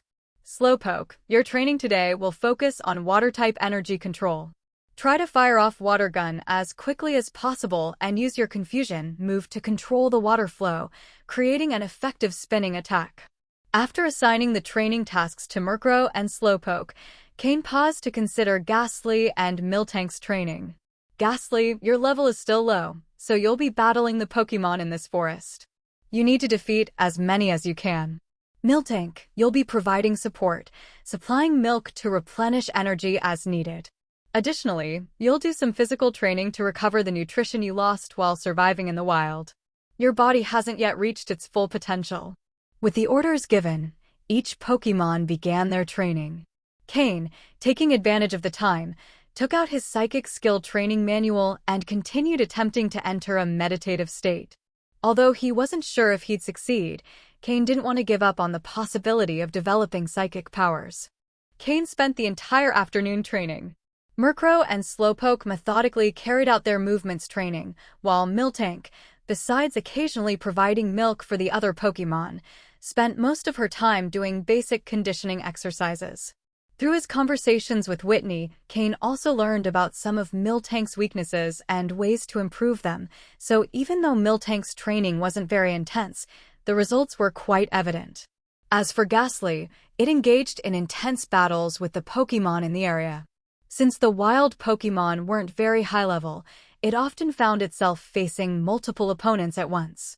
Despite the risky nature of some battles due to Ghastly's provocative temperament, it emerged victorious in all of them. By mid-afternoon, Ghastly leveled up, reaching level 15.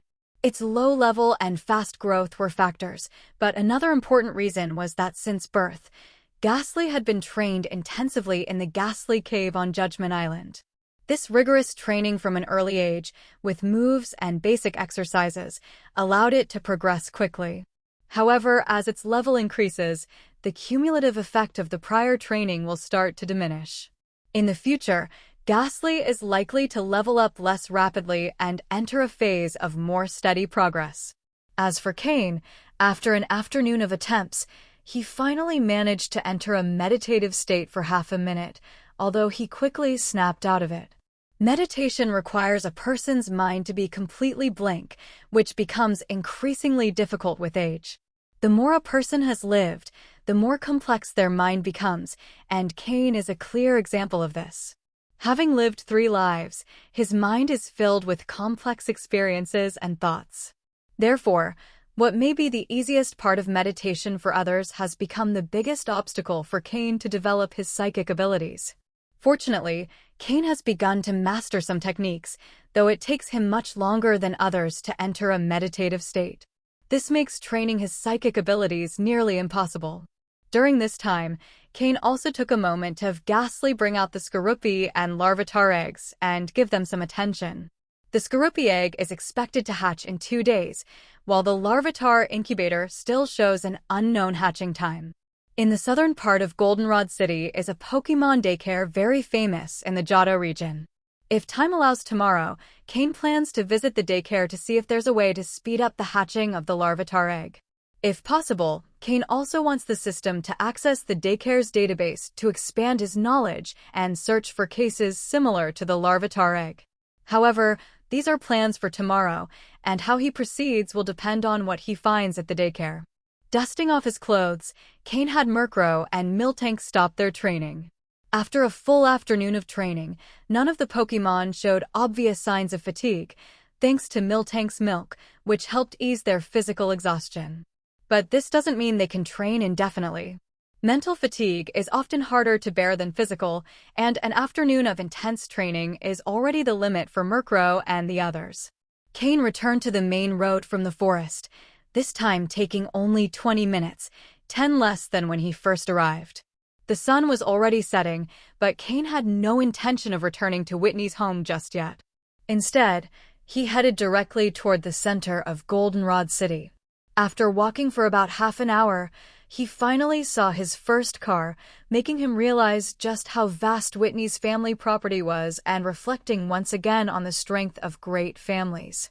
Eventually, Cain managed to flag down a taxi, and under the driver's understanding gaze, he asked to be taken to the Goldenrod Game Corner.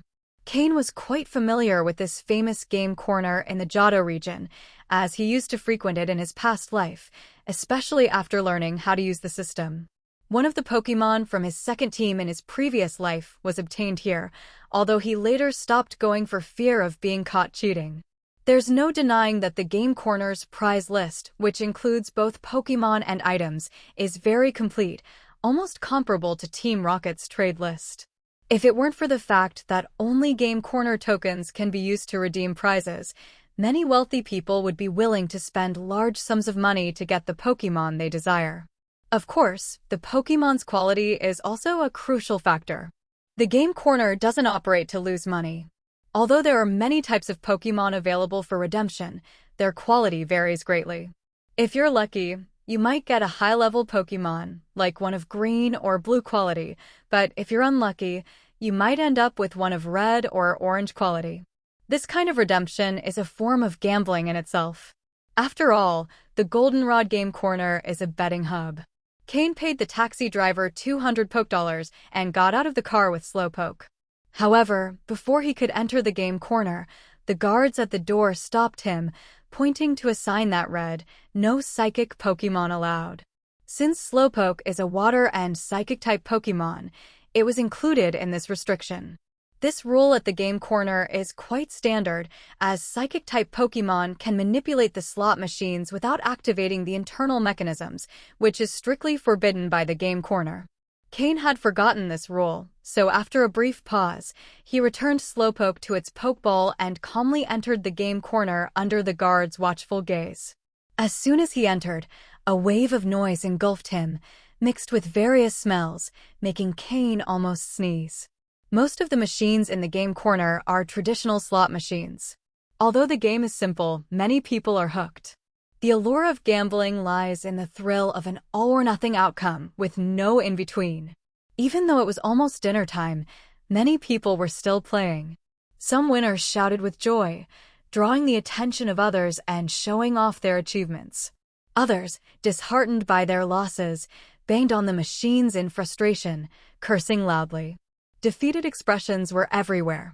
Looking around, it was clear that there were far more losers than winners, and few left the Game Corner happy. Losers often want to keep playing to recover their losses, while winners believe their luck will let them win more, meaning that, in the end, few manage to redeem the most valuable prizes, or practically none. This is the main way the Game Corner profits. Cain's arrival went mostly unnoticed, like a drop of water falling into the ocean. Aside from creating a slight, barely perceptible ripple, it didn't impact the vast sea at all. He passed by those absorbed in the world of games and gambling, observing the scene throughout the Game Corner. There weren't many differences from the last time he was here in his previous life. The Game Corner lights were dazzling, and although it was already night outside, inside it was as bright as day. Each night marked the real start of the Game Corner's profits. In every corner and hallway of the Game Corner, there was an employee dressed in a black suit with wireless earpieces. Their sharp eyes were hidden behind sunglasses, constantly watching what was happening. Those who tried to cheat rarely escaped their scrutiny. However, there were always some who, driven by the desire for big winnings, took risks, but inevitably, they were caught and taken to a small dark room. In addition to these men in black, the Game Corner was full of visible and hidden cameras, closely monitoring every move. Upon reaching the counter, Cain ignored the overly sweet smiles of the receptionists as he sat in front of the exchange computer, earning himself a few disdainful glances. There were about 20 computers lined up for players to exchange items with Game Corner tokens. Thousands of people were playing in the Game Corner, but only a few were checking the exchange list on these computers. This showed how many actually came out victorious, and even then, those attempting to exchange didn't have many tokens. Cain slightly shook his head and focused his attention on the computer screen. This Game Corner, now under the Alliance's control, offered an incredibly abundant exchange inventory. All kinds of rare Pokémon and precious items for Pokémon were available, yet the exchange prices still surprised Cain, even after seeing them so many times. especially the first three on the list, which were extremely rare. The first of them was none other than Larvitar, a pseudo-legendary Pokémon from the Johto region. But the exchange price was so high that it gave Cain pause. 50 million tokens. And those were only Game Corner tokens. If converted to Poke Dollars, it would equal 5 billion Poke Dollars. It was even more ridiculous than Team Rocket's price for a pseudo-legendary. If Team Rocket points were converted to Poke Dollars, a pseudo-legendary would be worth around 3 or 4 billion. Team Rocket was already expensive, but here it was even more exorbitant. Clearly, these rewards were there only for people to see. No one really knew the quality of those pseudo-legendaries, and it was unlikely anyone would choose to exchange for them, especially since most didn't have nearly that many tokens. The wealthy wouldn't need to come here to exchange for a pseudo-legendary, so it was clearly a lure to attract customers. In any case, the top 100 items on the reward list were all incredibly rare and precious, and the exchange prices started at 1 million tokens. Most people could only look at them. Although Cain had criticized this exchange system many times in his previous life, seeing it again, he couldn't help but do so once more. This game corner really knew how to make money. Scrolling down the list, Cain only wanted to browse the place and see if there were any differences from his previous life, checking if the items he wanted to exchange were available. Today's purpose was merely to make a preliminary inspection. Tomorrow would be when he would really begin. Upon leaving the game corner, he felt relief in his ears and headed directly to a small restaurant outside the game corner. Under the happy gaze of the owner, he ordered food for 10 people. With Miltank's addition, the team's hungriest Pokémon went from being Slowpoke to Miltank. He stored all the food in his ring and took a taxi to Whitney's family mansion. Under the surprised look of the taxi driver, Cain entered the mansion naturally. As if they knew Cain would return, just as he crossed the main door, Sebastian came out to meet him and said, "Young Cain, you finally returned. The master wants to see you. He's been waiting for you for a long time." Hearing this, Cain was surprised. The master? The owner of this mansion? One of the powerful figures in Goldenrod City? He nodded to show he understood, and then followed Sebastian to the mansion's hall. Although he didn't really feel like meeting that old man, who had some reputation in the Alliance, since he had waited so long, he had no choice but to go. They took several turns through the castle-like luxurious hallways until they finally stopped in front of a simple door. Sebastian gently knocked and said, "Master, young Cain has returned. Come in." An elderly voice replied from inside, full of energy, showing that he was in excellent health. Sebastian opened the door and motioned for Cain to enter. After Cain went in, he closed the door and patiently waited outside. Cain entered the room and noticed that, unlike the luxury outside, it was extremely simple. There was only a desk and a few chairs. Whitney was sitting in one of the chairs, playing with her feet. Upon seeing Cain enter, she stuck out her tongue and gave him an apologetic look. "Haha, this young man must be Cain, right?" A young and promising lad. An old man with white hair and a white beard sitting behind the desk laughed cheerfully and motioned for Cain to sit. Cain didn't say anything, nodding slightly and sitting in the chair next to Whitney. When Cain sat down, Whitney quickly leaned over and whispered, "Cain, I'm sorry. I mentioned the request to my grandfather. So that was it." If the head of a family didn't know what the people under him were spending money on, it would be very irresponsible, especially if it was his granddaughter, the family's future heir. Large families pay close attention to their heirs. Every friend they make is thoroughly investigated. Cain had hidden his ties to Team Rocket well, so nothing was uncovered, but that only made him seem more suspicious. How could someone capable of making mid-level Pokeblocks have such a sparse background? It was only mentioned that he was a commoner, with no details about where and how he had learned to make them, nor any notable achievements mentioned. Cain gently shook his head to indicate it didn't matter. After a moment of silence in the room, the old man was the first to break it, saying, "Young man, although Whitney has already mentioned it to me, I still want to ask you where you got the recipe for making those mid-level Pokeblocks." Hearing those words, Cain immediately frowned. This was very rude behavior, especially for breeders. Each breeder has their own experiments and creates formulas that are entirely their own. Asking in that way was already invading a breeder's privacy. If it had been someone with great power or influence, they might have reacted very negatively. Grandpa. Cain didn't say anything, but next to him, Whitney was the first to speak up. She wasn't a child who didn't understand the situation. She knew how disrespectful her grandfather's words had been. Besides, Cain was a friend she had brought home, and now her own grandfather was interrogating him as if he were a criminal. Whitney's grandfather paid her no mind. He just kept his eyes fixed on Cain, waiting for his answer. Grandpa, I won't speak to you anymore. Whitney, seeing that her grandfather ignored her, huffed angrily and crossed her arms, pouting. Cain looked at him directly, without showing any emotion in his eyes. This is the disadvantage of trainers without power or influence. When facing a great family, they don't have the same standing. Even a mid-level breeder has only a slightly higher status than a common trainer, but it's hardly a difference. It's a formula I created myself, Cain replied coldly. Anyone would be annoyed if treated this way, so the old man didn't get angry at the coldness in Cain's response. The old man observed him closely, as if trying to memorize every detail of Cain. Haha, I'm sorry. When one gets old, sometimes one asks meaningless questions.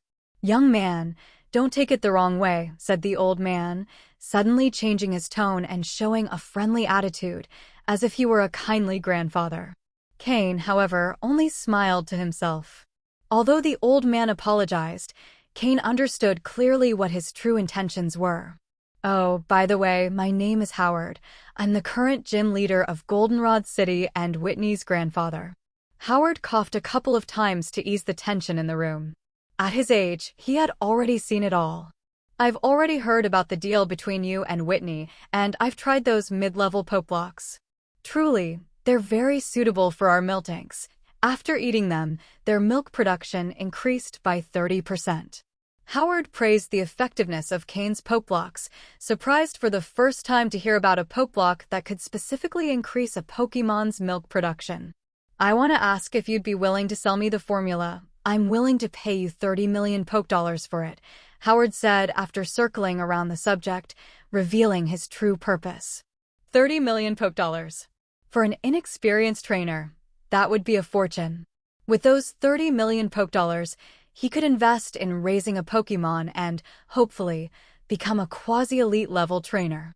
Then, he could participate in league missions, perhaps even changing his fate and becoming a league trainer, although the difficulty in achieving this is what stops 99% of Pokémon trainers. Cain shook his head without hesitation. Although 30 million Poke dollars was a considerable sum, he knew that, if he worked steadily, he would earn much more. Besides, he didn't need that much money. With the items he already possessed, his assets exceeded 30 million. Howard was somewhat surprised by Cain's refusal. For a commoner, 30 million Poke dollars is a significant sum. But he didn't have many options. He couldn't just take it by force, as if anyone found out. His enemies in the league would seize the opportunity to attack him, and he knew many resented his control over the milk tank. After thinking for a bit, Howard proposed, "Then let's do this, young man. No matter how many of those Poke blocks you make, we'll buy them all. As a condition, we'll pay you 120 Poke dollars for each one." They raised high-quality milk tank, which needed to consume many Poke blocks daily to produce milk with high nutritional value, intended for exclusive clients. The common moo milk sold on the market came from milk tank that only ate grass and had a much lower nutritional value. The profits they earned couldn't compare to those simple 20 Poke dollar differences, so Howard was a good businessman. "I want a training manual for milk tank," said Cain. When it came to raising milk tank, no one in the world knew more than this family. Even though what they would give him wouldn't be their most prized technique, even the basics would be more useful than what Cain could figure out on his own. There was no need to be so direct about what he wanted, but since Howard had proposed an exchange, Cain wasn't going to refuse. As for great families, they tend to be very cautious. Even a seemingly unbacked commoner like Cain wasn't someone they would attack thoughtlessly. They preferred to resolve things peacefully, as long as their core interests weren't touched. All right. Howard agreed to Cain's demand without hesitation. After all, it was only a basic training manual. Howard knew Cain wouldn't expect to receive their most valuable techniques. Humph. Are you done? Satisfied? Finished talking? Cain, let's go. At that moment, Whitney jumped out of her seat and grabbed Cain's hand, pulling him along. Cain didn't resist and followed her. He knew the true nature of this seemingly kind old man. People like him were everywhere in the League, controlling half of its power. It could be said that the corruption in the League was largely their fault. They were a plague upon the League. After Whitney and Cain left the room, the butler, Sebastian, entered and looked at Howard, asking quietly, "Sir, is this all right?" Howard stopped smiling and pulled out a detailed report from his desk. If Cain had been there, he would have seen it was a complete report of his identity within the League. In just one afternoon, they had investigated everything. It's just a small amount of money.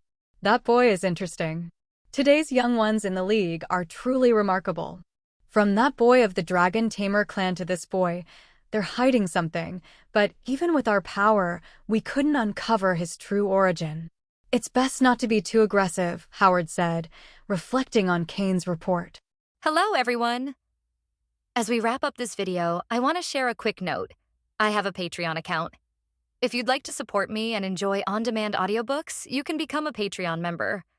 Alternatively, you can check out my Google Drive link, which has 500+ novel audiobooks available through my Ko-fi or Patreon shop. I appreciate your support.